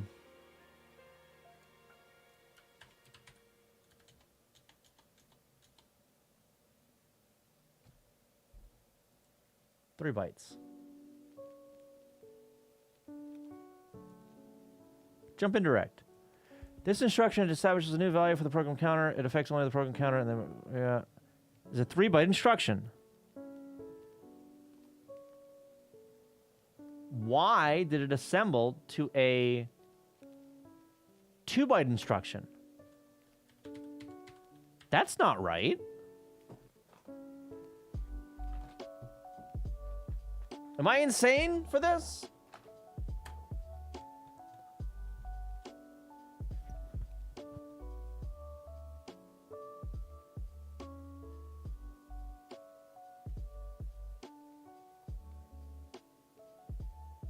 No, I didn't disassemble this correctly. Hold up. Wait a minute. Wait a minute. Hang on. No, that's what... Oh, boy. Oh, boy. Hang on. Hang on. Hang on. Hang on. That's what that is. In here, and then... Fuck.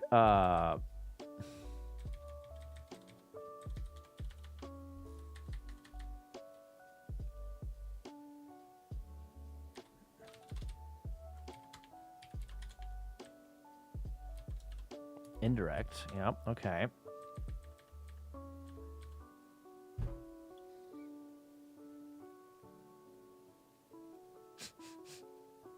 No. That's the incorrect addressing mode. The indirect on here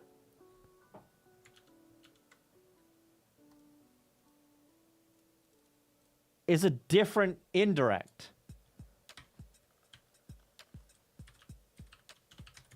A jump indirect.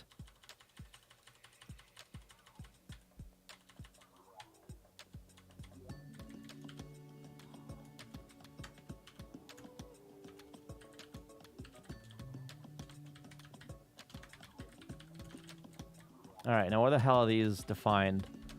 Up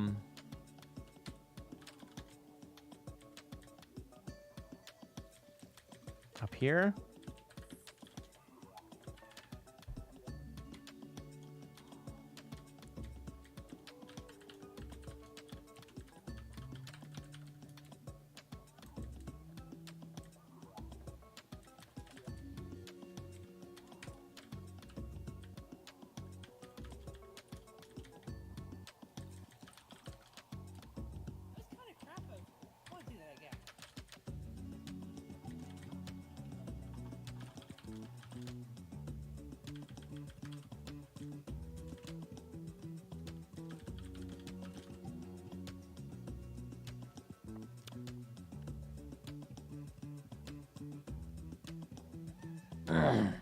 Sure, well, that isn't indirect the jump indirect, while the others are indirect X, indirect Y, indirect Y.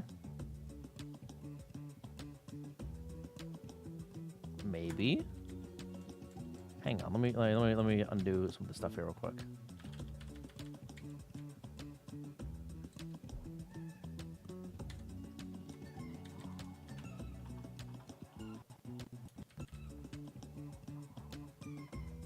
Yeah, wait a minute. Hang on a second. Wait a minute.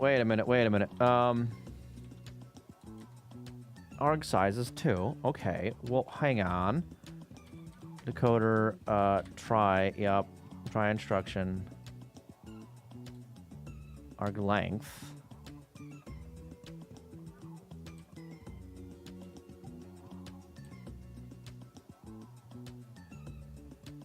Applied immediate, relative.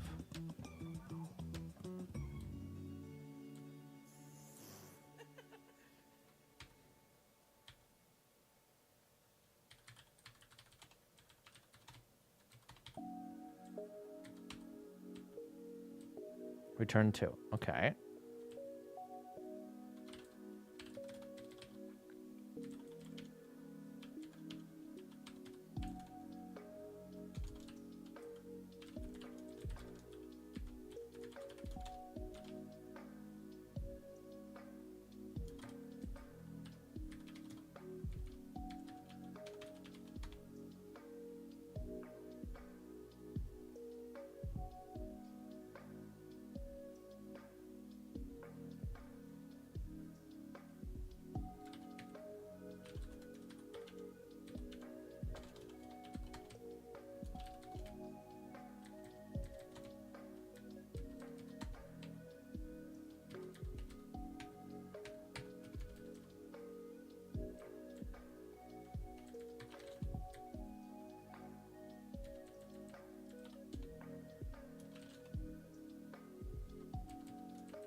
Okay.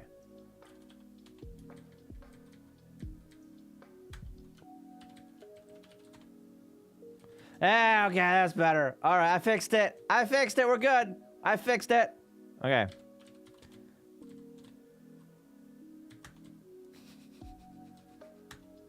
Crisis averted. All right, so this address.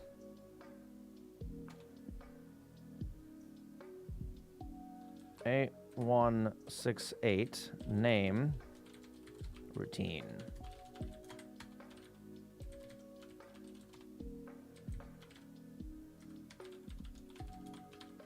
Param size 3.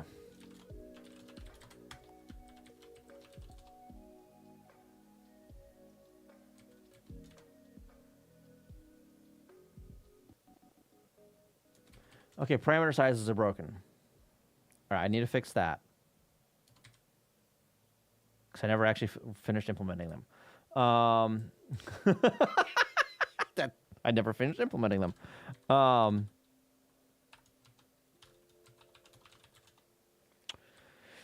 JSR, 80 CE. Load A, D7.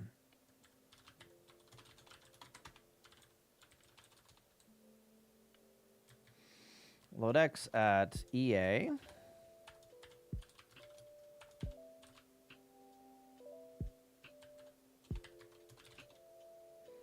And then load Y at F6.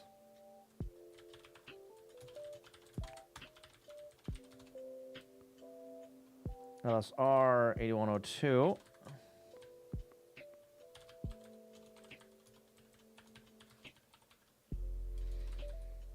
And then Aura at 810D.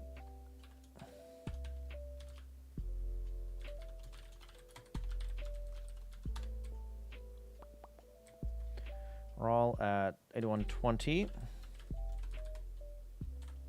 Oh, no.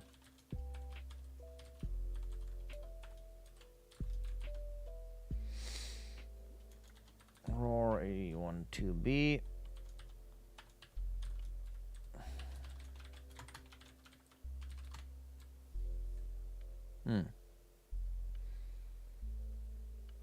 The dangers of yak shaving mid-implementation. Why is this working? Yeah. Why is this working? Oh, I didn't implement it. Shit. Yeah, we'll leave that there so we know when we fix it. Let's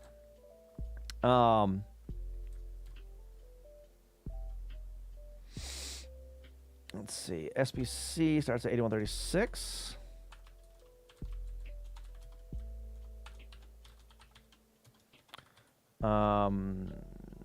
Why are there so many SBCs?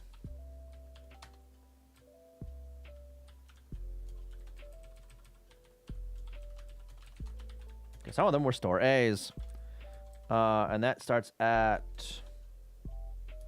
8149.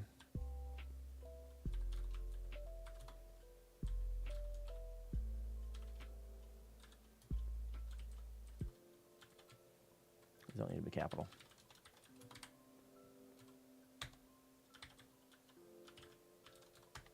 Make files are nice. I didn't save.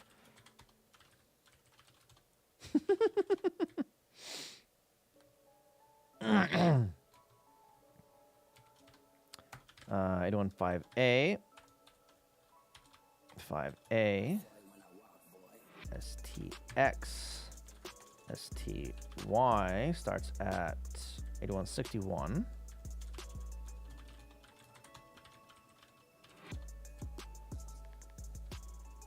Then the routine. And then this is the range of random mass data, or filler data. Start at 8187, end at BFFF.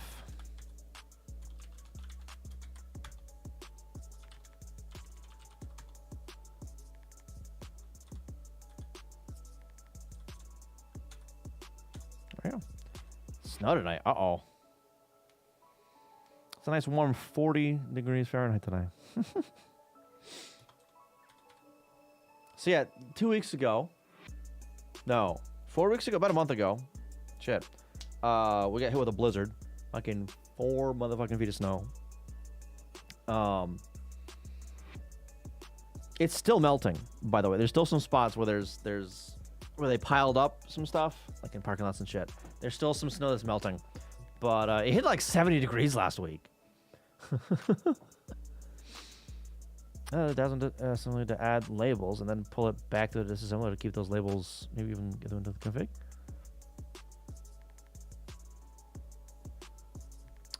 Labels where? Like these for these guys?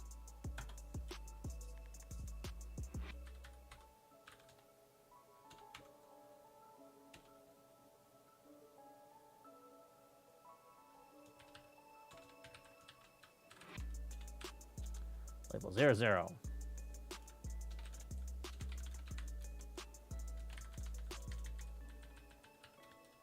One, two, three. Ooh. 4.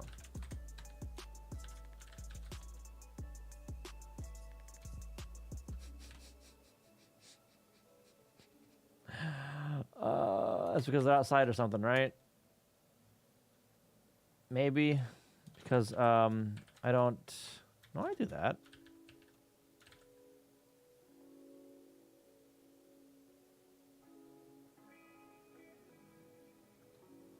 Why aren't those auto-labeling, though, actually? No, actually, those should auto-label. Hang on. Wait a minute. Those should auto-label.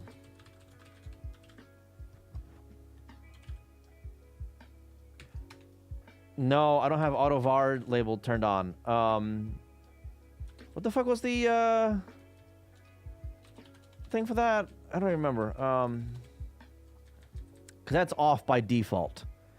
Auto label on code stuff. Auto vars. Where is this?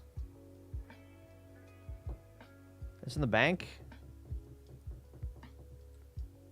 No, global. Okay.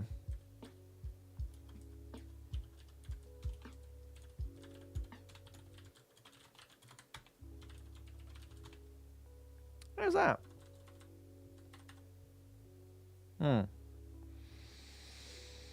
Daniel, how you doing? Am I coding? Yeah, I'm coding a 6502 disassembler. So it takes binary that is 6502 code for like a Famicom or NES and turning that back into human readable instructions. So what I've got up on the screen here is some test code, right? So this is all code over here that I have written by hand that are basically just all the instructions with their all the available address modes. This code doesn't actually do anything. It's not meant to do anything. For Commodore 64, it's not designed specifically for Commodore, but you can use it for it, yes. Anything that uses the 6502 processor. But this is designed with the Famicom in mind specifically, with taking into account mappers on the Famicom.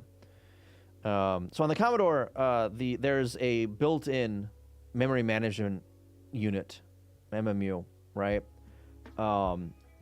In the console that handles swapping out banks of addresses in a ROM, right? But that's inside the console, not inside the cartridge you would plug in or whatever, any game you plug in. On the Famicom or the NES, it's the other way around. That memory management chip or chips or circuitry is inside the cartridge instead. So the actual console has no idea on any of that stuff, which means every company that made one did it its own way. And what language were these apps programmed? Assembly. For the most part, NES games and Famicom games were handwritten assembly. I don't doubt that different companies may have used C or used some homegrown higher level scripting language to create the assembly, or have relied heavily on macros. I don't doubt that that had happened. That's just not going to be the common thing. Yeah, sure. Commodore 64 had basic, sure. So does the Famicom, technically. But basic versus assembly, the speed there's a significant difference in speed. So basic is an interpreted language, more or less. Yeah, I guess technically compiled on Commodore, right? But it's interpreted, and it runs through an engine to actually translate the basic into raw instructions that the processor runs. Whereas assembly, those are the raw instructions that the processor runs. Yeah, and you're not going to write anything performant in basic. It's just not happening. Yeah, if you take basic code and translate that into assembly, the assembly will be faster. 100% of the time. Because there's overhead with the basic, right? But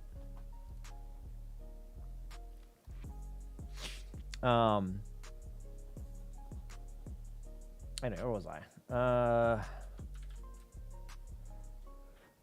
Macro assembler? Yeah, so I have a macro assembler that I'm using. I didn't write my own because I haven't needed to yet. I hope I don't need to get there. The assembler that I use is already pretty powerful. And I haven't really had any issues with it. Yeah, and that one's been brought through its paces, right? So any would-be bugs have been squashed. The disassembler in that suite, however, hasn't been nearly as widely used. Anyway, I tried using it, and I found some shortcomings. A few shortcomings that I could not really work around. So I wrote my own. Why isn't this... Oh, because I did it wrong. It's 3D, not D3. There it is. There's the ASL.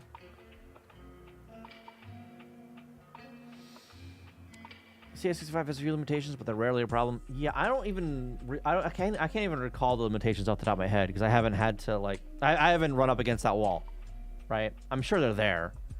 It's probably in its macro processing, honestly. That's probably where most of the limitations are, the macro stuff. And honestly, if I needed to do really intense macro things where I started hitting that wall, I probably would have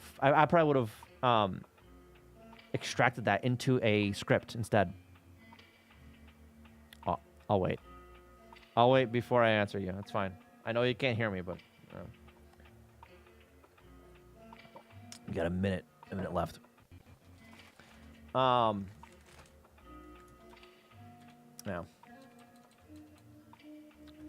That's finished already? Wow. Also, they're still going on my side, but all right. But yes, like I said, I haven't really hit any issue with the assembler yet. And again, the limitations are probably in the macro processing of that, and I would end up writing whatever I needed to do in a separate standalone script before I ran up against those walls. What's common one I can think of off the top of my head is that zero-page variables have to be defined before use or might generate absolute addressing for them. All right.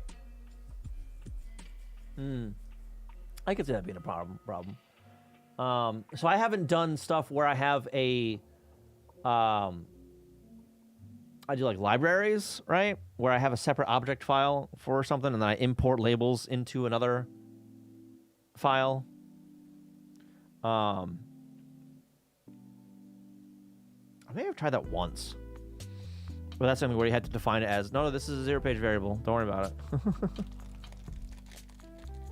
Yeah. I haven't really had to worry about that, though. Again, it's outside of my use case for the most part. Yeah. But then the disassembler, on the other hand, that one had quite a few limitations that I ran up against almost immediately. Scratch that. Immediately I ran up against. And some of them I could work around. And some of the ones I found I could not work around. I'm like, you know what? No. There's too many little things that I'm too frustrated with. I'm just gonna start from scratch, write my own, and do it right. Or right. Thank you for the follow. Appreciate that.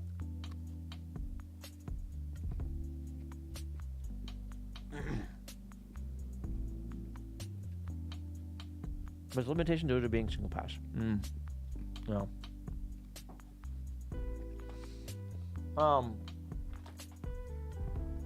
You know, I think the disassembler is technically 2-pass. Right? If you want auto labels in the disassembler, it's a 2-pass thing. Otherwise, it's just 1-pass, right? Mine, this one, I think technically, it's like 2 or 3. It does a few passes.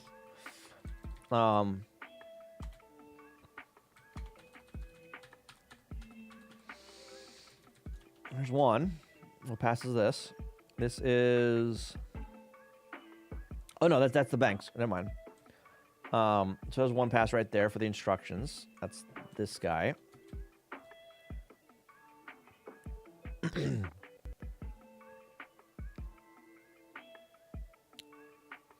Second pass for the ranges, the data, the raw data.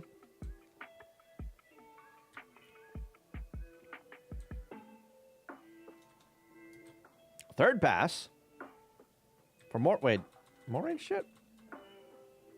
Oh yeah, so okay, that's splitting. That's not really a pass. That's splitting the ranges. That's what that is. So this is the second pass here over the actual data. All right, and then.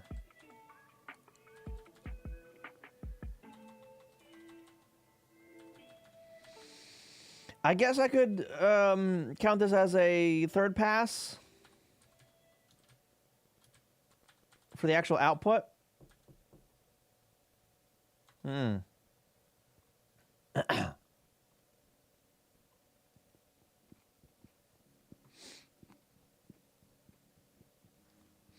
think it's easier to implement that way. Yeah. No.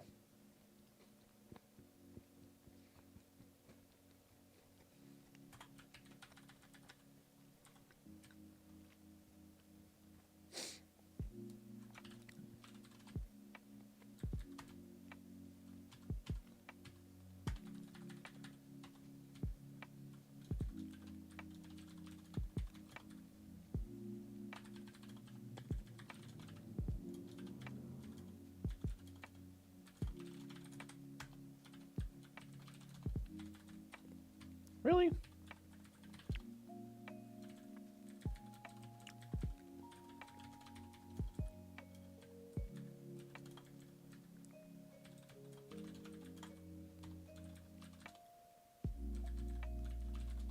There it is.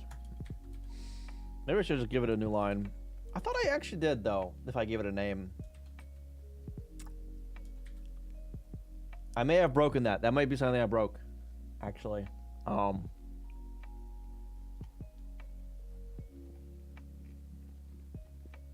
Well, I might be broken now.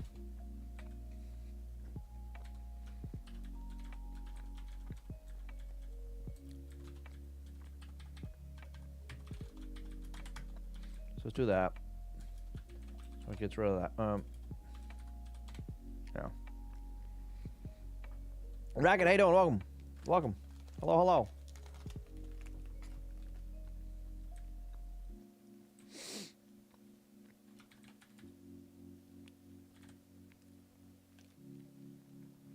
That one shouldn't be a VAR. Should it? Hold on, this guy, what the hell? Oh, no, that actually is correct. No, it's not. Wait a minute.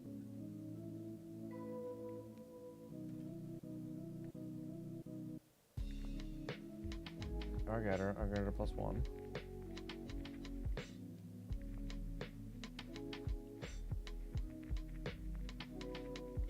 Yep. No. How is that misaligned? How the hell is that misaligned? 817F.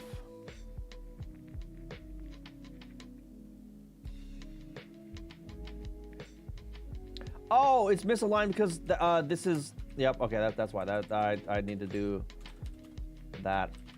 That's why it's misaligned. That's better. Okay. There we go. Javier, welcome. Welcome. Yeah, yep. Yeah, that.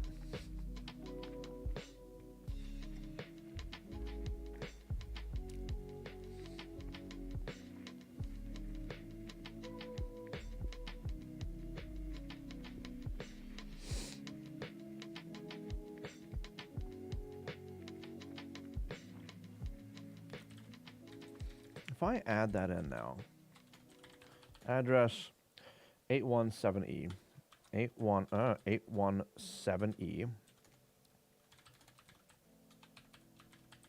Hargatter, size 2.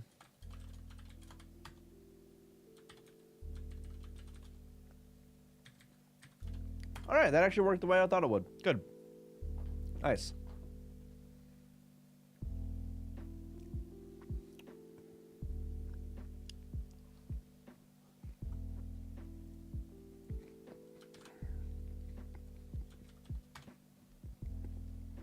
Oh, that guy.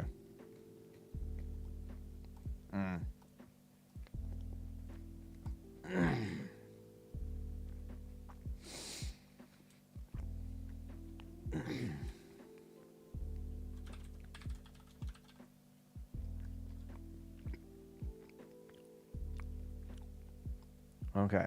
So, I actually want to add this in now. Test config and full test DASM config and the make file here.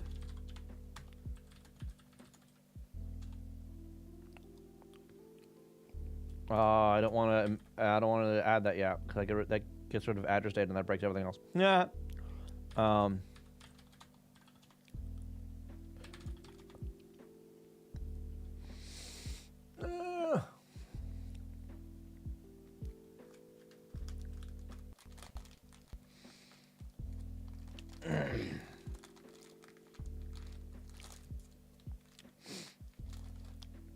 Yeah, we like to keep politics out of stream topics.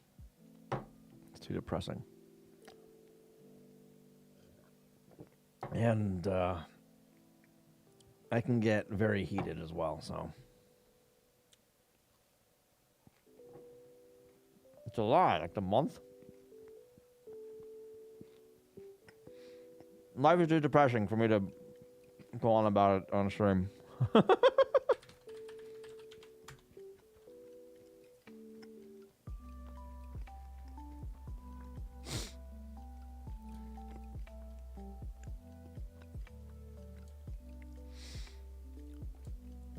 So I can clean up some of this stuff. I'm gonna start cleaning up a little bit of this stuff, and I'll start committing things. That.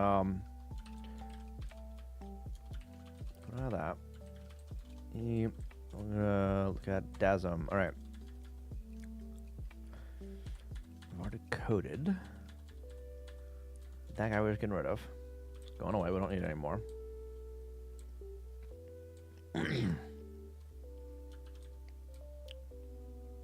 This seems to work. Try that.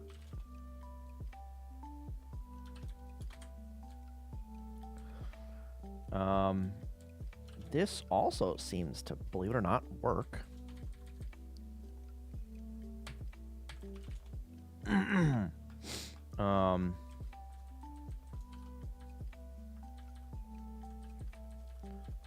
Let me do this.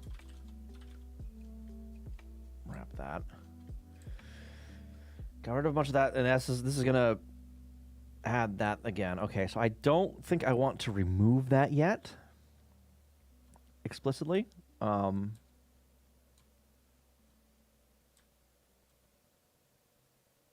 I'm gonna have to, and I already do actually have that somewhere else. Because this is in the yeah. I just need to redo the RTS stuff. So we're gonna get rid of all that. Okay. I'm gonna add in that comment there. That's fine. Decoded data. Okay, up to 265. 265. Yeah. My job is fucking terrible, honestly. Oh, well, 265. I deleted a bunch of shit, so it's not that anymore.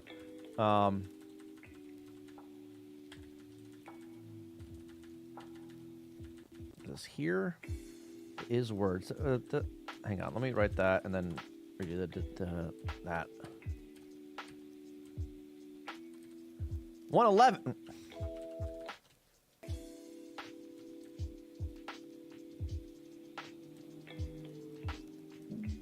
Oh, yes. Okay. And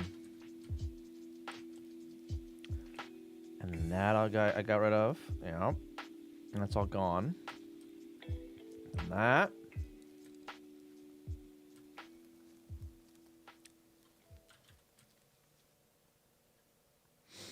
All right, all this. 265?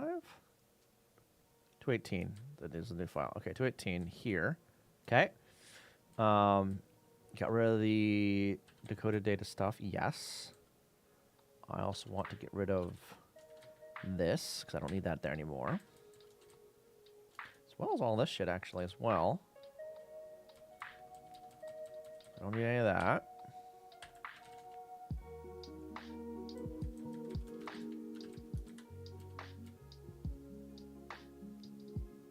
All that, okay.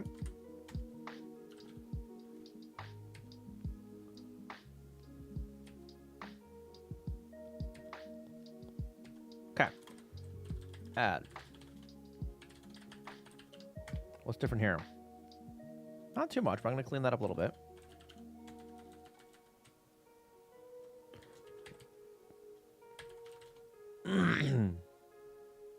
No.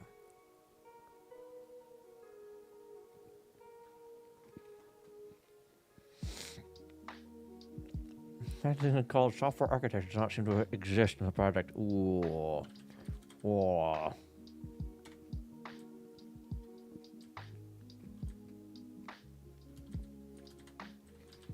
Like that.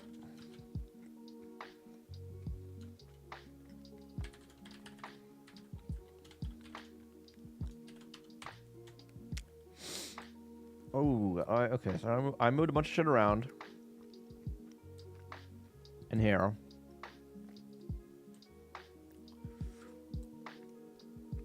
Mm-hmm.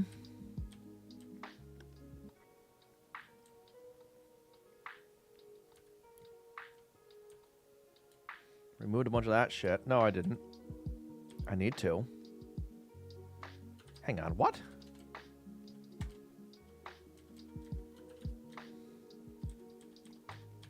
What file was that? Jesus.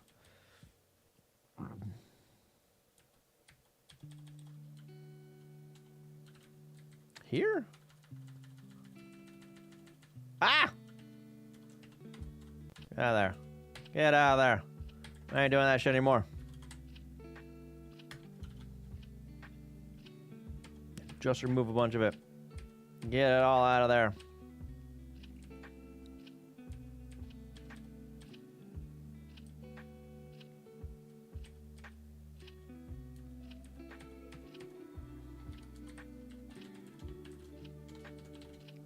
Okay.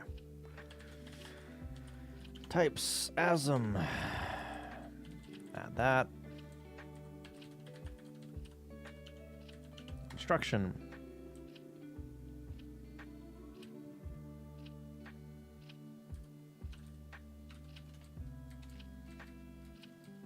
Types, instruction, get rid of that.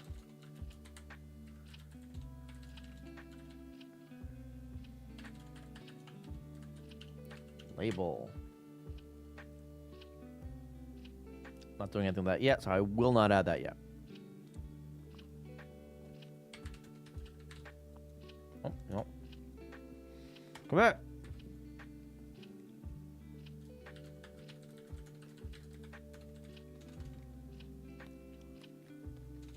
Refactored a bunch.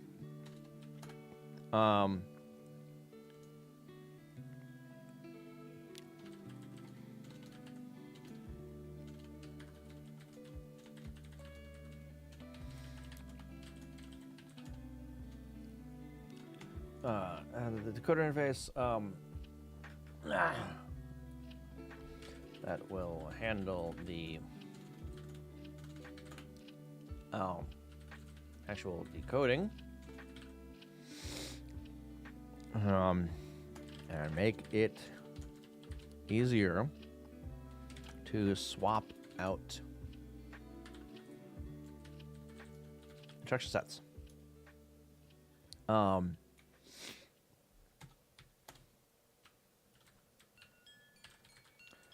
Reorganize. Instruction 6502.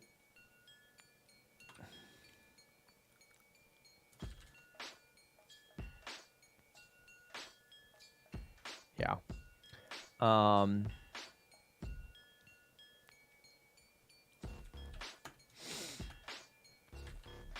Move decoded data structures into instruction 6502 and replace with just interfaces in types.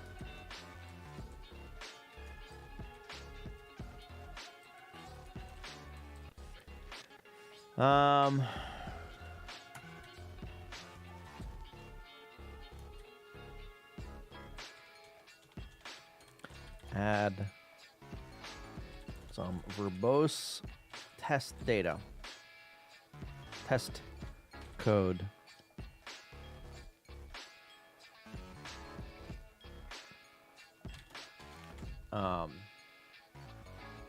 To cover every instruction, every opcode.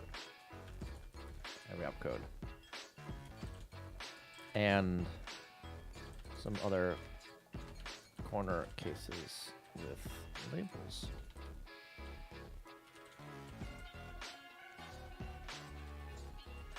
Not really other, so some corner cases with labels. Yeah,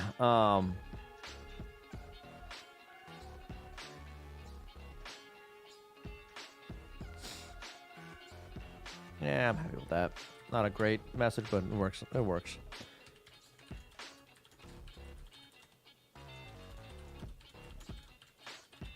There it goes.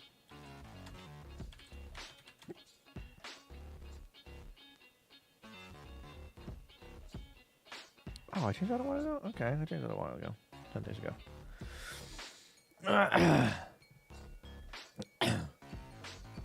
I can think of something I can complain about my current workplace too. It's pretty minor. The place has been nice and pretty non-stressful lately. Lucky you. It's about software dev. Which may be why. You know,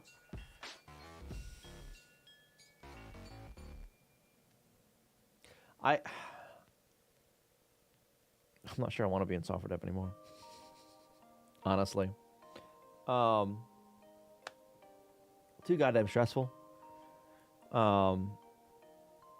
And I'm hearing horror stories of the job search and horror stories of other places where, like, slop is being pushed real fucking hard. Vibe coding, which I straight up refuse to do. I refuse. And I'm like, maybe I'll pick up welding or something. I don't know. Metalworking or some shit.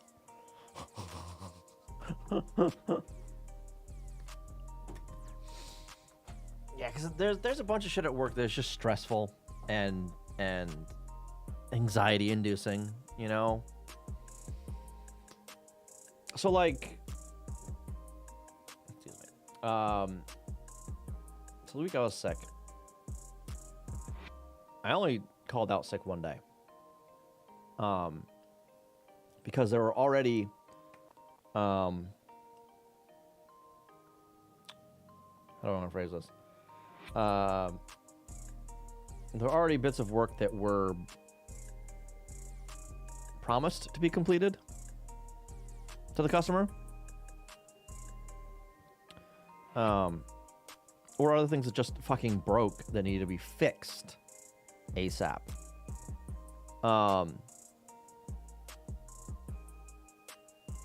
And the other full-time guys at work would not have been able to figure it out in nearly enough time. They would have had to call in the Ancient One.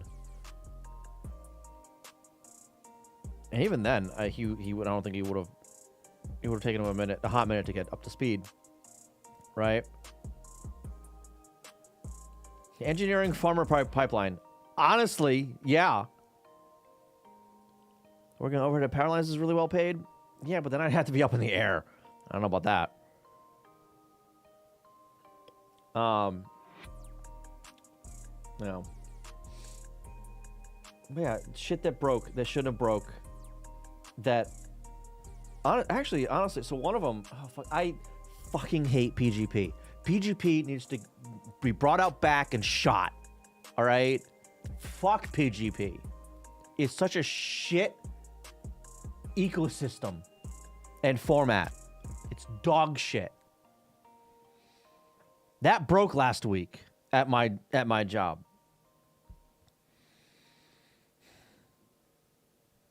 In 3 separate spots. So the first spot that it broke, right? So going back a bit, going back to last year, right? Last summer, one of the customers said they wanted to change their encryption key from one thing to another, and they wanted 2 encryption keys, one for test, one for live. I'm like, all right, yeah, sure, whatever, fuck it. But only for one of the 5 files that's sent. Okay, one file's going to one group, the other 4 go to another group, right? And the one group that wanted that one file, they wanted their own encryption. Sure, fine, whatever. So I update the program. Fast forward to last week. Week before last, whatever the fuck it was. A hiccup happened, and their file didn't end up getting sent. Right? Which also means that the file was deleted because other shit ran after that. So it went well, kind of. The underlying file, the original file wasn't deleted, right? The unencrypted file, ironically enough, was not deleted. That was saved. Now, that particular file doesn't break all that often. It breaks very rarely. In fact, in the almost year since we changed the encryption key, it hasn't broken. It broke the week before last. There's a script to resend this stuff. There's 2 scripts, 3 technically, to send different files to different places. The script that I ran was the wrong one because it sent a different file to like a different customer, essentially, right? Instead of the correct file to the correct customer. So the other customers are wondering, hey, why do we get duplicates of this? I'm like, fuck, I don't know. You wanted those, didn't you? And then I realized, a week before last because I was sick, then I realized, oh, wait, that was the wrong file to run, the wrong script. Because I was talking with my coworker who was, again, talking with the Ancient One. And he didn't even realize that the wrong script was being run, I don't think, until running it a few times or whatever, and then remembering the other script, trying to run that and erroring out, right? What had happened is in that script, I never updated the PGP key for it, right? That's what ended up happening there. So I updated it and sent it over. It was fine, whatever. Day and a half of shit broken, but even the Ancient One didn't look into the program to see what is currently being used to make sure that the script was correct. They didn't have the foresight, the knowledge, I don't know, the intuition to look at the script, see what the script is doing. A simple bash script, if you can call it a script. It's just a bunch of commands. Because those same commands are used in the program, right? Just not through the script itself. Yeah, he didn't. So no one else knew how to fix it except me, for whatever the fuck reason. Then fast forward a few days, if that actually, because like a day maybe. And internally, a different program broke because of encryption, but not because not because I didn't update anything. It's because Encryptrite is trash software. It's garbage. Whatever the fuck we're paying for it, it's too much, right? Freeze running a script before glancing at it. So that's the thing. It's a script I modified, and it's a script that's been around for a while, right? It just was never updated. That's all it was. It was just never updated. And I do have a habit now where I will cat a script before running it to make sure I remember what it does. So yeah, safest thing to do is cat it first, see what the fuck's in it, right? Just so you don't need to understand everything. Just glance. Oh yeah, it does this. Okay, right. You know, I don't know. But yeah, so the place where this second thing went wrong. So it's in the big banks program, right? And in this big bank program, right? Over the years, we set up a site for them to view reports, a website, so they can view reports and view duplicate items. We set the site up because of the sheer volume of jobs we run. We run 7 jobs a day for these guys, at least, right? Like minimum 7 jobs a day. There's times where we run more than that per day. There's special runs. So they get a lot of fucking reports back, right? So years ago, there was set up, probably early 2000s, website was set up, and when the program runs, it sends a bunch of data up to this website, right? It sends reports, and it sends duplicate items.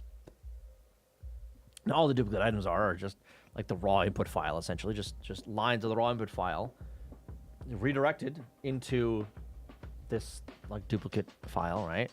And then those files are encrypted and then sent up to web, right?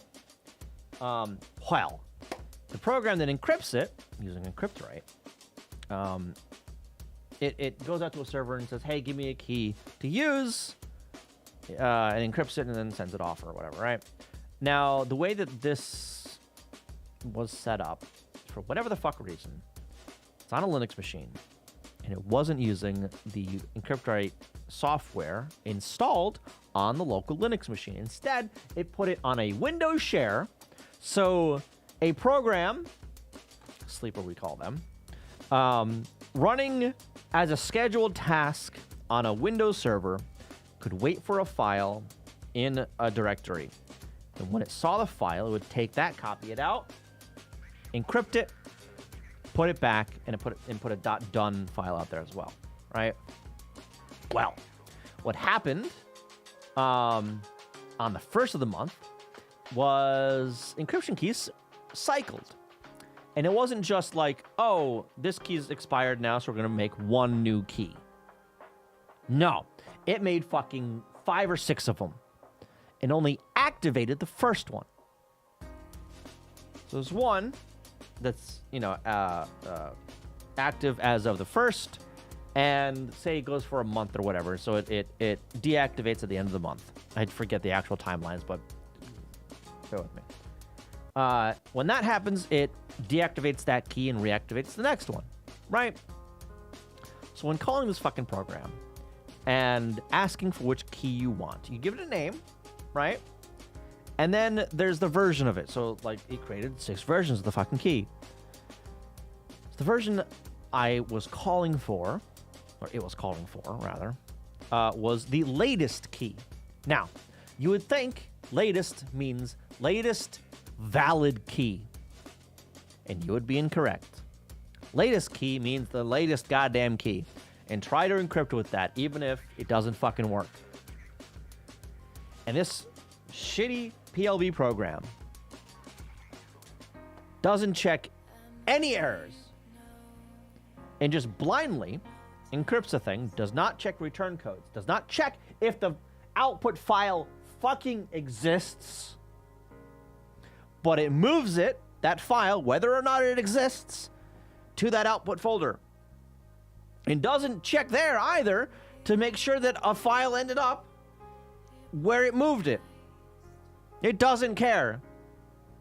Once it does that, it writes out the .done file, clears out its work directory. Essentially just deleting the data and saying, I did it.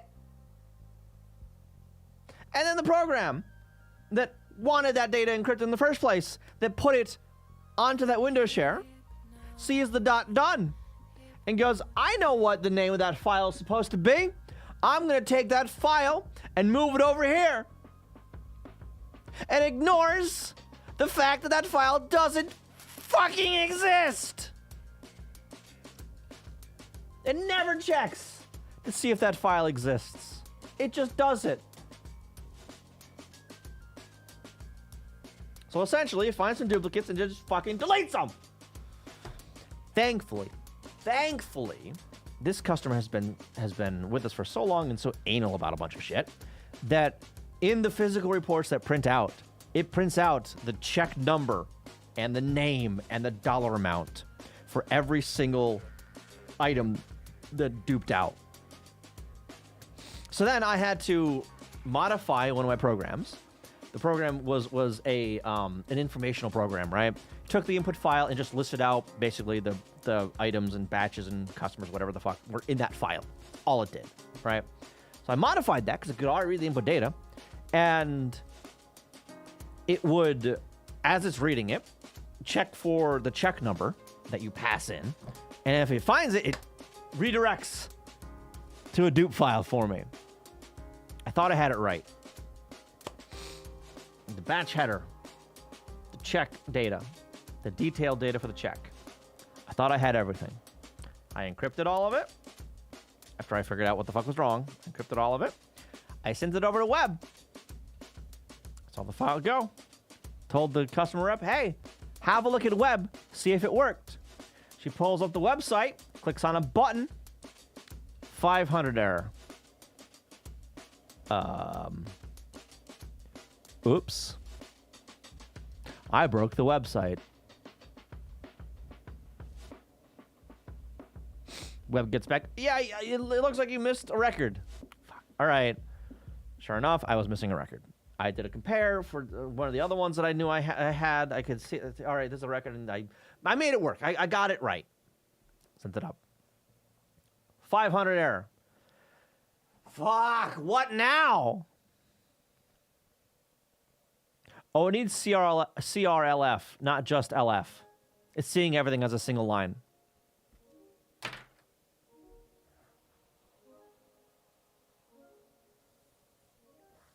What the fuck? You're doing it wrong. Why are you doing it wrong? Fuck you. Anyway, I fixed that. Finally got it fucking working. Then the customer turns around and goes, all right, this check right here, that's not a duplicate. We're going to release that back out into the next thing. Customer gets an email saying that the customer released something. She's supposed to get another email once it finishes processing on the web, whatever the fuck that means. She never gets the second email. She asked me, because this happens every once in a while where the emails just don't go anywhere, right? She asked me, hey, do you see the file? Look in the directory. No, I do not. And she goes, what do you mean? Why? I got the email that they did the thing, but not this other one. And I'm like, you're asking the wrong person. You need to be asking web that. I cannot see into their system. You need to ask them. Turns out they had the same fucking issue with the encryption key. Because of the shit-ass fucking program that manages them. They fixed it for that one file and then didn't fix the fucking process. So as soon as they released another file, it broke again. Customer got mad. They fix the process that time.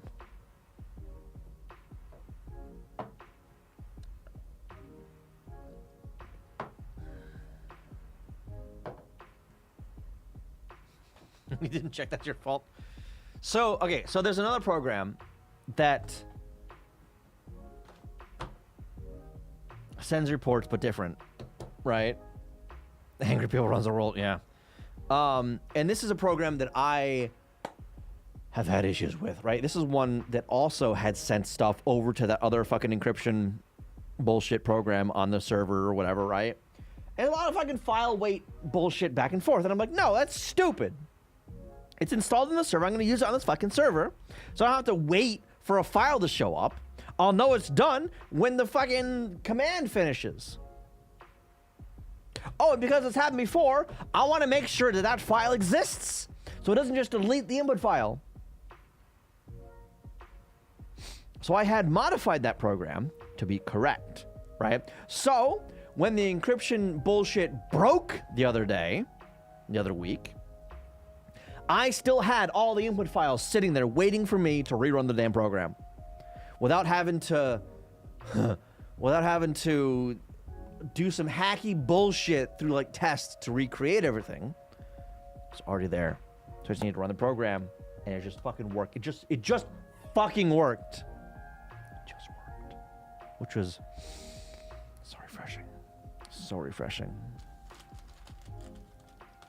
I hate this job. I hate it so much.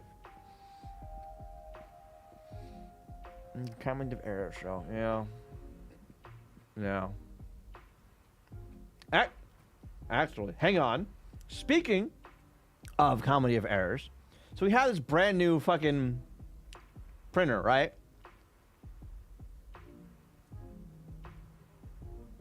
Hang on.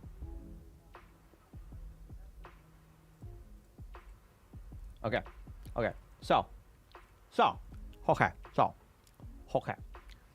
So our printer has been making angry noises recently.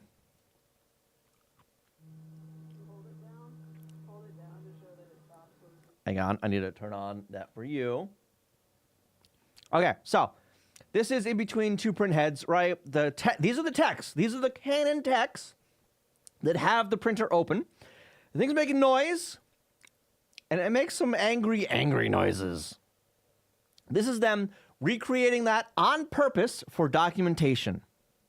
Two techs.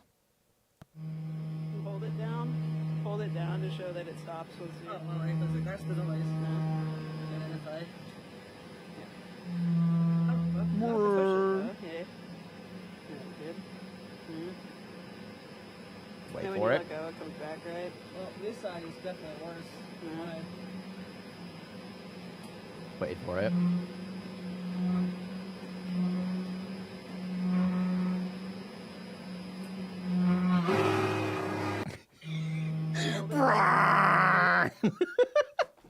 Now, when I tell you that's fucking loud, while that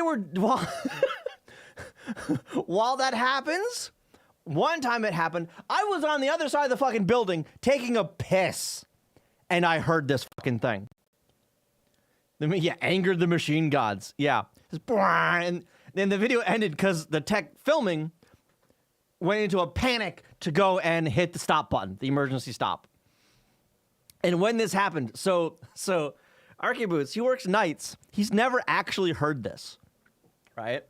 So when this happened, everybody else was on break. It was just him on the other cut sheet printers, right? And I hear this go off in my office. My office is like not that far away. 2 walls, but they're fucking thin, right?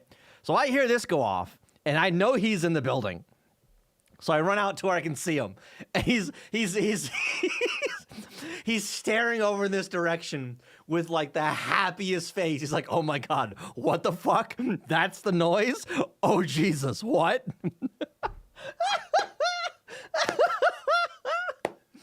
It was funny. And then he comes in. He goes, "That was the noise. Oh my God, that is fucking loud. Holy shit, I saw it happen. Oh my God, I'm so glad I was here to witness it this time."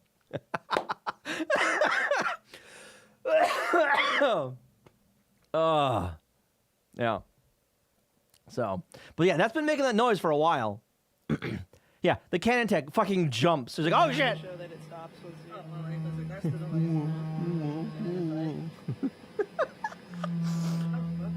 like. So for a little bit of context with this, a different part of the machine, or I guess this part of the machine, a part of the machine, fucking, I don't know what the fuck, was making a noise that wasn't sounding that great, right?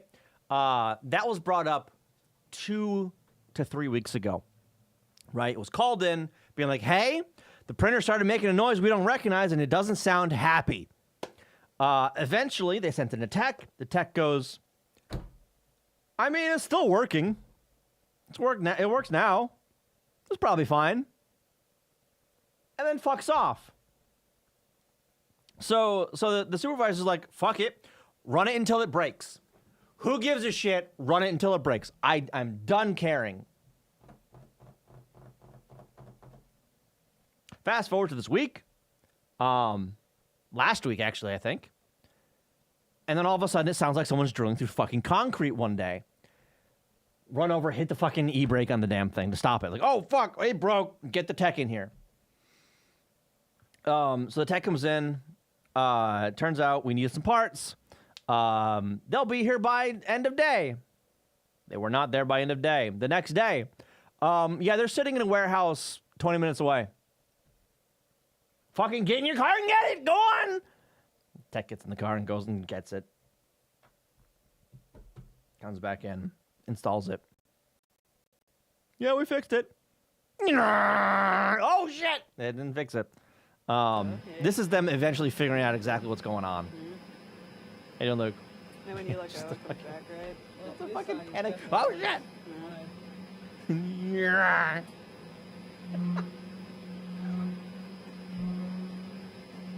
Wait for it.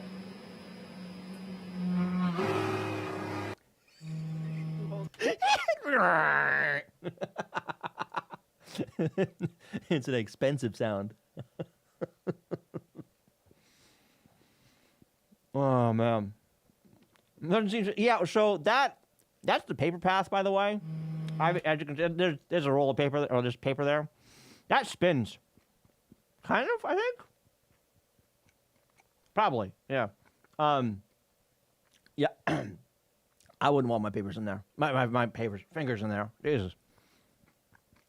It was brilliant, right?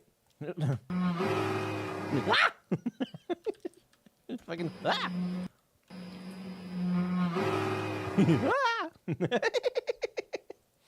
So what's the issue? I don't even know. I don't know. Something broke. I'm sure part of the issue is the fact that it is 90 days past its scheduled routine maintenance. 90 days. Yeah, it's not a paper cut. That'd be a paper slice. That's your arm belongs to the printer now. That's what that is.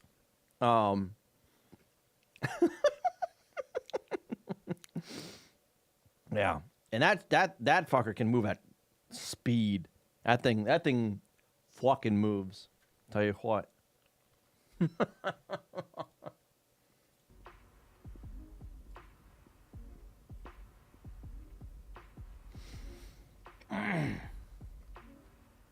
All right. Yeah, I'm not entirely sure what the issue was. Something obviously with that roller. I don't know. It might have been, so the printer expects the paper to be in a very specific spot horizontally, right? So it needs to be lined up while it's put on the thing, and then minor corrections can be made, right? I think within like 5 or so millimeters. So we've been running it so terribly that we've been basically maxing out the correction in one direction or the other, right? And I guess having to constantly have corrections that extreme has made the part of the machine that corrects for that, right, wear out significantly faster than it was ever designed to.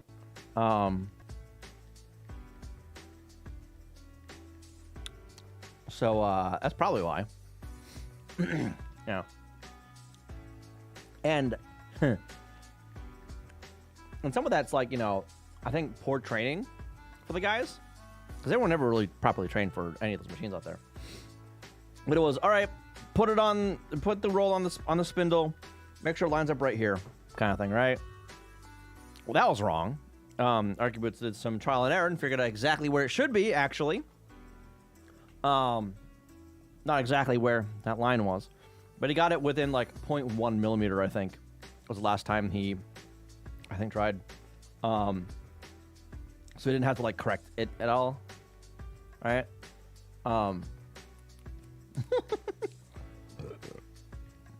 Wheels need to be lubed every so often? I have no idea. Maybe. Maybe that's what the routine maintenance is for that we were 90 days overdue on. I have no idea. I stopped paying a significant amount of attention a while ago when I was told in no uncertain terms that they do not want me touching that machine anymore. I'm like, all right, fine. You want me fixing anything? Fuck it. Have fun.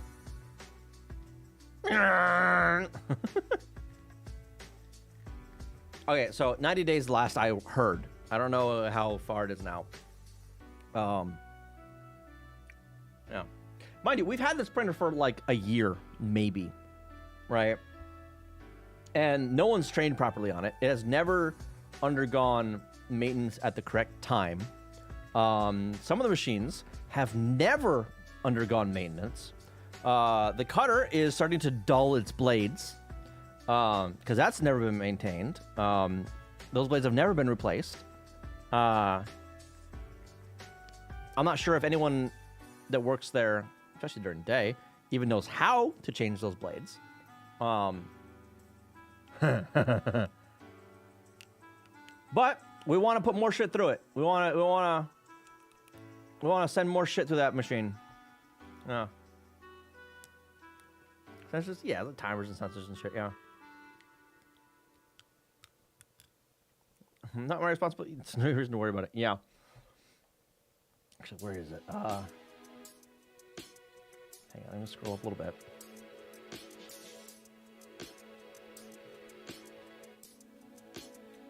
So, last week? Yep, Tuesday. I'm going back and forth with Archiboots on stream. It's noon, right? 12:16. He sends me this image.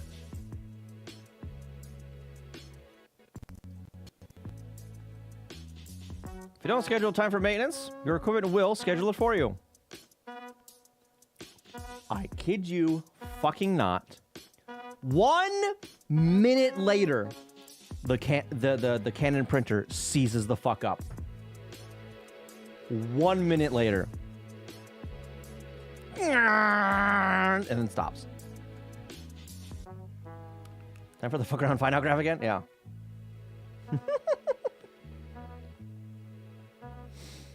Especially since they seem to not want you. Yeah, fuck it. I don't give a shit. Have fun.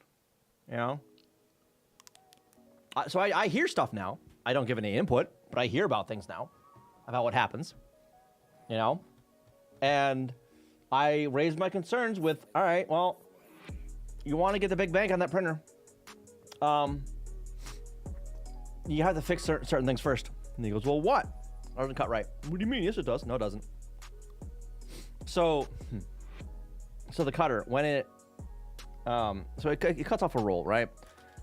So you feed the roll in, and it will cut down the middle, right? Can I actually, new file. Let's do 1,000 by 1,000. That works. Yeah. So looking at it from the top, right? Can I get straight lines? Almost straight lines, whatever. Straight enough. All right, looking at it from the top, right? So the paper's going that direction, right? So the roll of paper is like down here, right? It's a big old roll, the spindle in or whatever, right? That's down there. Paper's moving that direction. And in the on this page, we've got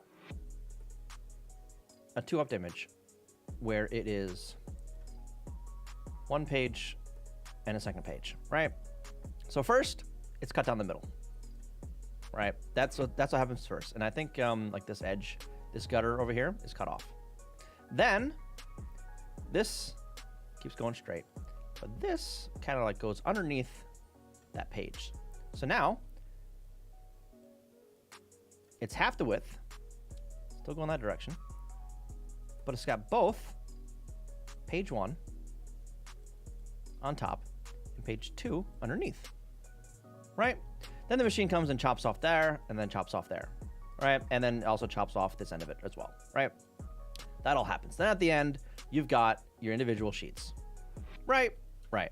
So sometimes what happens is the alignment horizontally of this moves a little bit, right? Moves a lot sometimes. So on the bottom of the piece, right, you've got a microline down here that will jitter. It'll be lined up here on one page, and on the other page, it'll be lined up right there. And then go back and forth, back and forth, back and forth. That's one thing that happens. Another way it happens is it jitters vertically as well. Or not jitters, but like travels vertically, right? The whole page, the entire thing. Hang on, I gotta sneeze.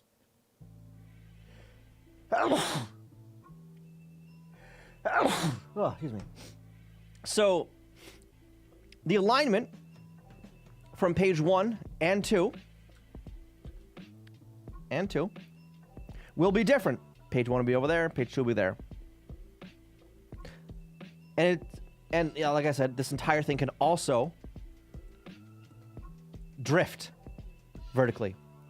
It can also drift horizontally. Sometimes it drifts so bad, this cut right here will drift so bad, the shit that is on the edge of this page will come out on this page. Sometimes that's how bad it drifts. Is shit from over here ends up over here after the cut. With a microline, you can't have any of that. You can't have that moving around at all, period. That needs to be solid, locked the fuck in. We've got machines to measure the placement of that shit down to like fractions of a millimeter. Potentially security, yeah. So it physically can't move enough to the point where there's full information on the wrong page. It can only move about 1/4 of an inch in either direction to an extreme before it physically breaks in the machine. I think. Now, maybe for one direction it can only go about 1/4 of an inch because that's all it has for clearance. For the other, it could probably just go all the fucking way. Honestly, that'd be fucking hilarious. But physics will get in the way, and then you'll notice that it's not correct because it jammed and caught fire. So, for the most part, though, it's not any identifying information that fits in the gutter like that. So we don't normally have to worry about that portion of it. But it does drift enough sometimes where our barcode is not fully there, so the insert just can't do anything with it. You know? Is partial information was technically is an issue? Yeah, so the only information that would really be there is from a data matrix barcode, which has like a work order number and like a sequence number essentially, right? And some other, like how many pages are in this piece, right? Nothing really identifiable outside of this is the job number. It's fucking 6 digits. And this is the sequence number in that job. Another 6 digits, I think. Right? So there's no name or address in those barcodes or anything like that. Other stuff that's gotten cut off is just the customer writing fucking text too close to the damn thing, and it cuts off the first few characters sometimes, all right? I've seen that for like inserts or whatever, you know? Only internal ID stuff? Yeah. And that stuff is well, I mean, it's on the piece, obviously, but, you know. Yeah, nothing to do with the content itself. It has to do with the piece. But it is like a universal identifier, right? That only makes sense in the plant. So I mean, you could scan it when you get home, when it arrives to you, right?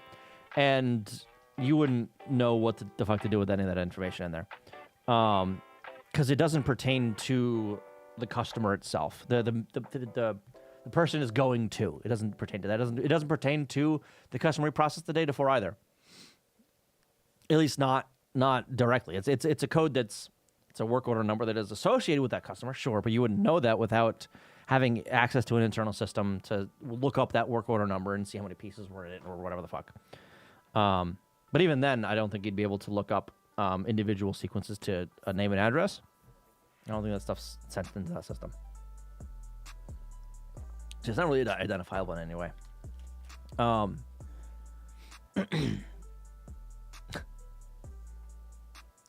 With the exception of a single customer, but that barcode's in a little bit further. It's a state. It's like some state refund checks or whatever the fuck. They wanted a QR code in the window so they could scan the check or whatever without having to open it to figure out what was inside. Customer wanted it. Fuck it, whatever. That's in the window, right? So that's something like anybody that sees the thing can scan. We've had to in the past refuse to do certain layouts for customers, or we've had to instruct them, no, we need to modify this. Well, why? Well, you put the social security number in the window. Anybody that picks up this mail piece can see that. That can't be there. Huh? Yeah, fucking fix it. You should know better. You're a fucking state or county or some shit. Like, fix it. We're water bills. We're public information. Social security number ain't.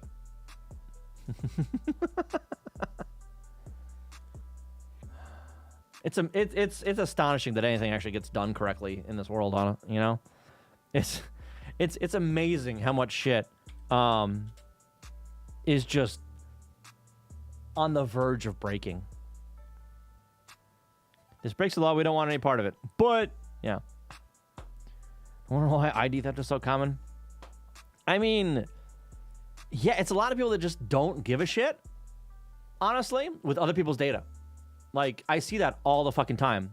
So, I mean, like, yeah, like working in tech has made me like a privacy advocate because, yeah, I don't want to give my data to any company because I know they will mistreat it. Full stop. At some point in time, it will be mistreated. Period. Because I've been in those companies. I've seen how they operate. But if they don't have all the data, they can't leak what they don't have, right? So like this Discord bullshit with, you know, ID crap. No. They forced that on me. I am canceling my Nitro and fucking firing up Gmod or whatever the fuck, Gary's mod, for the facial picture bullshit. Even though my picture's all over the internet, I don't give a shit. I'm not using that here. Oh, you need a license? All right, I'll get the McLovin license. Put a picture on it. Fuck it. You ain't getting my real license. That ain't happening. Fuck you.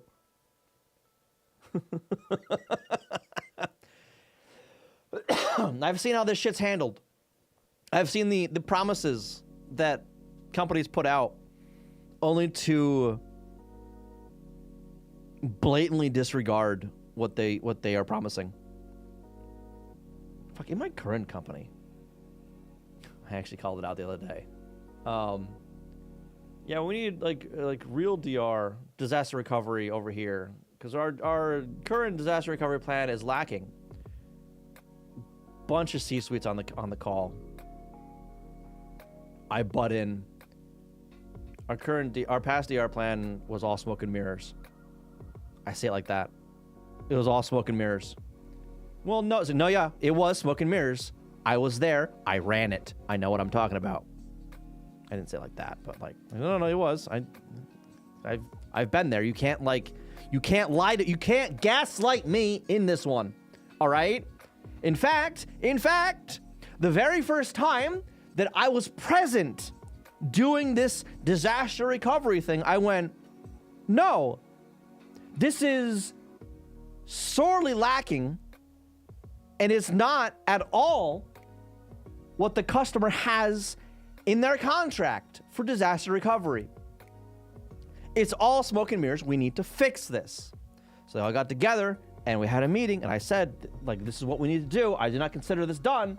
And like, oh, well, okay, well, that can't be done in the time that they need this one. So we're just going to do this one like this, give it to them like that. And then we'll have a plan for fixing it.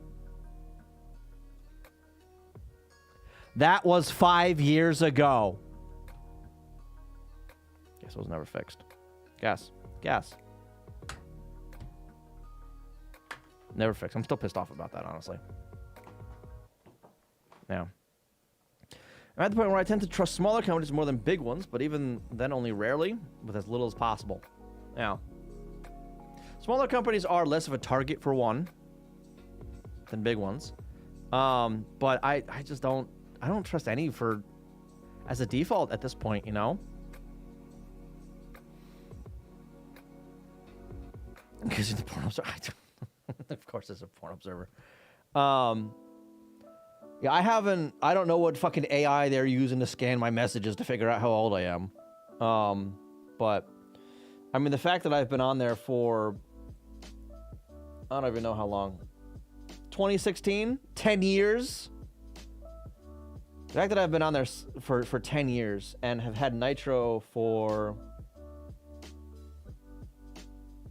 8 of those years with a credit card that has my name on it. It's out in my name. It's my card, right? You figured they could figure out, oh, this guy is paying for this thing with a card that has his name on it. Clearly, he is at least 18 because in order to get a card with a name on it, whatever, you know what I mean. The company that does the scanning also happen to have a Department of Defense related page open on the internet. Yeah, exactly. Like who is Discord giving the information to? I don't want any part in that. I don't want any fucking part in that. Jesus. Not at all. Not at all. Yeah, and I haven't brought this up with my parents in a while, but they have had the idea of like, oh, I've got nothing to hide. And I'm like, yeah, you might not think it, but yeah, you do. Like, all right, this was before the current administration. But I'm like, all right, you may trust the current person that's in charge of everything, but who's to say you'll trust the next one that'll have that data? Well, I can't do anything with it. Yes, they absolutely can. They could construe that data to mean whatever the fuck they want. Or they could just say, fuck you, and be extremely, racist isn't the right word for this in this particular case, because, but yeah, they could be extremely discriminatory towards certain things. Ironically enough, I think my mother passes the checks for the insane bullshit in the voting laws that they're trying to pass. Having like a passport with your name on it, right? She has a valid passport, which like what 50% of the people in this country don't have, because fucking why would you if you're not going anywhere, you know? But if she didn't have that, she wouldn't be under that new act that they're trying to pass. She wouldn't be eligible to vote because she's married and she no longer has her maiden name, and her maiden name is what's on their birth certificate, right? Not her married name. Yeah. And then high school, we don't care if they see what you do in your bedroom with your partner. Yeah, right? And it's not even just that. It's like, all right, they can tell exactly when you're not home, so they can rob it. You know? Census records were used to lock up innocent people in World War II. Oh, yeah. Oh, 100%. Yep. Through Japanese descent. Yes, absolutely. Welcome, by the way, bag of potatoes. Something that seems innocent now might still be used to screw you in the future. Absolutely. Absolutely. And I think my parents are starting to understand a little bit, thankfully. God, I hate getting into any kind of political argument with them. My father especially, because he's an idiot sometimes. Because he'll just brush things off. And I'm like, you need to pay more attention to this, buddy. Come on, stop it. I don't understand changing your last name when marrying. Feels like a weird thing to do. Well, just about, I think like every culture has some form of that, right? The typical Western style of that is, you know, is the woman, the wife taking the husband's name. I know there are cultures where names are hyphenated and combined. You keep her on, huh? All right.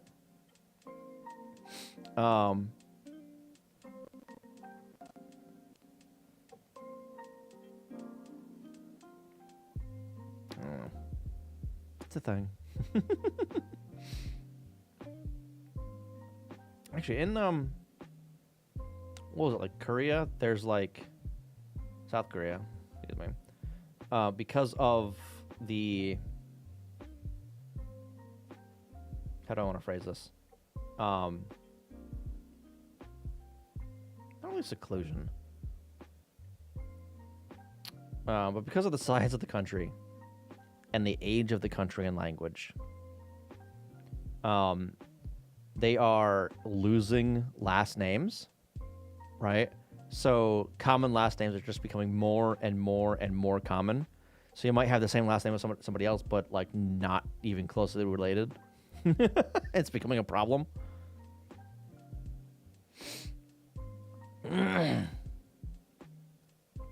don't know. That's mostly hearsay, though, so don't take my word for it. Anyway, I've got a bunch done tonight, and I think I'm gonna call it. I've been up for almost 6 hours. Sorry for being away for so long. I was going through some shit, being sick, and then recovering from that. But I should be back. I should be back this coming weekend. I'm not planning on having anything going sideways this weekend. Yeah,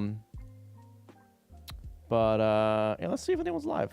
Let's see if anyone's live to go raid real quick. I'll probably be working on more of this. There's still some refactoring I need to do. Some fixing of things. But we'll tackle that later. Yeah, we'll tackle that later. In Belgium, you keep your name, but if you send something to the family in general, both partners and children, you just write family AB. Oh, you hyphenate. Huh. I think taking your partner's name is probably mostly a way to signify group belonging, as in this is my main group, family now. I guess. No. Also, like, last names weren't, at least in medieval Europe, weren't really a thing until people started like moving around, right? Because historically people would just like be in one spot. So you were just dipshit, son of Captain Dipshit, you know? That's all it was. Or daughter of, you know. Dipshit, son of the smith. But when, you know, you move towns, that's when you needed to differentiate from you know, dipshit in this town to dipshit in the other town. I don't know.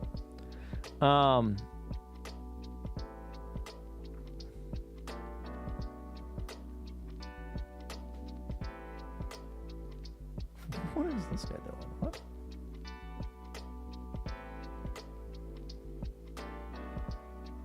Oh, he's playing a game. That's what he's doing. He's in the wrong category. I can only take our father's last name, but the rules are flexible, so you can take your mother's last name. I figured they would be, yeah.